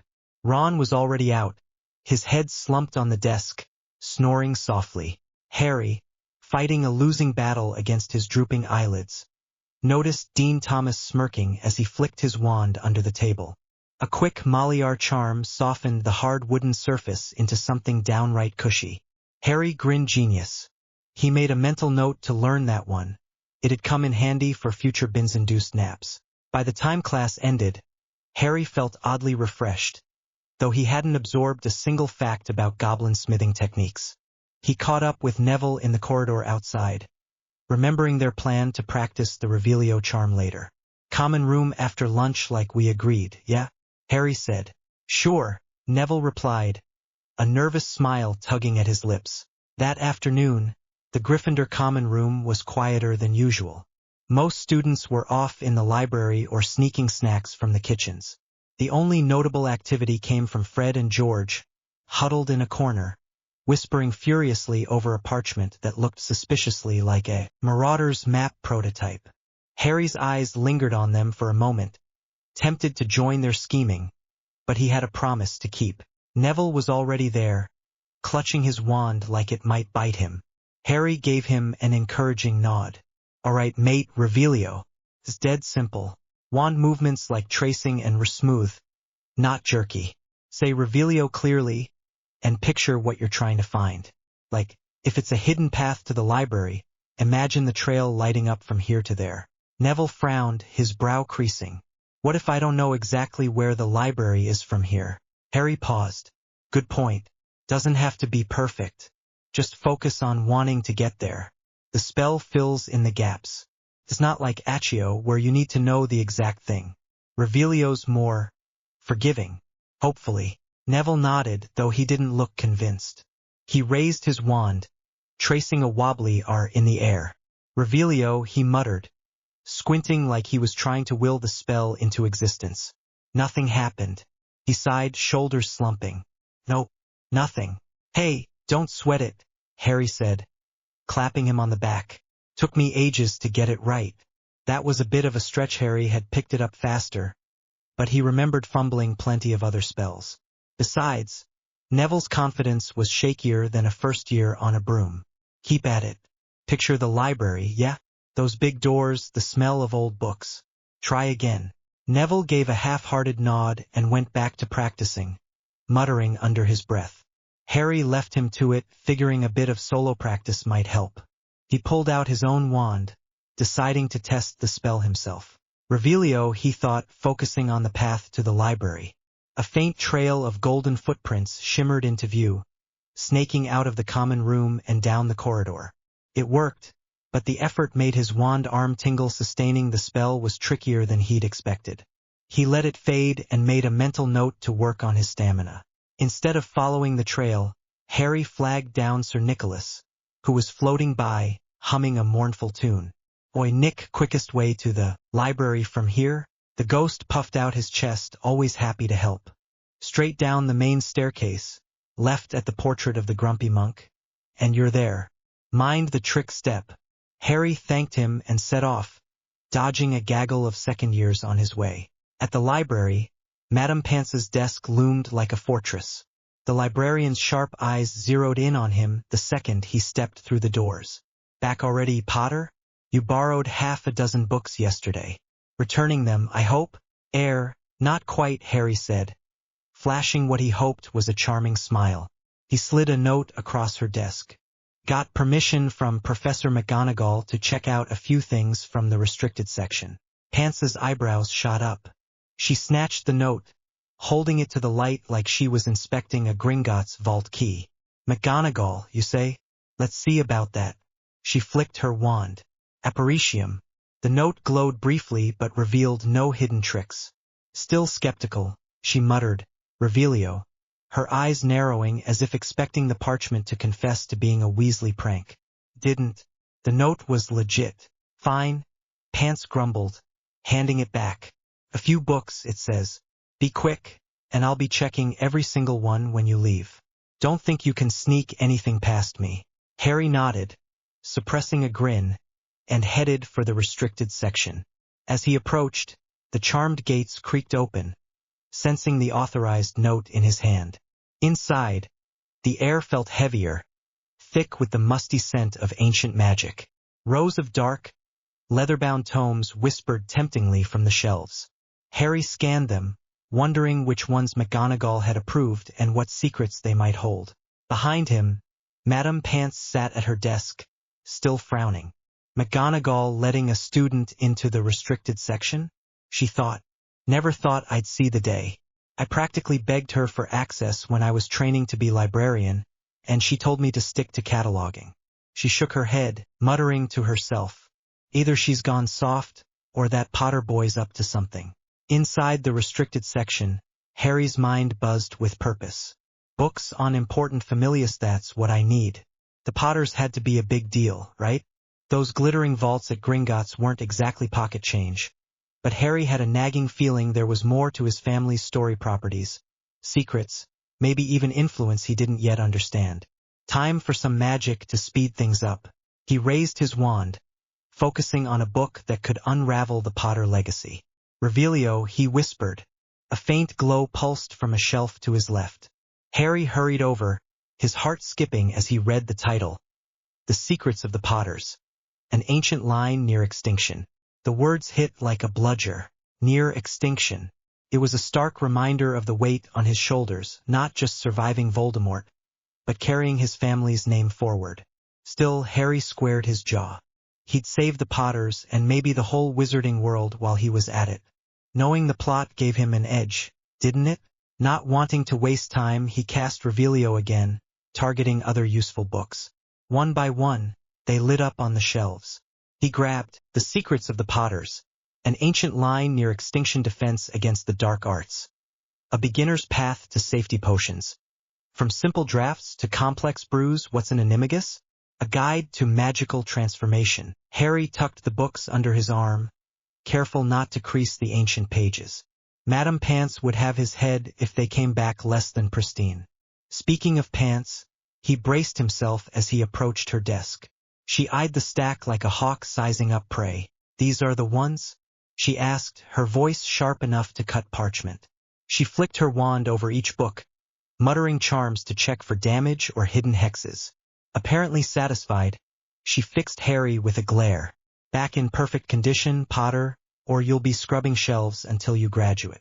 Understood? Yes, ma'am, Harry said, flashing an innocent smile. He bolted before she could change her mind.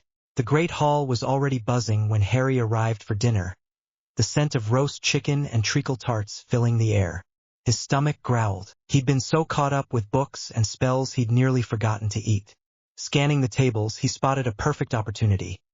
Hermione and Ron at the Gryffindor table with Neville nearby, and across the hall, Hannah Abbott and Susan Bones chatting at the Hufflepuff table.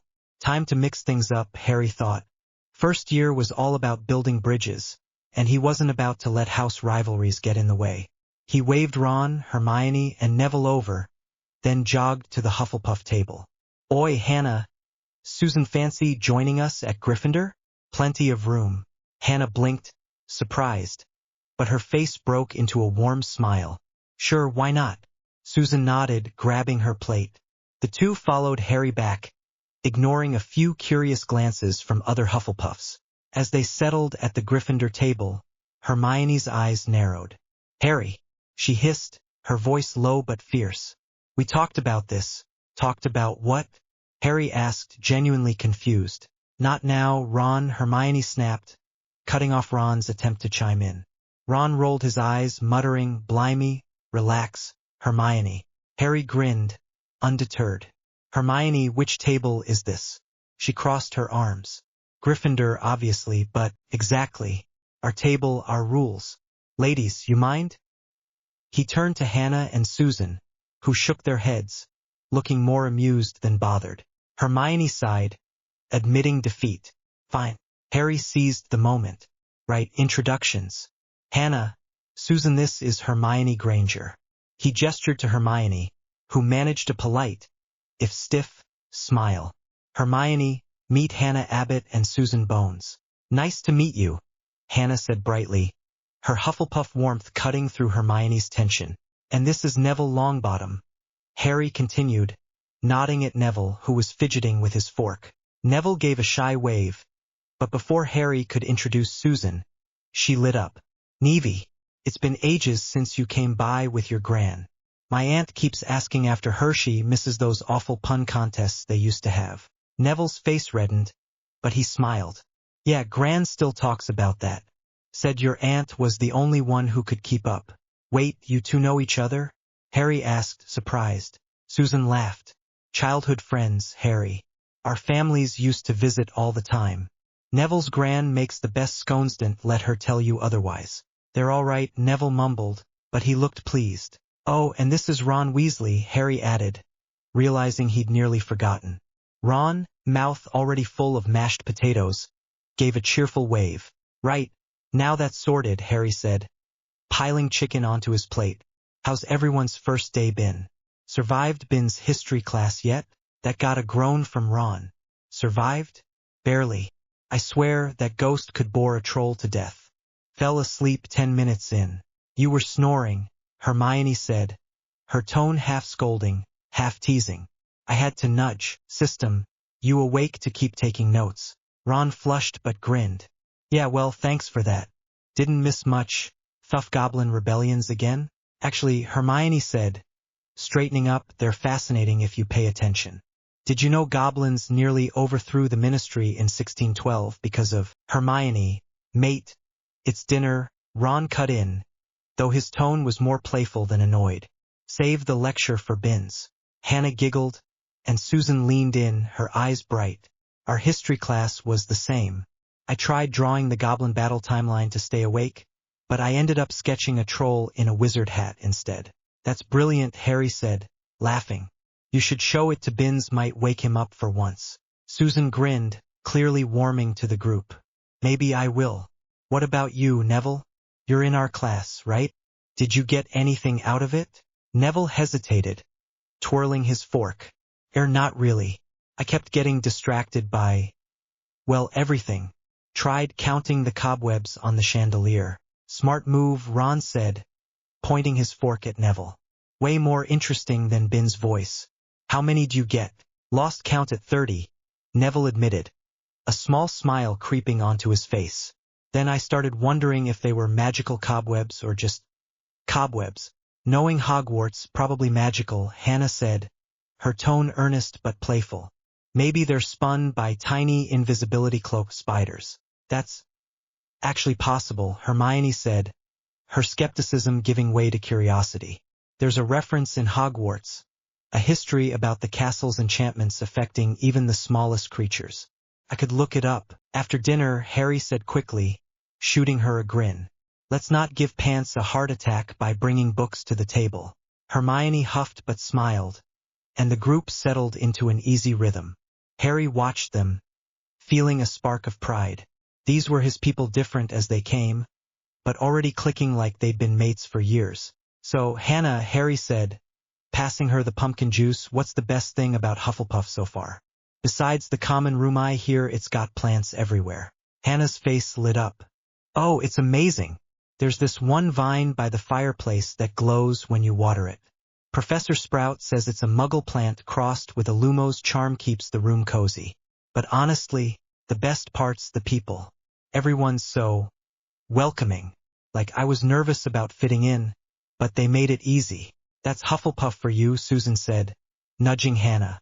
We're like a big family. Gryffindor's got that brave vibe, though bet you lot are always up to something mad. Mad's one way to put it, Ron said with a smirk. Harry's already got us sneaking around. Haven't you? Harry raised his hands. Me? Innocent as a puffskein. That got a laugh from everyone, even Hermione, who shook her head. Innocent, sure.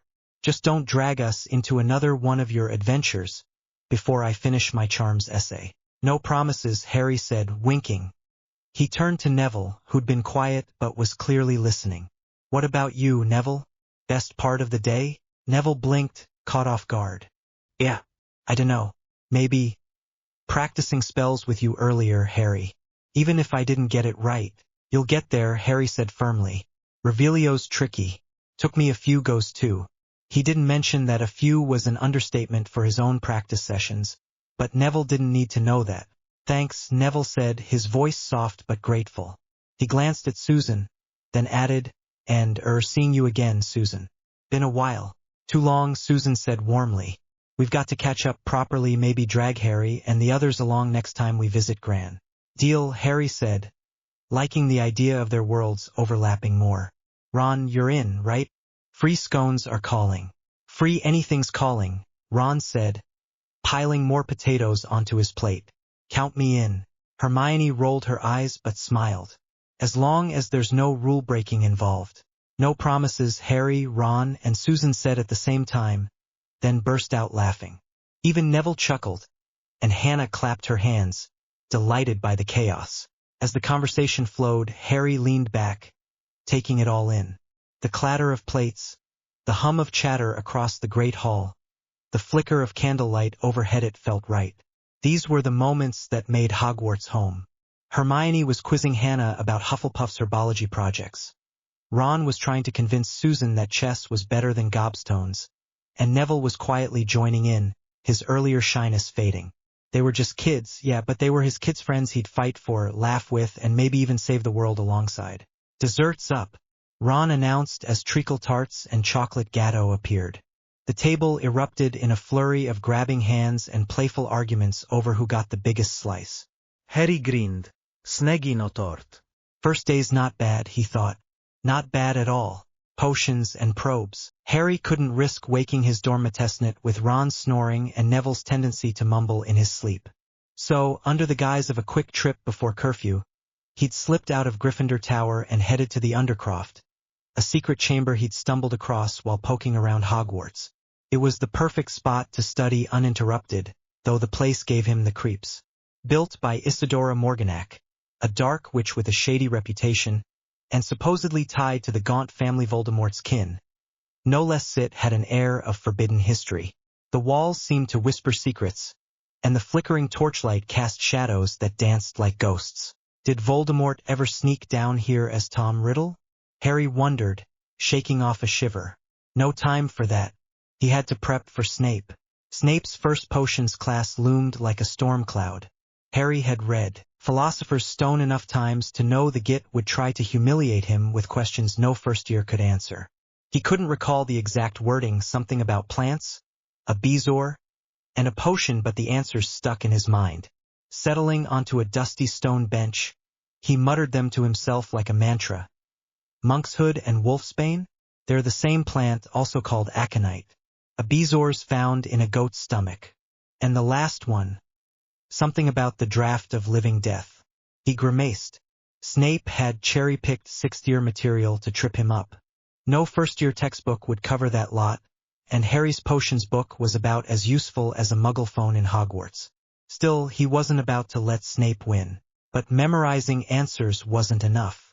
If he was going to survive this year, Quirrell, the stone, everything needed more spells in his arsenal. Harry pulled out his dad's journal. A battered leather book crammed with handwritten notes, spell instructions, and doodles of snitches. It was like a magical Wikipedia, only cooler, and it felt like James Potter was guiding him from the pages. Flipping to a new section, Harry's eyes lit up at the title, Apar Vestigium, the tracking spell. The entry was pure James chatty, practical with a hint of mischief, by James Potter. Tracking saved my hide more times than I can count.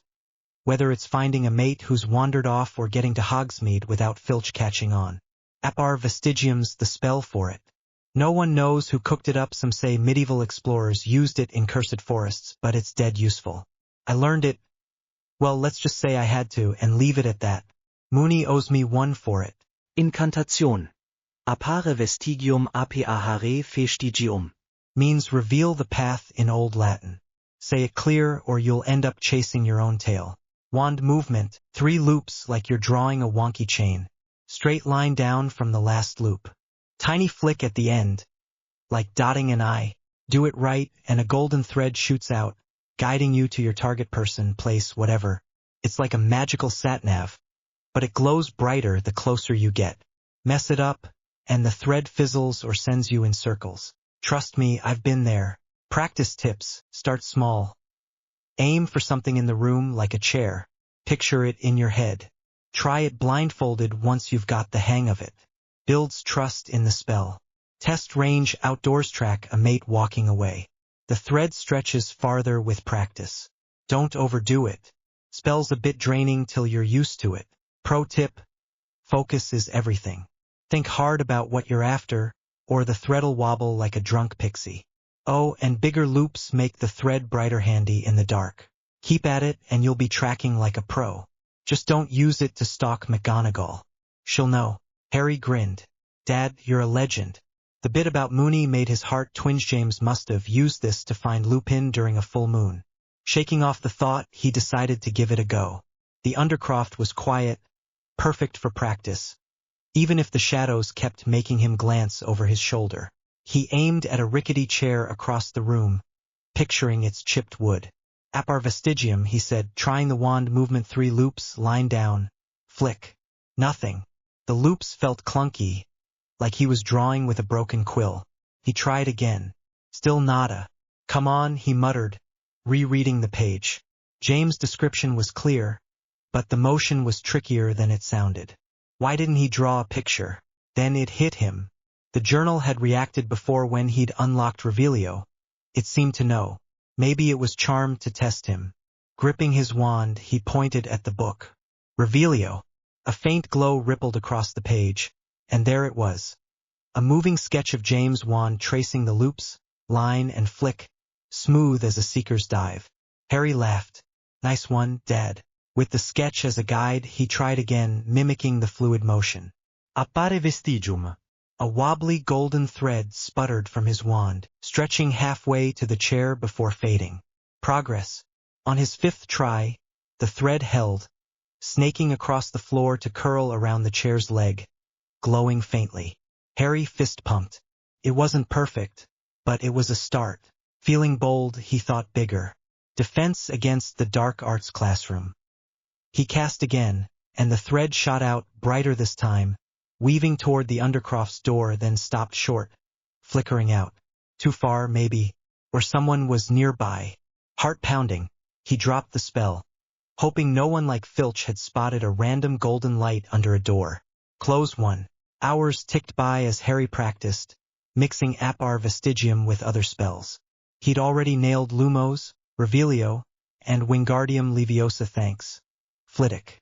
Now he tried Ascendio, the Ascension charm, from another page in James' book. A quick cast sent him jolting 3 feet upward, landing with a thud that echoed in the chamber. Ow, he groaned, rubbing his knee.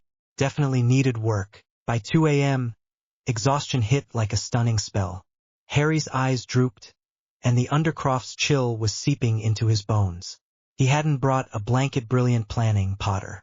Curfew wouldn't lift until 6 a.m., and sleeping on stone wasn't appealing. Then he remembered house elves. He knew one name from Hogwarts Legacy, and she'd always been kind in the stories. Finky, he called Voice Horse. With a soft pop, a small elf appeared, her eyes wide and curious. She wore a patchwork tea towel embroidered with tiny flowers, and her ears flapped as she bowed. Harry Potter, sir. Finky is hearing you. Is you needing food? A warm drink? Maybe? Harry smiled, relieved. Actually, Finky, could you grab my blanket from the Gryffindor dorm? And, maybe zap me back there? I'm knackered, and this place is freezing. Finky tilted her head, studying him. Finky could bring blanket, yes, but taking Harry Potter to his bed is better, isn't it? More comfy for sleeping, sir. You're a genius, Harry said, yawning. Oh, and if it's not too much any chance of a quick snack? No trouble at all. Finky chirped, her ears perking up. Finky brings food and gets Harry Potter to his room. Quick as a snitch, Harry tucked James' journal under his arm and took Finky's tiny hand. With a pop that made his ears ring, they landed in the Gryffindor boys' dorm. The room was dark, filled with the soft snores of Ron, Neville, Dean. Finky wonders, sir, she said, setting the tray on his nightstand. How does Harry Potter know Finky's name? Harry froze mid-bite of bread. He couldn't exactly say video game, could he? Thinking fast, he rubbed his neck, a habit when he was nervous. Found it in an old journal. My ancestor, Hadrian Potter. He was here about 100 years ago, started as a 5th year. Wrote about you, said you were brilliant. Finky's eyes sparkled, her hands clasping together. Hadrian Potter wrote about Finky? Oh, sir, that's ever so kind. Not many wizards notice house elves, you know. Finky thinks you'll be just as great as him, Harry Potter. Harry chuckled, warmth spreading through him despite the lie. Thanks, Finky. I'll try. She beamed, then noticed his drooping eyelids. Harry Potter lays in his bed now. Finky brings proper food. Yes? Before he could answer, she waved her fingers. Upon her return, Harry was already asleep, so threw the blanket over him with a gentle charm. A faint glow settled around the bed, some kind of cushioning spell to keep him cozy. Night, Finky, Harry mumbled, his head hitting the pillow like a stone. He was out before she popped away, the tray of cocoa untouched beside him. In the quiet, Finky smiled to herself. A special one, this Harry Potter, she thought, whisking back to the kitchens. This year will be different. On his nightstand, she'd left a wrapped scone for breakfast, a house elf's promise of more help to come. Harry's morning started with a jolt of energy. Despite the scant 4 hours of sleep he'd snatched after Finky had whisked him back to the dorm. He rolled out of bed before the others stirred, slipping into his morning routine to clear his head. 30 push-ups, 15 sit-ups, and a few stretches later, he was sweating, but focus training his body felt as crucial as training his wand if he was going to face whatever Hogwarts threw at him. Finky's breakfast tray waited on his nightstand. A scone, scrambled eggs, and pumpkin juice, still warm thanks to some elf charm. Harry grinned, scarfing it down. No great hall trek today. But Ron was another story left to himself. He'd sleep through charms and probably lunch. Oi, Ron. Harry shook his mate's shoulder, dodging a flailing arm. Ron groaned, burrowing deeper into his blankets. Up, mate, or you'll miss bacon. And Hermione'll hex us both if we're late. 5 more minutes, Ron mumbled. But Harry yanked the covers off, earning a bleary glare. 10 minutes of coaxing later, Ron was stumbling beside him, yawning as they navigated Gryffindor Tower's winding stairs. Hogwarts corridors were starting to feel familiar, and Harry barely needed our vestigium to find the Great Hall until the moving staircases decided to play tricks. One swiveled mid-step, nearly sending Ron sprawling. Bloody stairs, Ron muttered. Harry flicked his wand, whispering, our vestigium. A faint golden thread snaked ahead, guiding them to a stable landing. Ron blinked, impressed. You're getting good at that. Don't sound so shocked, Harry teased, though he was chuffed. The spell was starting to feel like second nature. In the Great Hall, Hermione was already at the Gryffindor table, nose in standard book of spells. She glanced up as they plopped down, her eyes narrowing at Ron's disheveled hair. Honestly, Ronald, did you sleep in your robes? Didn't have Harry dragging me out of bed yesterday. Ron shot back, piling sausages onto his plate.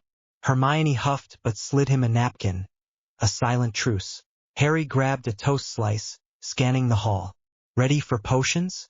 Snape's bound to be a nightmare. Hermione's face lit up. I've read all about potion making. It's so precise, almost scientific. Can't wait to get us all in trouble by showing off?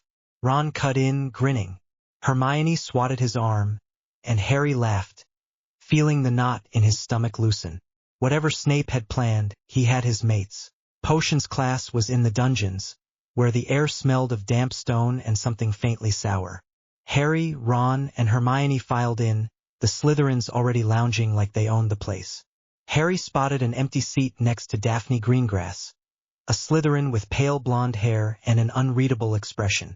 Odd that the seat was free. She was striking, with sharp cheekbones and cool blue eyes that seemed to see through everyone.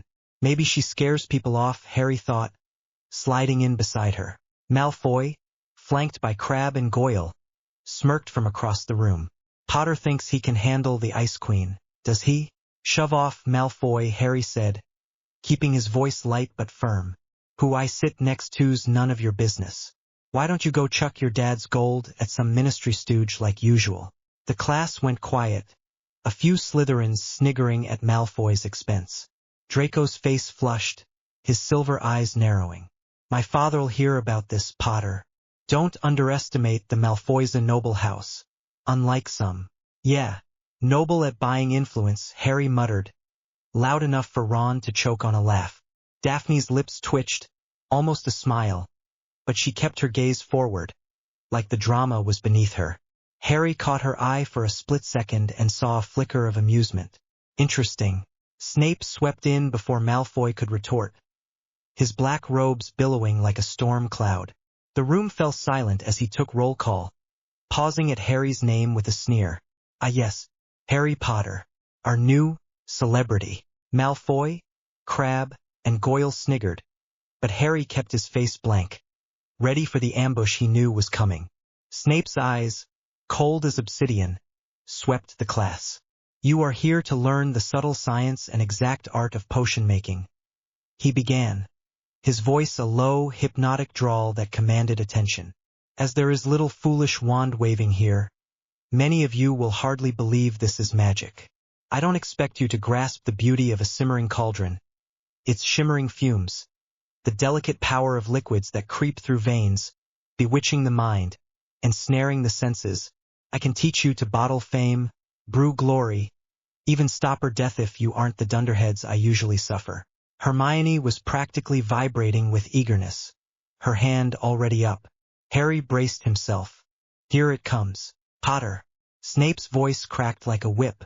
What would I get if I added powdered root of asphodel to an infusion of wormwood? Harry met Snape's gaze, his night in the Undercroft flashing through his mind. He'd prepped for this. You'd get the draught of living death, sir. Strongest sleeping potion there is. Snape's lip curled, but Hermione's hand shot higher, and Daphne raised hers too, cool and composed. Snape ignored them. A lucky guess, I presume. Let's try again, Potter. Where would you look if I told you to find me a bezoar? Inside a goat's stomach, sir, Harry said smoothly. Handy for poison, isn't it? Anyone been dosed lately? A few Gryffindors stifled laughs. Ron grinned, and Hermione looked torn between pride and annoyance at not answering. Daphne's eyebrow arched, slightly impressed. Maybe? Snape's eyes glinted dangerously. Cheeky Potter. The spitting image of your father. He spat the word like a curse. One last chance. What's the difference between monkshood and wolfsbane? They're the same plant, sir, Harry said, leaning back. Also called aconite. Snape's jaw tightened, clearly expecting to stump him. Well, why aren't you all copying that down?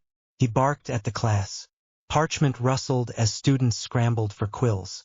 Over the noise, Snape added, and a point from Gryffindor for your insolence, Potter.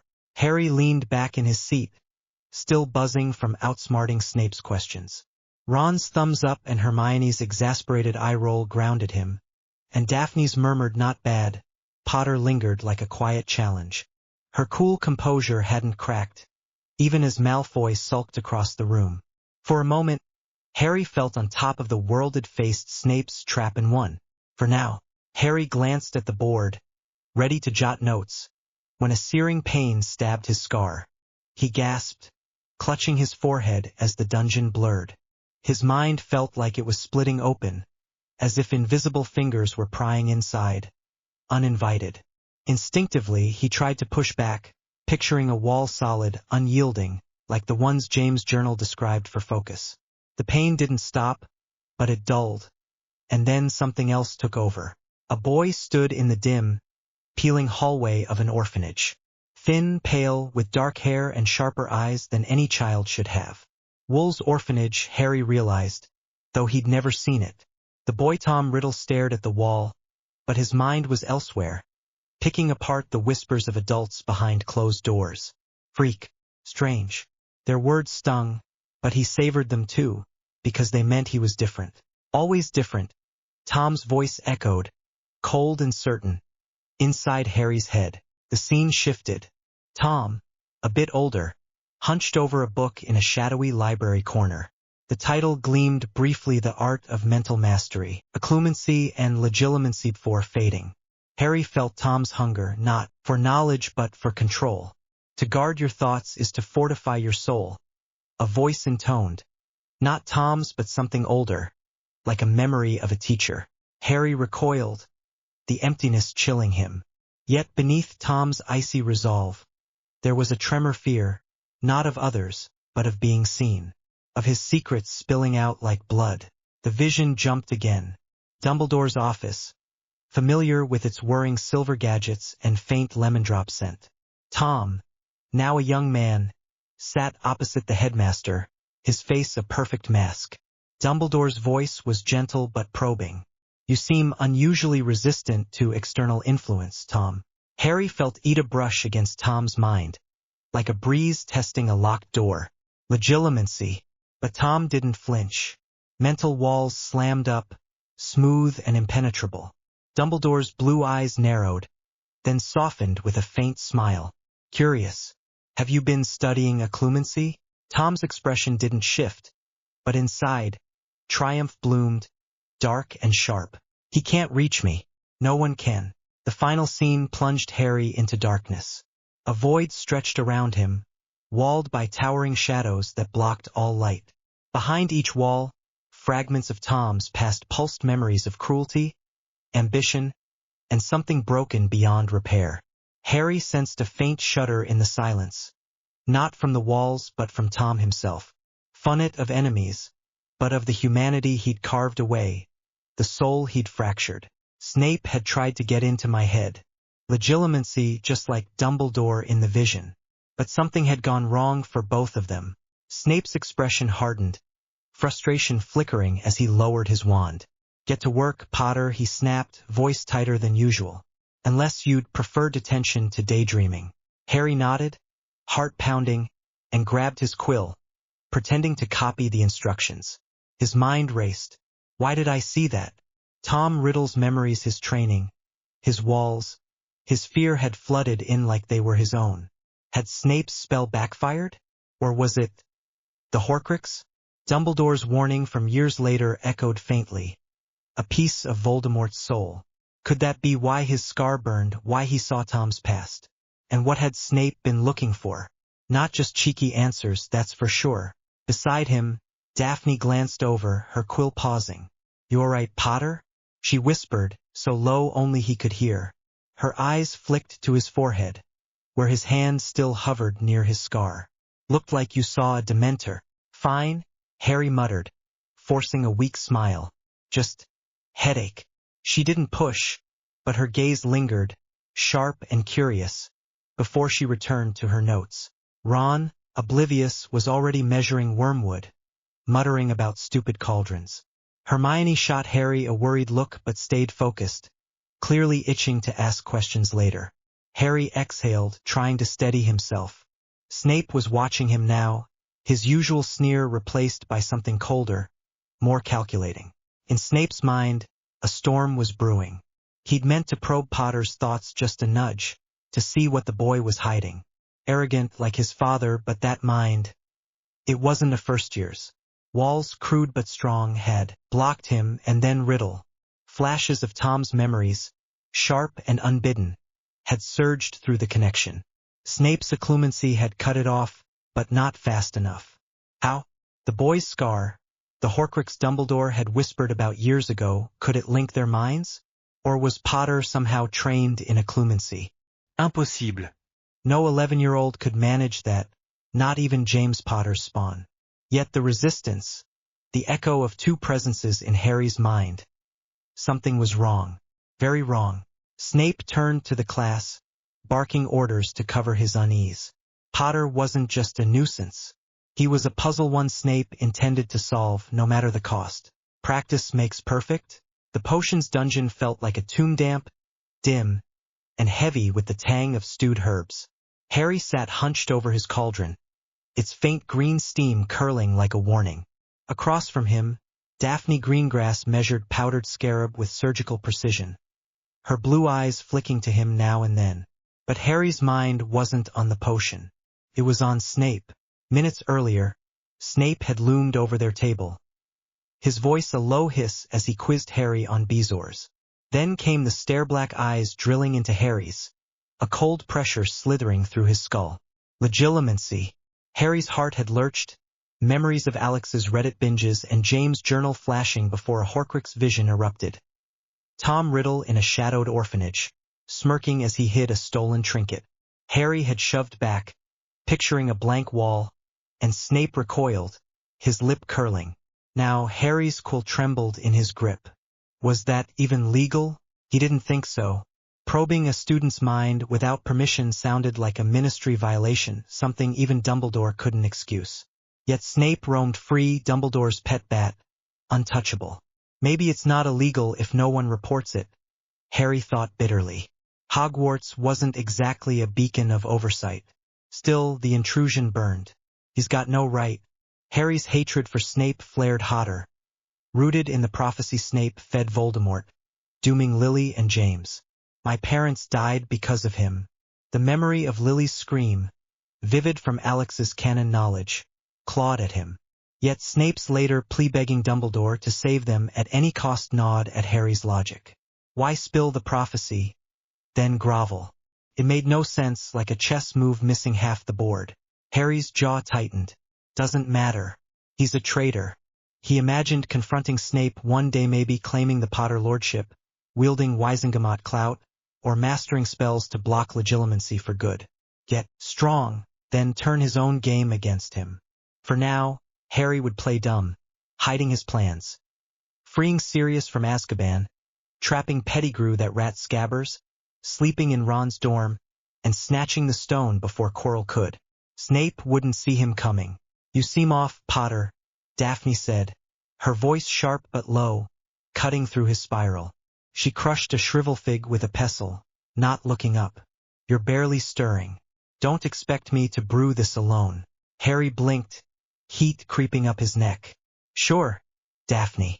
Potions can't be that hard, he said, forcing a smirk to mask his distraction. She snorted softly. We'll see about that. Harry grabbed a knife to slice a saprophyros bean, but it squirmed like it had a personal grudge, slipping under the blade. How the hell do you cut something that fights back? His frustration spiked. Snape, legilimency, this stupid bean. He jabbed harder, nearly nicking his thumb. You can use your wand, you know, Daphne said from the corner, her tone dry but tinged with amusement. Harry glanced at her, caught off guard. Would you mind showing me? She rolled her eyes, stepping closer. You can't do anything without my help, Potter. How dim. Her words stung, but her lips twitched, betraying a smirk. She flicked her wand. Diffindone, the bean split cleanly, its juice pooling neatly. Like that. Try not to blow us up. Harry mimicked her, his Diffindo wobbly but effective. Thanks, he muttered, grudgingly impressed. Daphne's skill was no fluke. Her dad, Cyrus, must have drilled her in magic since she could walk. Together, they fell into a rhythm, their potion simmering a perfect sapphire blue. They finished first, well ahead of Ron and Hermione's smoking cauldron. I'll take it to Snape, Daphne said, lifting the phial. He clearly dislikes you. Wouldn't put it past him to smash it and blame you. Harry's stomach twisted. That's exactly what happens in the book. Good call, he said, keeping his voice light despite the chill of foreknowledge. Daphne strode to Snape's desk, her posture regal. All done, Lady Greengrass, Snape said, his voice smooth as oil, nothing like the snarl he'd aimed at Harry. Exactly what I expect from my Slytherins. 10 points to Slytherin. Harry gaped. The same guy who just tried to crack my skull open? Snape's favoritism was blatant. A slap to Gryffindor's face. As Daphne returned, Harry muttered, he's got favorites. Doesn't he? She shrugged, sliding into her seat. Always has. Her eyes held his a moment longer than needed, and Harry wondered if she'd caught Snape's legitimacy attempt. She didn't push, though, and he let it drop, grateful for her quiet steadiness. Unlike Draco Malfoy, who'd spent breakfast boasting about marrying her someday. Even dragging her to the Undercroft to impress her, Daphne didn't demand attention. How does she know I've been there? Harry thought, unease flickering. His canon knowledge was a map, but Daphne was a puzzle. It was Saturday afternoon, and the first week at Hogwarts had come to an end. For Harry, it had been nothing short of exhilarating, finally stepping into the magical world he dreamed of, but now reality was catching up with him. The mountain of homework they'd been assigned felt overwhelming, especially since he still struggled with some subjects like potions. He knew he needed a plan if he wanted to get through it all without losing his Minder falling behind. Harry's solution? Group study sessions. It seemed logical. Working together would not only make things faster but also give him a chance to bond with his classmates. Unfortunately, the execution hadn't gone quite as smoothly as he'd hoped. The Hufflepuffs, Hannah Abbott and Susan Bones, had embraced the idea enthusiastically, their cheerful determination making them perfect partners. Hermione Granger, predictably, was thrilled by the prospect of collaborative learning, though she insisted on double-checking everyone else's work. Ron Weasley, on the other hand, had initially resisted, groaning about how much he hated studying. But after Hermione unleashed her trademark Lecturia stern reminder that she wasn't someone to be trifled with, Ron reluctantly agreed to join. We can't keep talking like this, Hermione whispered urgently, glancing over her shoulder toward Madame Pance's desk. She'll throw us out if we're too loud. Then what do you suggest? Ron muttered under his breath, clearly irritated. We've got 3 essays to finish, and I'm already drowning. A sly smile spread across Hermione's face. She reached into her bag and pulled out her wand, tapping it gently against the edge of the table. I think I have just the thing, she said. With a flick of her wrist, she murmured, Privatum Sphera. That's one hell of a spell. Hermione, Harry said, genuinely impressed. Where did you learn it? It's not exactly advanced magic, Hermione replied modestly, though there was a hint of pride in her voice. Professor Flitwick mentioned it during Charms class last year. I thought it might come in handy someday. Well, I owe you one, Harry said. Now let's get to work. You're welcome, Hermione said primly. Just share something useful next time, like that transfiguration trick. Harry groaned. Thought we were over that. Ignore her, mate, Ron said, tossing a crumpled parchment ball at Hermione. It bounced off her book. What are you lot on about? Hannah asked, her Hufflepuff tie loose from hours of work. Nothing, Hermione huffed. Hermione's sore 'cause Harry nailed Veriverto first try. And she didn't, Ron said, smirking. Hannah laughed. Competitive, aren't you? Isn't that a Ravenclaw thing, Hermione? Susan teased, her red hair glinting as she leaned in. Hermione's cheeks pinked. Clearly, you don't have enough homework. She dove into her potions essay. Discussed the properties and uses of unicorn horn, wormwood, and boomslong skin. Harry squinted at her title. Snape gave everyone the same topic? Nope, Susan said. We got compare powdered asphodel root and dried nettles in healing potions. Damn, he switched it, Neville muttered, rubbing his ink-stained hands. I'll grab more books. Daphne looked up, her voice dry. He's testing us. Slytherins got analyzed the interaction of Moonstone and Hellebore in calming drafts. Wants to see who cracks.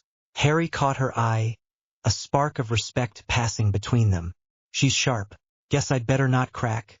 Then he said half to her. She smirked barely, but it felt like a win. 2 hours later, the table was a battlefield of crumpled drafts and spilt ink. Hermione's essay neared completion, her quill a blur. Harry was close behind, his unicorn horn section polished but boomslong skin shaky. Susan and Hannah worked steadily, trading notes with Neville, whose herbology knack shone through. Ron predictably lagged, his parchment a mess of crossed-out lines. How long's this gonna take? Ron moaned, loud enough to earn a glare from pants outside their bubble. Almost done, buddy, Harry said, nudging him. Copy my wormwood bit, but don't make it obvious. Ron perked up. Cheers, mate. Harry envied the Hufflepuff's calm. Susan hummed softly, braiding Hannah's hair between paragraphs, their focus unshaken. Hard-working lot, Harry thought. Wish I had that grit. Snape's essay demanded perfection, anything less, and he'd tear it apart, especially Harry's. Can't give him ammo after that legitimacy stunt. Daphne leaned over, scanning Harry's draft. Your bombslunks off, she said, voice low so only he heard. It's venom, not skin, for polyjuice potency. Fix it or Snape'll dock you. Harry's pulse quickened, not from the correction, but her closeness, her breath grazing his ear. Thanks, he mumbled, scratching out a line. How'd you know that? My dad, she said simply. He brews for St. Mungo's. You'd know if you listened instead of staring into space. I wasn't. Harry started, then caught her teasing glint. She's messing with me. Fine, gringras. What else am I botching? She tapped his parchment. Your handwriting's a crime. And don't mention unicorn horns rarity twice eats redundant. Harry grinned despite himself. You're brutal. You're welcome, she said, echoing Hermione but softer, her eyes holding his. For a moment, the library phadodrons grumbling. Hermione's quill, Neville's ink splots. Just Daphne, her cool facade cracking into something warmer. Hermione cleared her throat, shattering the moment. Harry, focus. We've got charms next. Daphne leaned back, smirking faintly, and Harry buried his flush in his essay. Get a grip, Potter. But his mind raced. Daphne wasn't just a Slytherin. She was clever, steady, nothing like Malfoy's posturing. He showed her the Undercroft? Thinks he's slick. Harry's canon knowledge gave him the edgy. He'd explored the Gauntlet chamber in his Hogwarts legacy days, but Daphne's curiosity about his secrets unnerved him. She's no pawn. Gotta watch her. As the group packed up, Pance's shadow loomed, but the Privatum Sphera held. Harry lingered, helping Daphne stack her books. You didn't have to join us, he said quietly. Slytherins don't usually mix. She shrugged, her braids slipping over her shoulder. Slytherins do what's smart. You're interesting, Potter. Don't make me regret it. Harry's heart skipped. No promises. She rolled her eyes but didn't turn away, and as they left the library bickering with Hermione, Neville trailing Susan and Hannah, Harry felt a shift. Daphne was in his orbit now, a partner he hadn't planned for. Sirius, Pettigrew, the Stonetheel wait a day. For once, Hogwarts felt like more than a battlefield. Felt like home. With his assignments finally complete for the day, Harry slipped out of Gryffindor Tower under the cover of darkness. The halls were quiet, save for the occasional flicker of torchlight or distant echo of footsteps from patrolling professors. He made his way to the Undercroft, a secluded chamber deep beneath the castle that had become his secret sanctuary for practicing magic. It wasn't exactly warm or inviting, but it was private, and privacy was something Harry desperately needed if he wanted to prepare himself for what lay ahead. He couldn't shake the feeling of unease growing in the pit of his stomach. In the books, or rather, in the vague memories he retained from his past life, Harry always seemed to survive by sheer luck or plot armor. But this time around, things were different. Quirrell wasn't just some bumbling defense against the dark arts teacher. He was Voldemort's host, and Voldemort didn't hesitate to kill. If Quirrell decided to use the killing curse instead of strangling him at the end of the year, Harry knew he wouldn't stand a chance unless he got stronger fast. Harry reached the Undercroft and lit his wand with a quick lumos. The dim light revealed rows of old, rusted suits of armor lining the walls, their hollow visors staring blankly into the gloom. These would serve as his targets tonight. He set one of the static armors upright in the center of the room and stepped back, mentally reviewing the list of spells he'd already practiced. Lumos, a simple spell, useful for illumination. Revelio, for revealing hidden objects or enchantments. Appar Vestigium, to detect traces of magical activity. Ascendio, useful for climbing or escaping tight situations. But these weren't combat spells, not the kind that would help him face Quirrell. He needed offensive and defensive magic. Spells like Expelliarmus, which could disarm an opponent, or even more advanced curses and shields that might tip the scales in his favor. Tonight, he resolved to master Expelliarmus. It wasn't flashy or deadly, but it was reliable, and speed mattered far more than raw power when facing someone like Quirrell. Daphne's arrival. As Harry raised his wand and began muttering the incantation, a soft voice interrupted him from the shadows. "You're going to tire yourself out before you get anywhere near decent," Daphne Greengrass said coolly, stepping into the faint glow of his wand light. She wore casual robes, her long blonde hair tied back in a loose ponytail, and carried a small satchel slung over her shoulder. "What are you doing here?"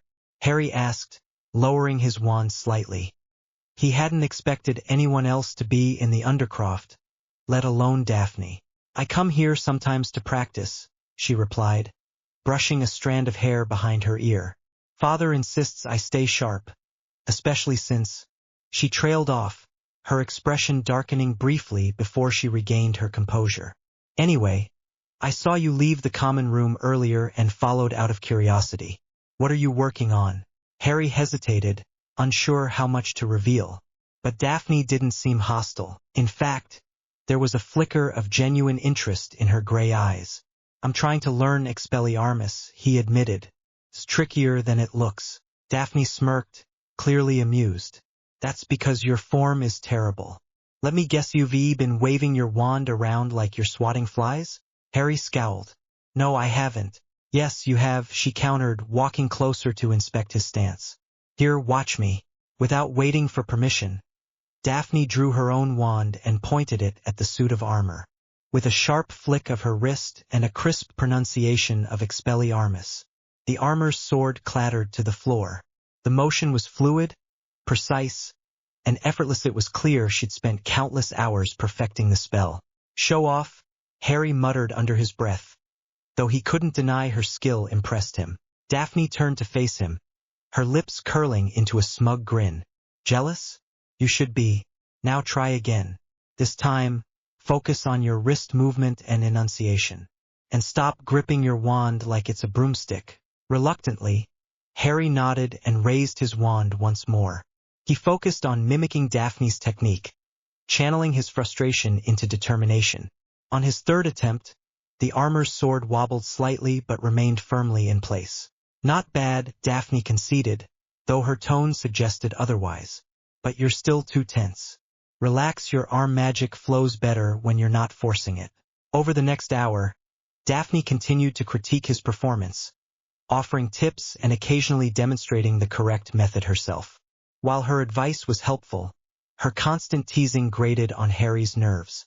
"You're enjoying this way too much," he grumbled after yet another failed attempt sent sparks flying harmlessly into the air. "That's because it's hilarious," she shot back, laughing softly. "Honestly, Potter, if you put half as much effort into potions as you do into failing at this spell, Snape might actually tolerate you." Despite her barbs, Harry found himself appreciating her presence. Having someone to push him and call him out when he messed up made the practice sessions feel more real, less lonely. Plus, seeing Daphne cast spells with such finesse motivated him to work harder. A challenge issued. Finally, after nearly 2 hours of relentless practice, Harry managed to disarm the armor cleanly. The sword clanged against the stone floor, and he let out a triumphant whoop. "About time," Daphne remarked dryly, though there was a hint of approval in her voice. "Now let's see if you can do it against a moving target." Before Harry could protest, she flicked her wand, animating the suit of armor. Its joints creaked as it came to life, raising its sword menacingly. "What the Daphne?" Harry exclaimed, stumbling backward. "Are you insane?" "Oh, relax," she said breezily. "It won't hurt you much." The animated armor lunged forward, forcing Harry to dive out of the way. He scrambled to his feet, heart pounding, and shouted Expelliarmus. Instinctively, the spell missed wildly, ricocheting off the wall and sending dust raining down from the ceiling. "Focus, Potter," Daphne called, watching with amusement as Harry narrowly avoided another swing. You'll never hit it if you keep flailing like that. Gritting his teeth, Harry steadied himself. He took a deep breath, visualized the spell's trajectory, and aimed carefully. When the armor charged again, he snapped his wand upward and yelled, Expelliarmus. This time, the spell connected perfectly. The armor's sword flew out of its grasp, clattering to the ground several feet away. The enchanted metal knight froze mid-step, then collapsed into a heap of clanking pieces. Well done, Daphne said, clapping mockingly. Maybe there's hope for you yet. Harry glared at her, though he couldn't suppress a grin. Thanks for the help, I guess. Don't mention it, she replied, picking up her satchel. Just remember I expect a rematch someday. Preferably when you're less likely to embarrass yourself. With that, she turned and strode toward the exit, leaving Harry alone in the dimly lit chamber. As he gathered his things and summoned Finky to escort him back to Gryffindor Tower, he couldn't help but feel a spark of gratitude. Daphne may have teased him mercilessly, but her guidance had pushed him further than he'd ever imagined possible. Collapsing onto his bed later that night, Harry realized the truth. Mastering spells was only half the battle. The real test would be whether he could endure the cost of survival.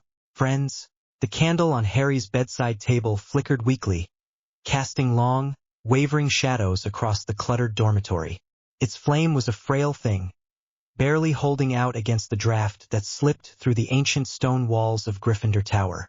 Harry hunched over his charms textbook, his quill scratching furiously against the parchment, leaving smudges of ink that bled into the margins.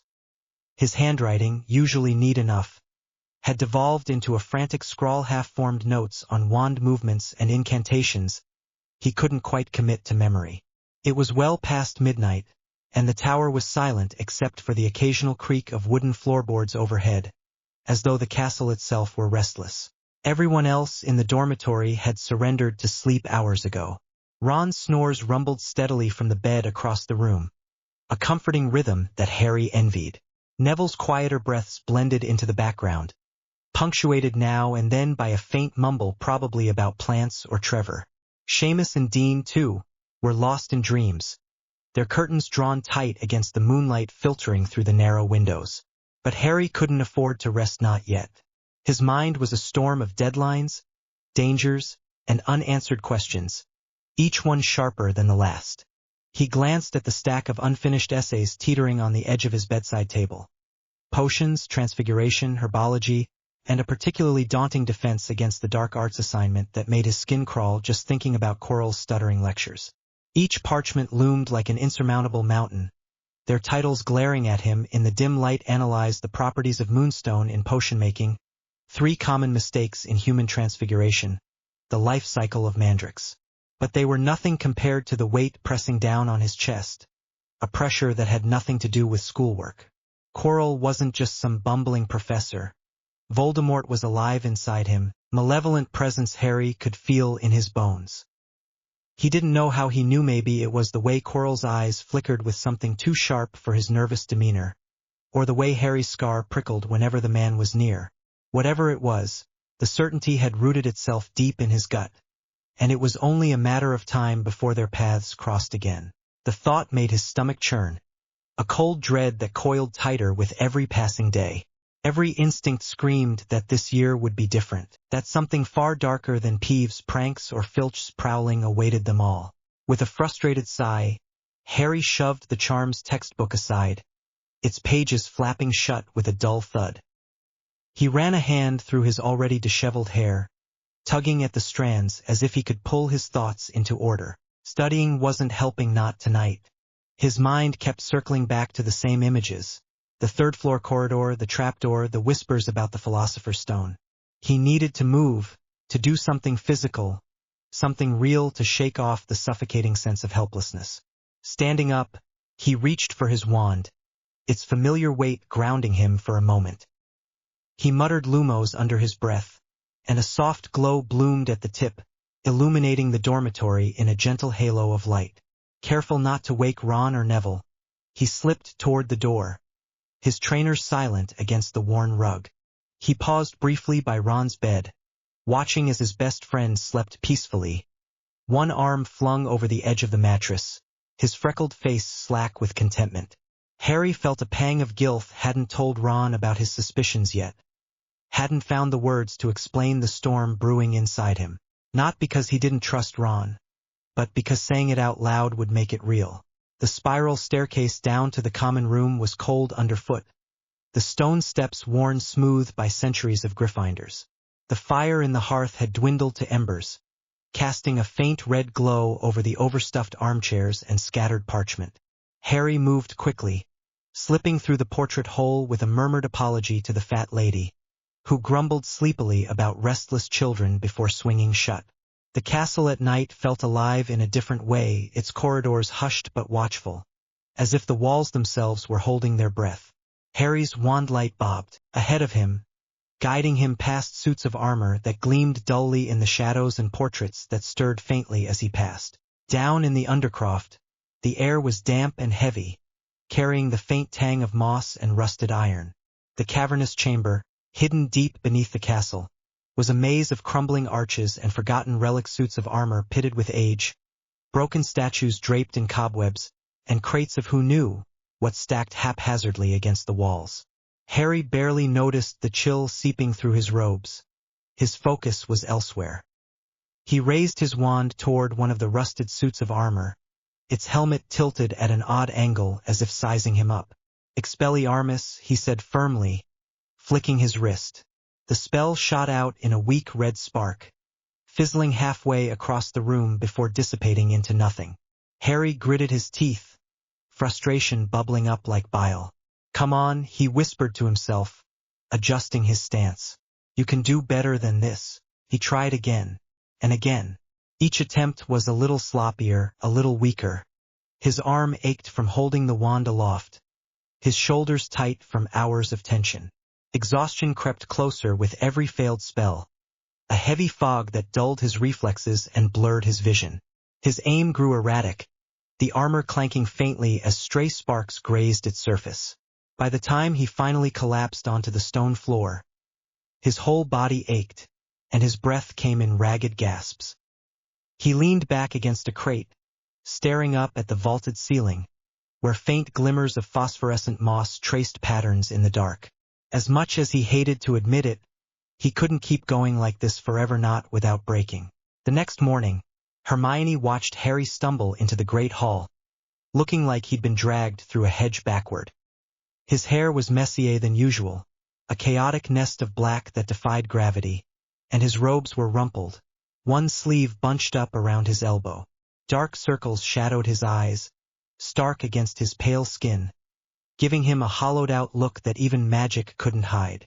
She frowned as he slumped onto the bench beside Ron without a word, his movements slow and mechanical. "Morning, mate," Ron said around a mouthful of toast, butter smearing his chin. "You look awful." "Thanks," Harry muttered dryly, reaching for a piece of bacon from the platter. But instead of eating, he just stared blankly at his plate, the bacon dangling from his fingers, his fork hovering uselessly over a pile of scrambled eggs. His glasses were smudged, and he didn't seem to notice or care. Hermione leaned closer, lowering her voice so the chatter of nearby Gryffindors wouldn't carry her words. "Are you all right, Harry? You've been acting off lately." Her tone was gentle but probing, her brown eyes searching his face for any crack in his usual defenses. "I'm fine," he replied quickly, too quickly, his gaze fixed on his untouched food. "Just tired." She didn't believe him for a second. Over the past week, she'd noticed the signs piling up like unpaid bills. Harry skipping meals, disappearing during free periods, zoning out during charms when Flitwick called on him. He'd even missed a Quidditch practice, which was unheard of. Harry lived for flying, for the rush of wind and the roar of the crowd. Something was clearly wrong, but whenever she asked, he deflected with vague excuses that sounded rehearsed. It was starting to worry her, a nagging unease that settled in her chest and refused to budge. She glanced at Ron, hoping for backup, but he was too busy piling sausages onto his plate to notice. "Harry," she tried again, softer this time, "you know you can talk to us, right? Whatever's going on." "I said I'm fine, Hermione," he snapped, his voice sharper than he'd meant. He winced almost immediately, rubbing a hand over his face. Sorry. I got a lot on my mind. Hermione pressed her lips into a thin line but didn't push further. Not yet. She'd learned by now that Harry could be stubborn as a hippogriff when he wanted to be, but she wasn't about to let this go. Not when he looked like he was unraveling at the seams. By Friday evening, Ron had reached his breaking point. The Gryffindor common room was warm and cozy, the fire crackling merrily in the hearth, but Ron's mood was anything but relaxed. He slammed his history of magic book shut, the thud echoing in the mostly empty room. That's it, he declared, his voice carrying a mix of exasperation and determination. We're finding out what's going on with Harry. Hermione looked up from her charms homework, her quill pausing mid-sentence. A stack of books towered beside her, their spines worn from constant use. What are you talking about? She asked, though her tone suggested she already knew. He's been avoiding us all week, Ron exclaimed, gesturing wildly, his ears turning pink with frustration. Skipping meals, sneaking off Merlin knows where he won't even play Exploding Snap anymore. Last night, I asked if he wanted to nick some treacle tarts from the kitchens, and he just mumbled something about homework and bolted. Homework? Since when does Harry care that much about essays? He flopped back in his chair, crossing his arms. What if something's wrong? Really wrong?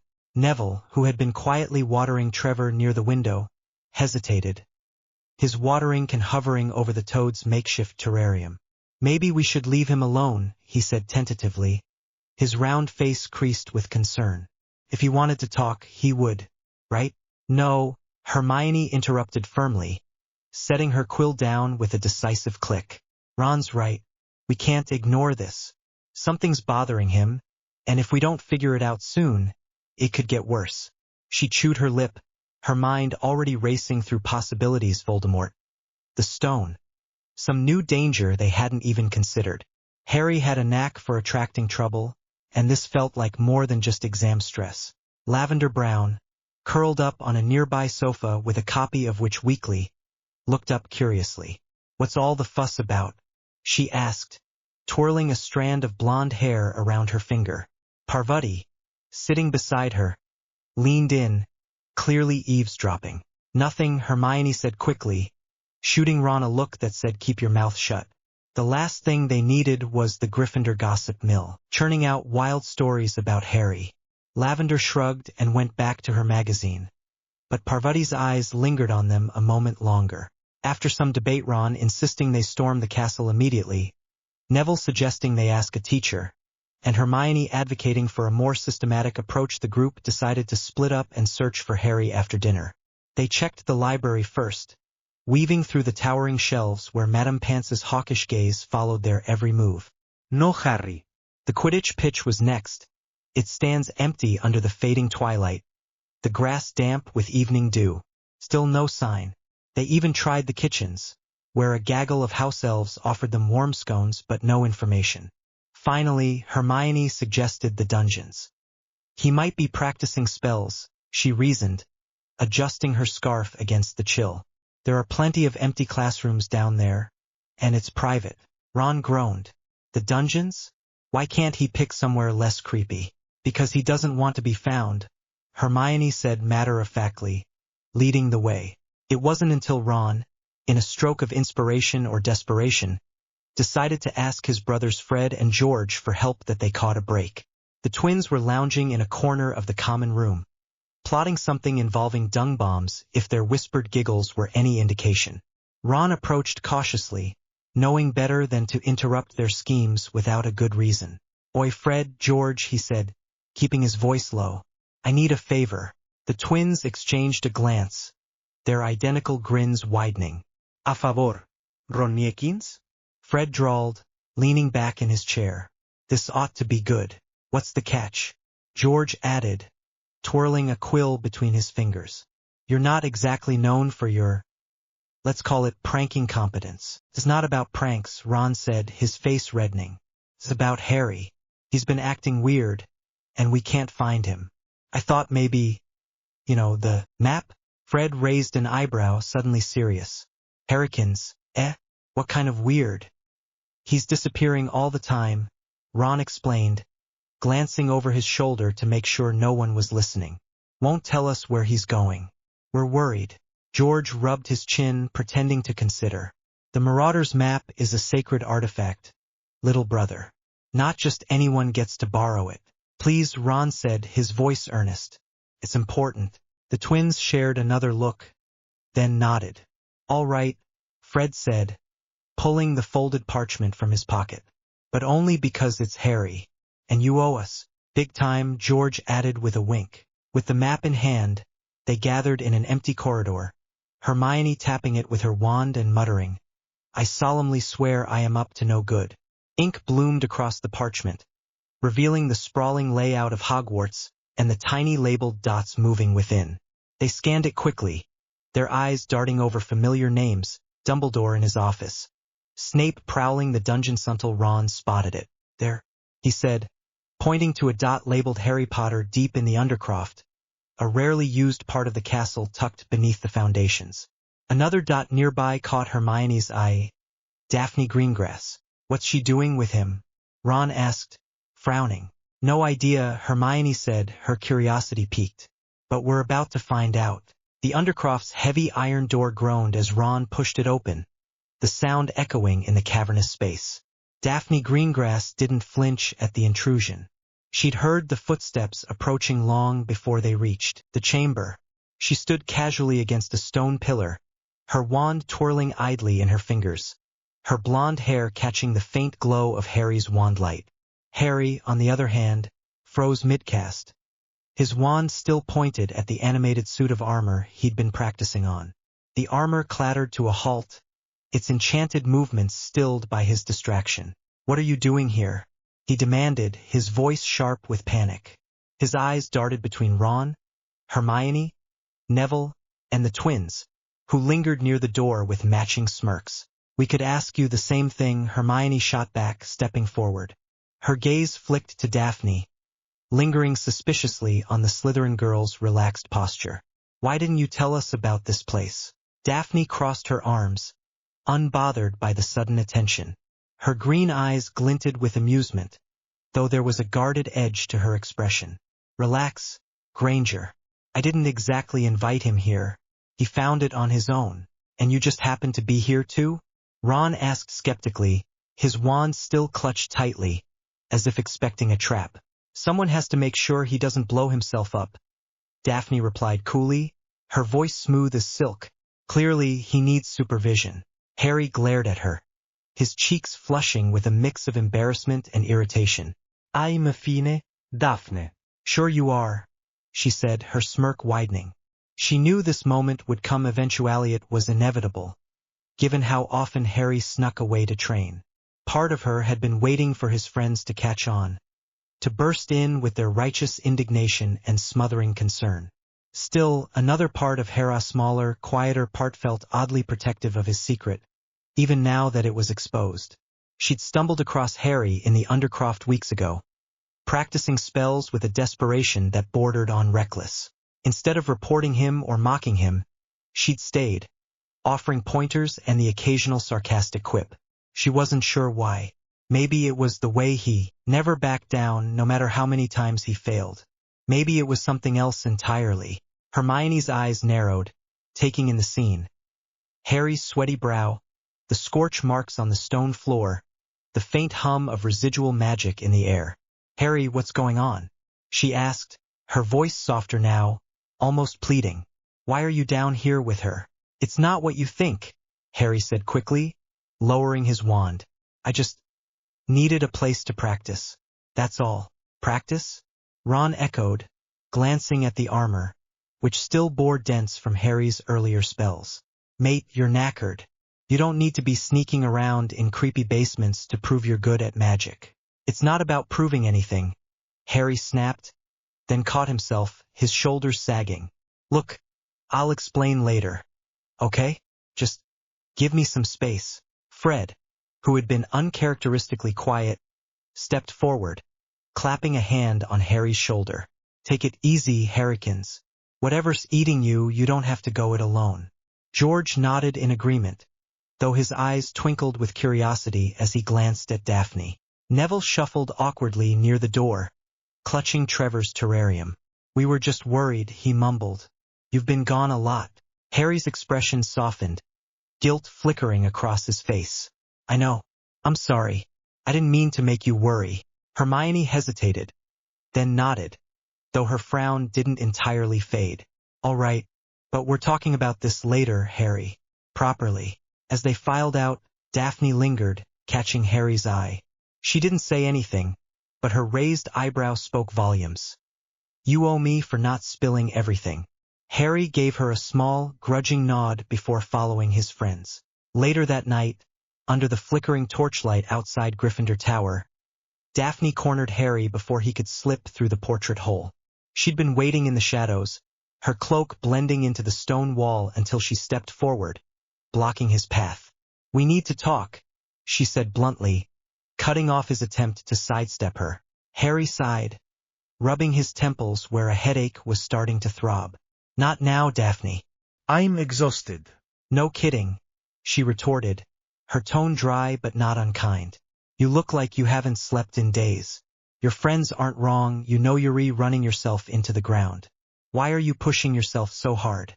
And don't give me that 'it's none of your business' nonsense. I've seen you practice. You're not just messing around with first-year spells. Whatever you're preparing for, it's serious." Harry leaned against the wall, the cold stone grounding him as he weighed his options. He didn't know Daphne well, not really. She was a Slytherin, sharp-tongued and guarded, always keeping people at arm's length. But she'd never ratted him out, never mocked him for his shaky spell work in the Undercroft. And there was something in her eyes now, a glint of genuine concern that caught him off guard. For a long moment, he said nothing, the silence stretching between them like a taut wire. Then, with a resigned exhale, he nodded. "Fine. But if I tell you, you have to answer one question as well." "Fair enough," Daphne agreed, her curiosity piqued despite herself. She crossed her arms, waiting. Harry glanced up and down the corridor, ensuring they were alone. His voice dropped to a near whisper, each word heavy with the weight of truth. "Well, there is this big thing going around this year. You've heard how Dumbledore forbade us from accessing the third-floor corridor?" "Yes, of course. Does it have to do with that?" Daphne asked, her brow furrowing, though she kept her tone neutral. "The Philosopher's Stone is hidden in there," Harry said, his green eyes locking onto hers, searching for any sign of disbelief.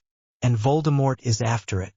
He's possessing Professor Quirrell. I don't know how to explain it, but I know it's true. My scarlet burns when he's near, and I've seen things, flashes of what he's planning. He's gonna try and take the stone, and if he gets it..." He trailed off, his hands clenching into fists. "I have to be ready. I have to become strong enough to fight him in as short a time as possible." Daphne's expression hardened, her usual composure faltering for a fraction of a second. She'd heard rumors about the stone, whispers in the Slytherin common room about power and immortality, but she dismissed them as exaggerated gossip. Hearing it from Harry, though seeing the raw determination in his face, the fear he was trying so hard to hide felt real. Too real. "Are you serious?" she asked, her voice steady despite the chill creeping up her spine. Harry's face didn't change, his jaw set in a way that answered her question without words. She exhaled slowly, processing the weight of what he'd just shared. Voldemort, the stone, Quirrell. It was madness, but then again, Harry Potter's life seemed to attract madness like a magnet. "Your turn," Harry said, his voice cutting through her thoughts. "What are you practicing in the Undercroft?" A ghost of a smile tugged at Daphne's lips, though it didn't reach her eyes. "Let's just say I have my reasons. Family stuff." She paused, choosing her words carefully. "My sister Astoriash's not well. There are spells, old ones, that might help her, but they're not exactly in the Hogwarts curriculum. I'm teaching myself. That's all you need to know." Harry studied her, surprised by the vulnerability in her admission, however brief. He nodded, accepting her answer without pressing further. "Fair enough." Daphne tilted her head, her gaze sharpening. "Don't worry, I won't tell anyone about Quirrell. Or the stone. But you need to promise me something. What? Harry asked, wary. That you won't kill yourself trying to stop him, she said, her voice firm but not unkind. You're not invincible, Potter. No matter how much you think you are. You've got people who care about you, people who'll notice if you burn out. Harry managed a small, tired grin, the first real smile he'd felt in days. Deal. Over breakfast the next morning, Hermione noticed a subtle change in Harry. He wasn't smiling exactly, but the tension in his shoulders seemed less pronounced, his movements a little less guarded. He slid onto the bench beside her and Ron, reaching for a slice of toast without his usual hesitation. The great hall buzzed with the usual chaos owls swooping overhead, students laughing, the clatter of cutlery, but Harry seemed slightly more present, less like he was carrying the weight of the world alone. Morning, Hermione said cautiously, watching him spread marmalade with unusual focus. Everything okay? Harry shrugged, taking a bite of toast. Yeah. Just working on balancing things better. She didn't press further, though her curiosity burned. Something had shifted. She could feel it, like a change in the air before a storm. Whatever had happened last night, whether it was Daphne's influence or something else, it seemed to have eased Harry's burden, if only a little. She hoped it meant he'd start taking care of himself again, that he'd let them in before things spiraled out of control. Ron, oblivious to the undercurrent, grinned through a mouthful of porridge. Good to have you back, mate. Fancy a game of chess later? I'll go easy on you. Harry snorted, a spark of his old humor returning. You? Go easy? I'd like to see that. Across the hall, Daphne sat at the Slytherin table, her posture as poised as ever. She didn't glance at Harry, didn't acknowledge him in any way, but she was acutely aware of his presence. True to her word, she didn't breathe a syllable about Quirrell or the stone, not even to her closest friends. Instead, she began joining Harry in the Undercroft more frequently, their sessions a quiet alliance born of mutual secrets. They practiced advanced spells Protego, Stupefy, even a few hexes Daphne pulled from obscure texts, honing their skills in the flickering light of conjured flames. For Harry, having someone share the burden, even indirectly, made all the difference. He wasn't alone anymore, not entirely. And for the first time in weeks, that thought didn't feel like a weakness. As the days passed, the castle seemed to hum with a new undercurrent, a tension that only Harry and Daphne seemed to fully grasp.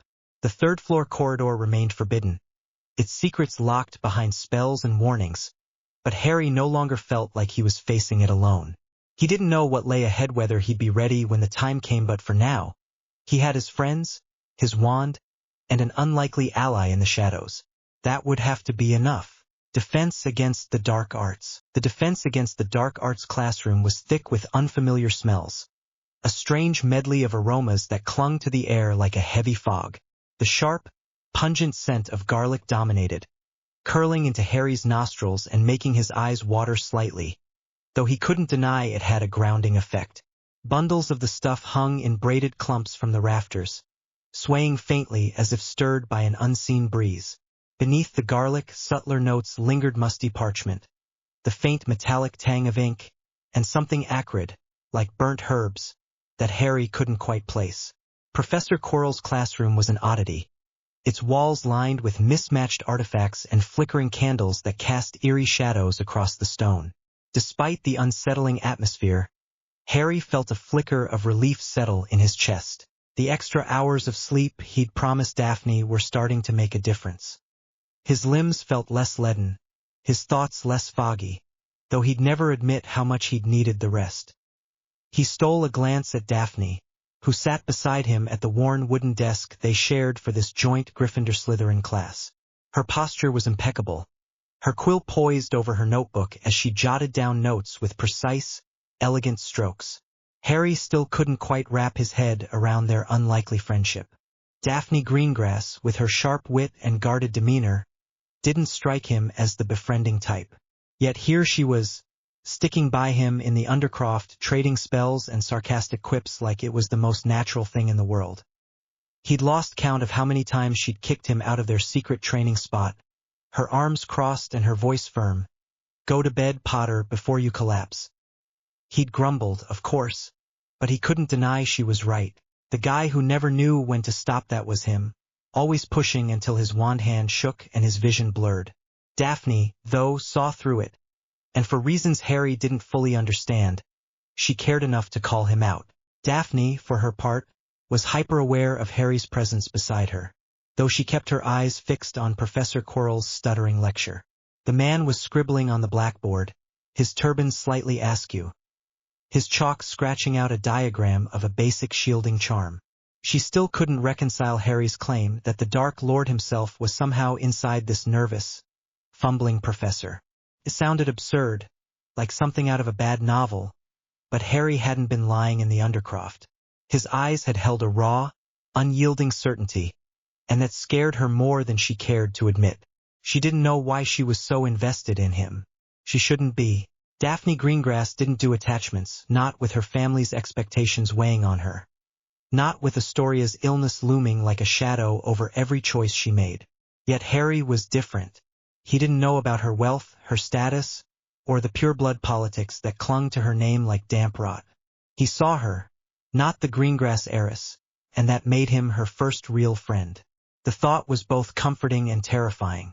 Harry's own thoughts were drifting, though not to Daphne, at least not entirely. He was worried about her, too. She was as relentless as he was, pouring hours into research for spells to help her sister, Astoria. He didn't know the details. Daphne was cagey about it, offering only vague mentions of family stuff, but he could see the toll it took. Her eyes were often shadowed with exhaustion, her movements slower when she thought no one was watching. He'd ended their study sessions early more than once, ignoring her protests when he noticed her stifling a yawn or rubbing her temples. "You need a break, Daphne," he'd say, and she'd scowl, but she'd listen eventually. Why couldn't she rest? Whatever was wrong with Astoria, it drove Daphne with a ferocity Harry recognized all too well. It wasn't like she was facing Voldemort by the end of the year, he thought, then winced at the irony. Still, he wanted to help her, to repay the quiet support she'd given him without asking for anything in return. His musings shattered as a searing pain lanced through his skull, sharp and vicious, like a hot needle driven into his scar. Harry gasped, his quill slipping from his fingers and clattering onto the desk. The classroom seemed to tilt, the edges of his vision warping as the pain intensified, spreading like wildfire through his mind. It wasn't like the dull aches he'd felt before, the ones that flared when Snape glared at him or Quirrell lingered too close. This was different, deeper, more invasive, as if something was clawing at the inside of his head, trying to pry him open. His scar burned, a white-hot brand that pulsed in time with his racing heartbeat. He clutched the edge of the desk, knuckles whitening, his breath coming in shallow bursts. One thought cut through the haze: Voldemort, he's trying to get in. If only he knew occlumency, Harry thought desperately, his mind scrambling for a defense. He'd heard of it in passing. Snape had mentioned it once, sneering about weak minds, but he had no idea how to shield himself. No way to fight back against the suffocating presence pressing against his thoughts. The pain surged, and his vision flickered, the classroom dissolving into something else entirely. A figure stood before him, cloaked in slithering green, his face blurred and indistinct. Harry blinked, trying to focus, but the image shifted, twisting like smoke. The figure was gone, and in its place stood himself. Harry stared into his own green eyes, his own messy hair, his own scar, except this version of him was wrong. Its expression cold and calculating, a cruel smirk curling its lips. The doppelganger raised a wand, and Harry's heart lurched, but before he could react, the vision shattered. Darkness rushed in, swallowing him whole, and he felt himself falling, his body no longer his own. Daphne's attention snapped away from Quirrell's lecture at the sound of a sharp gasp beside her. She turned just in time to see Harry's quill roll across the desk, his face contorted in pain.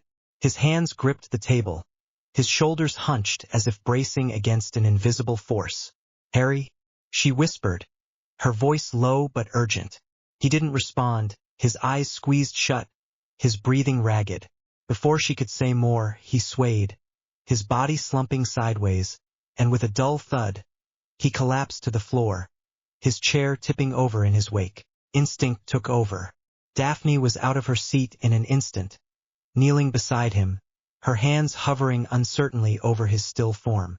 "Harry," she said, louder now, her voice cracking with a panic she didn't recognize.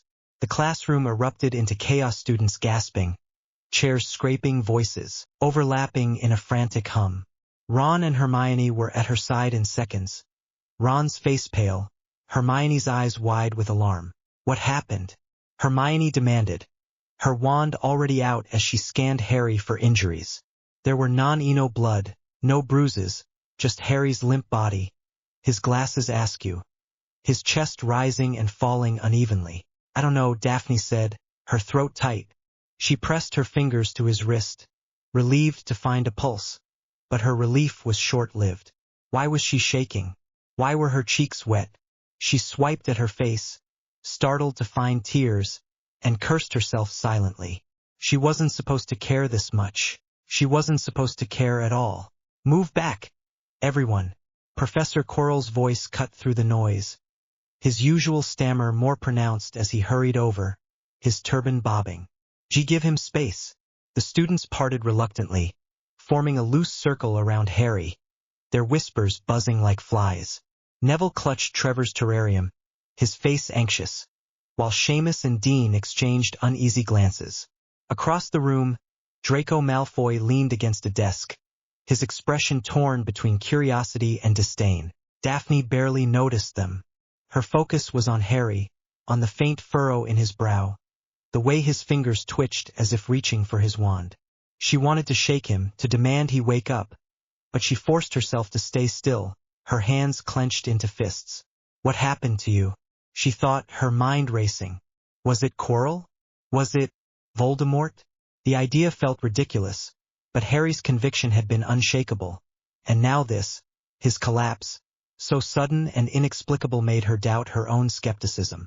Quirrell's heart pounded as he stared at Harry's unconscious form, his hands trembling beneath the folds of his robes. He'd seen the boy wince, seen the moment his eyes glazed over, but he hadn't expected this.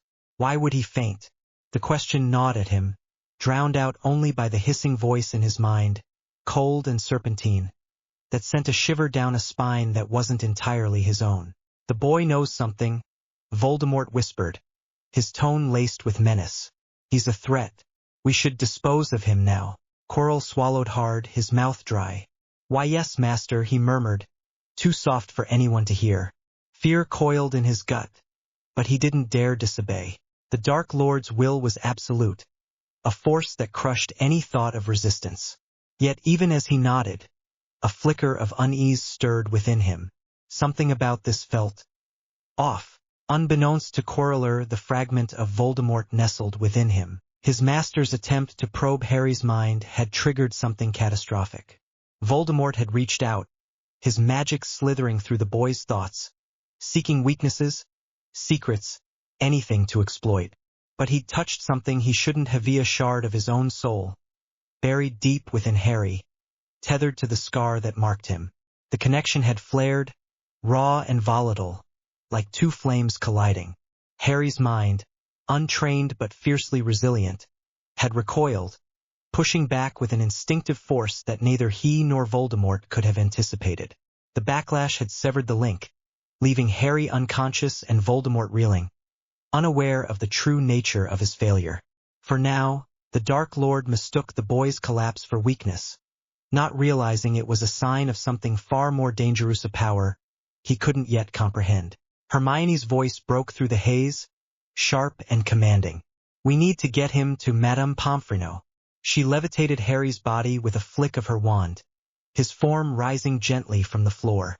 Ron grabbed Harry's fallen quill and notebook, his hands shaking as he followed her toward the door. Daphne stood, her legs unsteady, and moved to join them, but Quirrell's hand shot out, his fingers grazing her arm. "And Miss Greengrass," he stammered, his eyes darting nervously. Perhaps you should stay. Help me calm the class." She pulled away, her expression cold. "I'm going with them," she said, her voice leaving no room for argument. Quirrell flinched but didn't press further, his gaze flickering to Harry's retreating form with a mix of fear and calculation.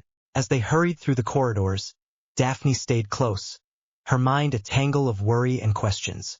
Ron was muttering under his breath, something about bloody Quirrell and not trusting him, while Hermione's focus was laser-sharp, her wand steady as she guided Harry's body. The castle's walls seemed to blur past, the portraits whispering as they went, their painted eyes following the strange procession. In the hospital wing, Madame Pomfrey took charge immediately, her brisk efficiency a stark contrast to the student's anxiety. "Lay him here," she said, gesturing to a cot. She waved her wand over Harry, muttering diagnostic spells. Her lips pursed in concentration. "No physical injuries," she said after a moment, though her tone held a note of unease. "But his magical core is disturbed, like something tried to interfere with it." "Interfere?" Hermione echoed, her eyes narrowing.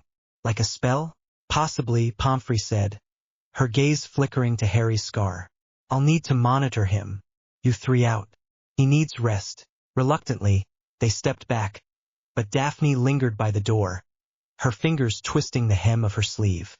She didn't know why she felt so rooted to the spot, why the sight of Harry pale and still against the white sheets made her chest ache. "He'll be okay, right?" she asked, her voice quieter than she'd meant. Pomfrey's expression softened slightly. "He's strong, dear. He'll pull through." Outside, Ron slumped against the wall, running a hand through his hair. "What the hell was that?" he asked, his voice raw. "He just dropped." Hermione bit her lip, her mind already racing. "It's not normal. Something caused it, something magical. We need to talk to Dumbledore." Daphne stayed silent, her thoughts drifting back to Harry's words in the Undercroft. Voldemort is possessing Quirrell. She hadn't fully believed him then, but now, with Harry lying in the hospital wing, the pieces were starting to fit. She didn't know what to do with that knowledge, didn't know how to help, but one thing was certain. She wasn't going to let Harry face this alone. Not anymore. Darkness swirled around me, thick and suffocating, like ink spilled in water. Then, a jolt like falling from a broom, and I wasn't in the hospital wing anymore. I wasn't even myself. I was small, too small, my hands pudgy and uncoordinated, drool slick on my chin. A baby again, but not the baby I'd been, cradled by Mum's warmth. No, this was different, wrong. My thoughts were sharp, cold, already twisting in ways that made my stomach lurch. I was surrounded by other children, their wails piercing the air like shattered glass. A cramped room, gray walls peeling, the air sour with milk and neglect. An orphanage, I realized, and I wasn't crying. Why would I? They were weak, those sniveling kids, clinging to each other's noise. I didn't need them. I didn't need anyone. But that wasn't me thinking that, it was him. Tom. His voice slithered through my mind, and I wanted to scream, to claw my way out, but his body wouldn't move. A woman loomed over me, her face lined and tired, spooning mush into my mouth with mechanical care. Her eyes didn't meet mine, didn't see the calculation behind them. I wasn't hungry, not really, but I ate because strength mattered even now. The other kids were herded into a corner, their sobs fading to whimpers. Foolish, I thought. No, he thought, and I hated how natural it felt, how his certainty curled around my heart like a vine. Then the scene dissolved, the room collapsing into shadow, and I was nowhere again, falling through the dark. A flash, and I was somewhere New Godric's Hollow, the air heavy with October chill. My heart stopped, because I knew this moment, knew it from nightmares I couldn't shake. I wasn't a baby now, but I wasn't myself either. I was tall, cloaked, my wand an extension of my will, its weight familiar in a way that made my skin crawl. A woman stood before me, her red hair wild, her green eyes blazing with defiance. Mom. Lily. My chest ached, but the feeling wasn't mine. It was drowned out by a cold, sneering amusement that wasn't mine either. She was pleading, her voice raw, desperate. Not Harry. Please, take me instead. Foolish woman. I though the thought, and I wanted to scream at her to run, to fight, but my lips wouldn't move. If it weren't for Severus, that pathetic wretch begging for her life, she'd already be dead. sprawled on the floor like the mudblood she was. The word stung, a venom I didn't believe, but it echoed in Mihis' mind, sharp and certain. I raised my wand, and my heart screamed no, no, no, but his will was iron. Avada Kedavra, I said, and green light erupted, blinding, unstoppable. Mum crumpled, her body hitting the floor with a dull thud, and something in me shattered. I wanted to fall with her, to hold her, but he was already moving, stepping over her like she was nothing, his gaze fixed on the crib. Haraim, the baby mestered up, eyes wide, unafraid. He laughed, a sound like breaking glass, because who could challenge him? The heir of Salazar Slytherin, destined to rule. Another curse formed, green light gathering, and I fought, clawing at the edges of the memory, screaming inside my head, I'm not you. But the spell flew, and then pain, blinding, searing, my scar burning as the world exploded into darkness. I was falling again, the memory tearing apart, leaving only the echo of his laugh and the weight of her death. Do you have proof? I said, my voice soft, measured, but laced with a threat that made the air heavier. His accusation hung there, useless, because proof was a luxury he didn't have. I could feel Tom's satisfaction, a quiet thrill at outsmarting him, and it made my stomach twist. This isn't me, I told myself, but my lips kept moving, his words spilling out. I'll tell Mrs. Cole, the boy yelled, his voice cracking. When they see your stash, your stolen things, they'll kick you out. Who did he think he was? The thought was Tom's, cold and absolute, and I hated how it fit, how it felt like power.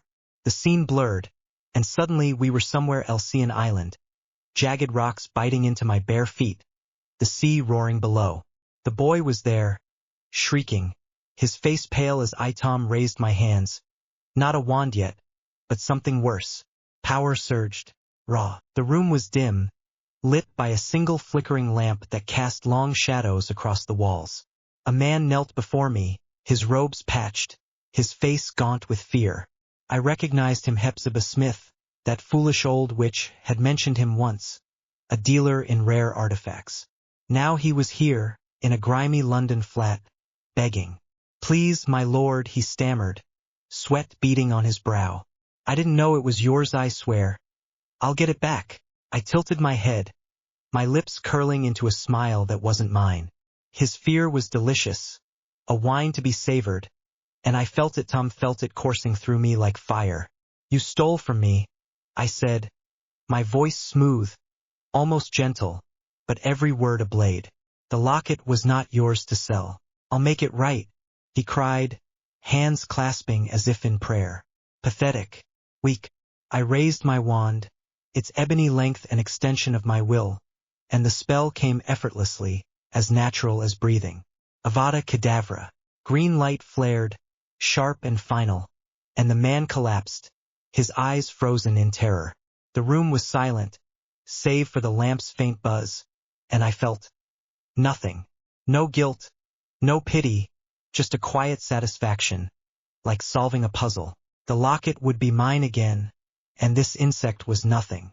I stepped over his body, my cloak brushing the floor, and the power in me surged, a dark tide that made my heart race. It was intoxicating, this control, this rightness. The scene fractured, shadows bleeding into mist, and I was falling again, my scar burning, the man's empty eyes branded in my mind. Lucius, I said, my voice low, honeyed, and a blond man stiffened, his silver eyes darting up. You promised me the ministry's support, yet I hear whispers of hesitation. I leaned forward, just enough, and the room held its breath. Explain. Lucius swallowed, his composure cracking. My lord, the minister is resistant. He suspects. Suspects? I interrupted, my smile sharp as glass. Or have you failed to persuade him? I didn't raise my voice, Tom never did, but the threat was there, woven into every syllable. Lucius paled, stammering excuses, and I felt it again, that thrill of control. They were puppets, every one of them, and I held the strings. I flicked my wand, not casting, just watching them flinch, and the power was heady, like a storm in my veins. You will ensure his cooperation, I said, or I will find someone who can. Yes, my lord, Lucius whispered, bowing his head, and the others followed, a chorus of submission. I was their center, their purpose, and it felt good, too good. I could do this, I thought, could bend the world to my will, and for a moment I wasn't sure if it was Tom's thought or mine. No, stop, I screamed inside, but his body stood tall, unshaken, and I was sinking deeper, losing myself in his certainty, his hunger. The manner dissolved, the faces blurring into smoke, and I was yanked away, my chest heaving, my own name a distant echo. Light flickered, and I was in a different Placia dank alley, the cobblestones slick with rain, the air heavy with rot and despair. A young woman stood before me, her wand trembling in her hand, an auror, her badge glinting faintly, but her eyes betrayed her new, untested, barely out of Hogwarts. I was older now, fully Voldemort, my face hidden beneath a hood, my voice a hiss that made her flinch. You thought you could track me? I said, circling her like a wolf. Foolish girl. She raised her wand, brave but doomed, and I laughed a sound that echoed off the walls, cold and hollow. Stupefy, she cried, but I flicked my wand, deflecting it without effort. Crucio, I said, and red light struck her, twisting her body in agony. Her screams tore through the night, raw and desperate, and I watched, detached, as if studying an insect. Pain was a tool, a lesson, and she would learn her place. I felt the spell's rhythm, its cruel precision, and it was easy, so easy to wield it. Power surged in me, dark and endless, and I wanted more screams, more proof of my strength. No, this is wrong, I thought, but the thought was weak, buried under Tom's glee.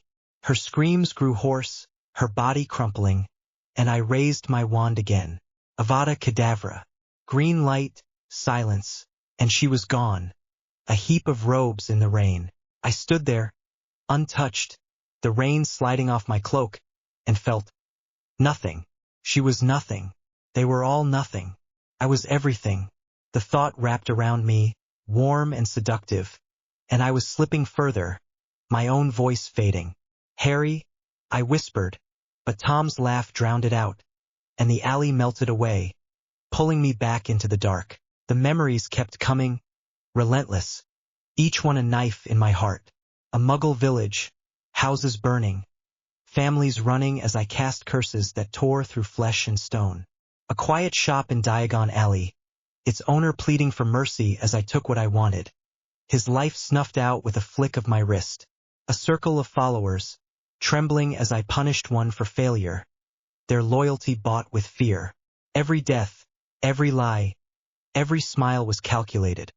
A step toward power, and Tom felt no remorse, no doubt, just a cold, endless hunger. I saw it all, lived it all, and it was breaking me.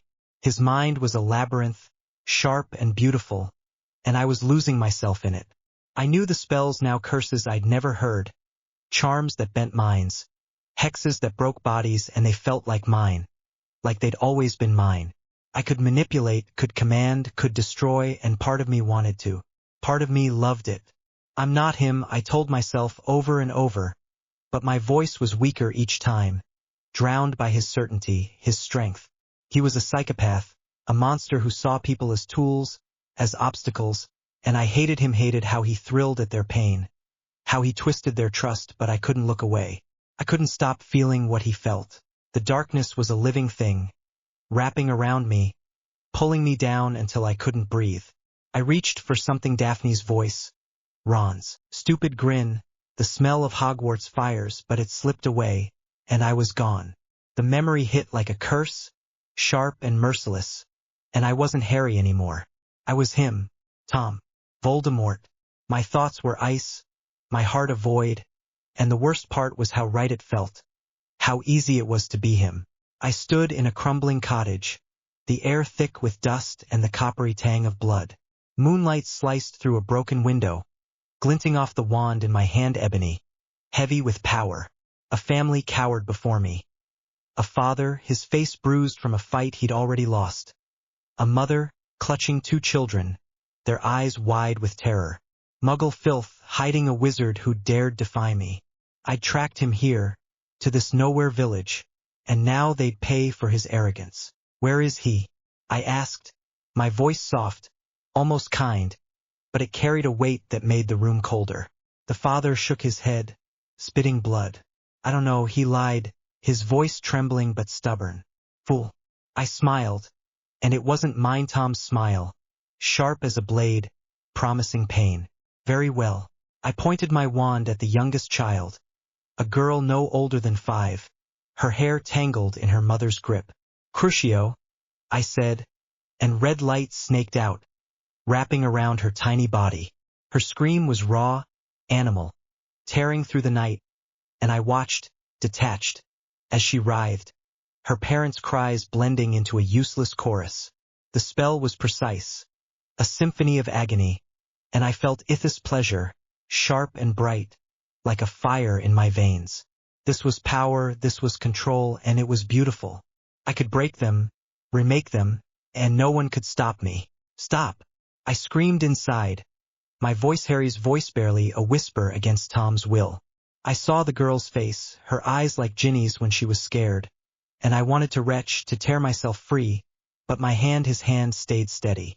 The mother sobbed, begging, offering names, places, anything. I released the curse, and the girl collapsed, gasping, alive but broken. Better, I said, turning to the father. But not enough. Avada Kedavra. Green light flashed, and he fell, a puppet with cut strings. The mother's scream choked off as I turned to her. Then the older boy. Then, no, no, no.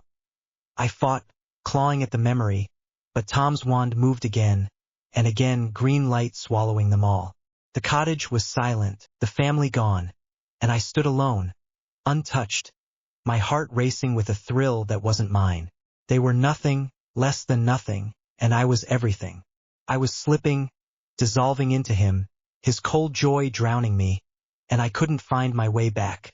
The scene shattered, blood and moonlight bleeding into shadow, and I was falling, my scar a burning brand on my soul. You're a reasonable man, Edgar, I said, my voice smooth as silk, each word chosen to burrow into his mind. You see the future as IDOA world purified, ordered, led by those who deserve it. He shifted, uneasy, his loyalty to the ministry warring with his fear of me. I leaned forward, just enough, and smiled a smile that promised everything and nothing.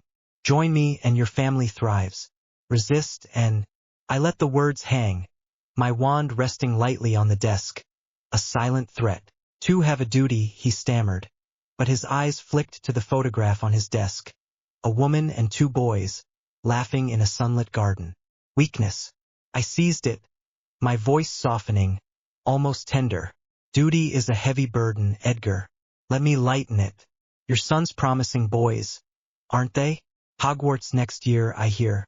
It would be tragic if their futures were cut short. His face crumpled, resistance crumbling like ash. What do you want? He whispered, and I had him. I felt it, Tom's triumph, a quiet exultation, like winning a chess game in 3 moves. Information, I said, sliding a parchment across the desk. Names, schedules, wards around the Department of Mysteries. Simple, really. He nodded, broken, and I leaned back, satisfied. He was mine now, a puppet dancing on my strings, and the power was intoxicating, a drug I could taste. I could bend anyone, break anyone, and it was so easy. No, it's not me, I thought, but the thought was faint, buried under Tom's certainty. I saw Hermione's frown, her voice warning me about right and wrong, and I clung to it, but his body stood, dismissing Edgar with a nod, already planning the next move. I was losing myself, sinking into his mind, his hunger for control wrapping around me like a noose. The study dissolved, the fire's warmth fading to mist, and I was yanked away, my own name a ghost in my throat. The darkness pulsed, and I was somewhere Warsea Cavern, its walls slick with damp, lit by torches that flickered like dying stars. The air reeked of fear and blood, a metallic tang that coated my tongue. I stood at the center, cloaked in black, my wand a live thing in my hand. Around me, A circle of figures, Death Eaters, their masks gleaming bone white, their breaths shallow. At my feet lay a man, bound, his robes torn, his face swollen from curses. A traitor caught whispering to the Order of the Phoenix. His name was irrelevant. His fate was not. You thought you could betray me? I said, my voice a hiss that echoed off the stone. He whimpered, shaking his head, but I saw the guilt in his eyes, and it amused me. Weakness was a disease, and I was the cure. I raised my wand, and the Death Eaters leaned closer, eager, their loyalty a mirror of my power. Sectum Sempra, I said, and invisible blades slashed across his body, blood blooming like flowers on his skin. His screams were music, jagged and raw, and I tilted my head, studying the pattern of his wounds, the way his body arched in agony. This was art, precision, a lesson carved in flesh. I felt it Tom's delight, a cold, sparkling joy that made my blood sing. I could shape pain, wield it like a sculptor, and no one could touch me. The Death Eaters watched, enthralled, and I knew they'd never cross me, not after this. I cast again, deeper, and the man's screams faded to gurgles, his life spilling onto the stone. Enough, I said, and with a final flick of Avada Kedavra he was still, a broken thing discarded. I turned to the others, my gaze sweeping over them, and they bowed, trembling, their fear a tribute to my strength. I was untouchable, invincible, and it felt right, like a crown I was born to wear. Nu, nu, nu. I screamed inside, seeing Neville's shy smile, Daphne's stubborn glare, anything to pull me back. But Tom's power was a tide, pulling me under, and I was drowning in it, my own heart slipping away. The cavern collapsed, blood and stone melting into shadow, and I fell, my scar searing, the traitor's screams echoing in my skull. The memories didn't stop, each one darker, sharper, a blade twisting deeper. A Muggle town razed at my command, bodies strewn across burning streets, my laughter mingling with the flames. A young wizard tortured for sport, his mind shattered by my curses, his pleas ignored as I honed my craft. A noble family coerced into serving me, their pride crushed under my promises and threats, their children's futures held hostage. Every act was deliberate, every death a stepping stone, every word a trap, and Tom felt no thingno remorse, no humanity, just a boundless, glittering hunger. I was there for all of it, living his cruelty, his triumphs, and it was breaking me apart. He was a monster, a psychopath who saw the world as his to carve, and I hated him, hated his cold eyes, his perfect control, his joy in pain, but I couldn't escape. His mind was a furnace, burning away my edges, and I felt myself dissolving, becoming him. I knew his spells, Sectum Sempra's bite, Crucio's song, curses that could unmake souls, and they were mine now, whispering in my blood. I could be like him, strong, feared, untouchable, and part of me wanted it, craved it, because it was easier than fighting, easier than being Harry. But Thena flicker, Daphne's hand on my arm, pulling me from the undercroft. Ron's voice, teasing me over chess. Hermione's eyes, fierce with trust. They were faint, like sparks in a storm, but they were mine, and I grabbed them, held them tight. I'm not him, I thought, and it was louder now, a shout against the dark. I wasn't Tom. I wasn't Voldemort. I was Harry, and I wouldn't let him win. I had a dream. Before I could move, arms wrapped around me, tight and trembling. Daphne. Her hair tickled my cheek, her breath warm against my shoulder. She'd been slumped in a chair beside my bed, her hands curled around mine, asleep until my gasp woke her. Her grip was fierce, like she'd been holding on for days, and I didn't understand why.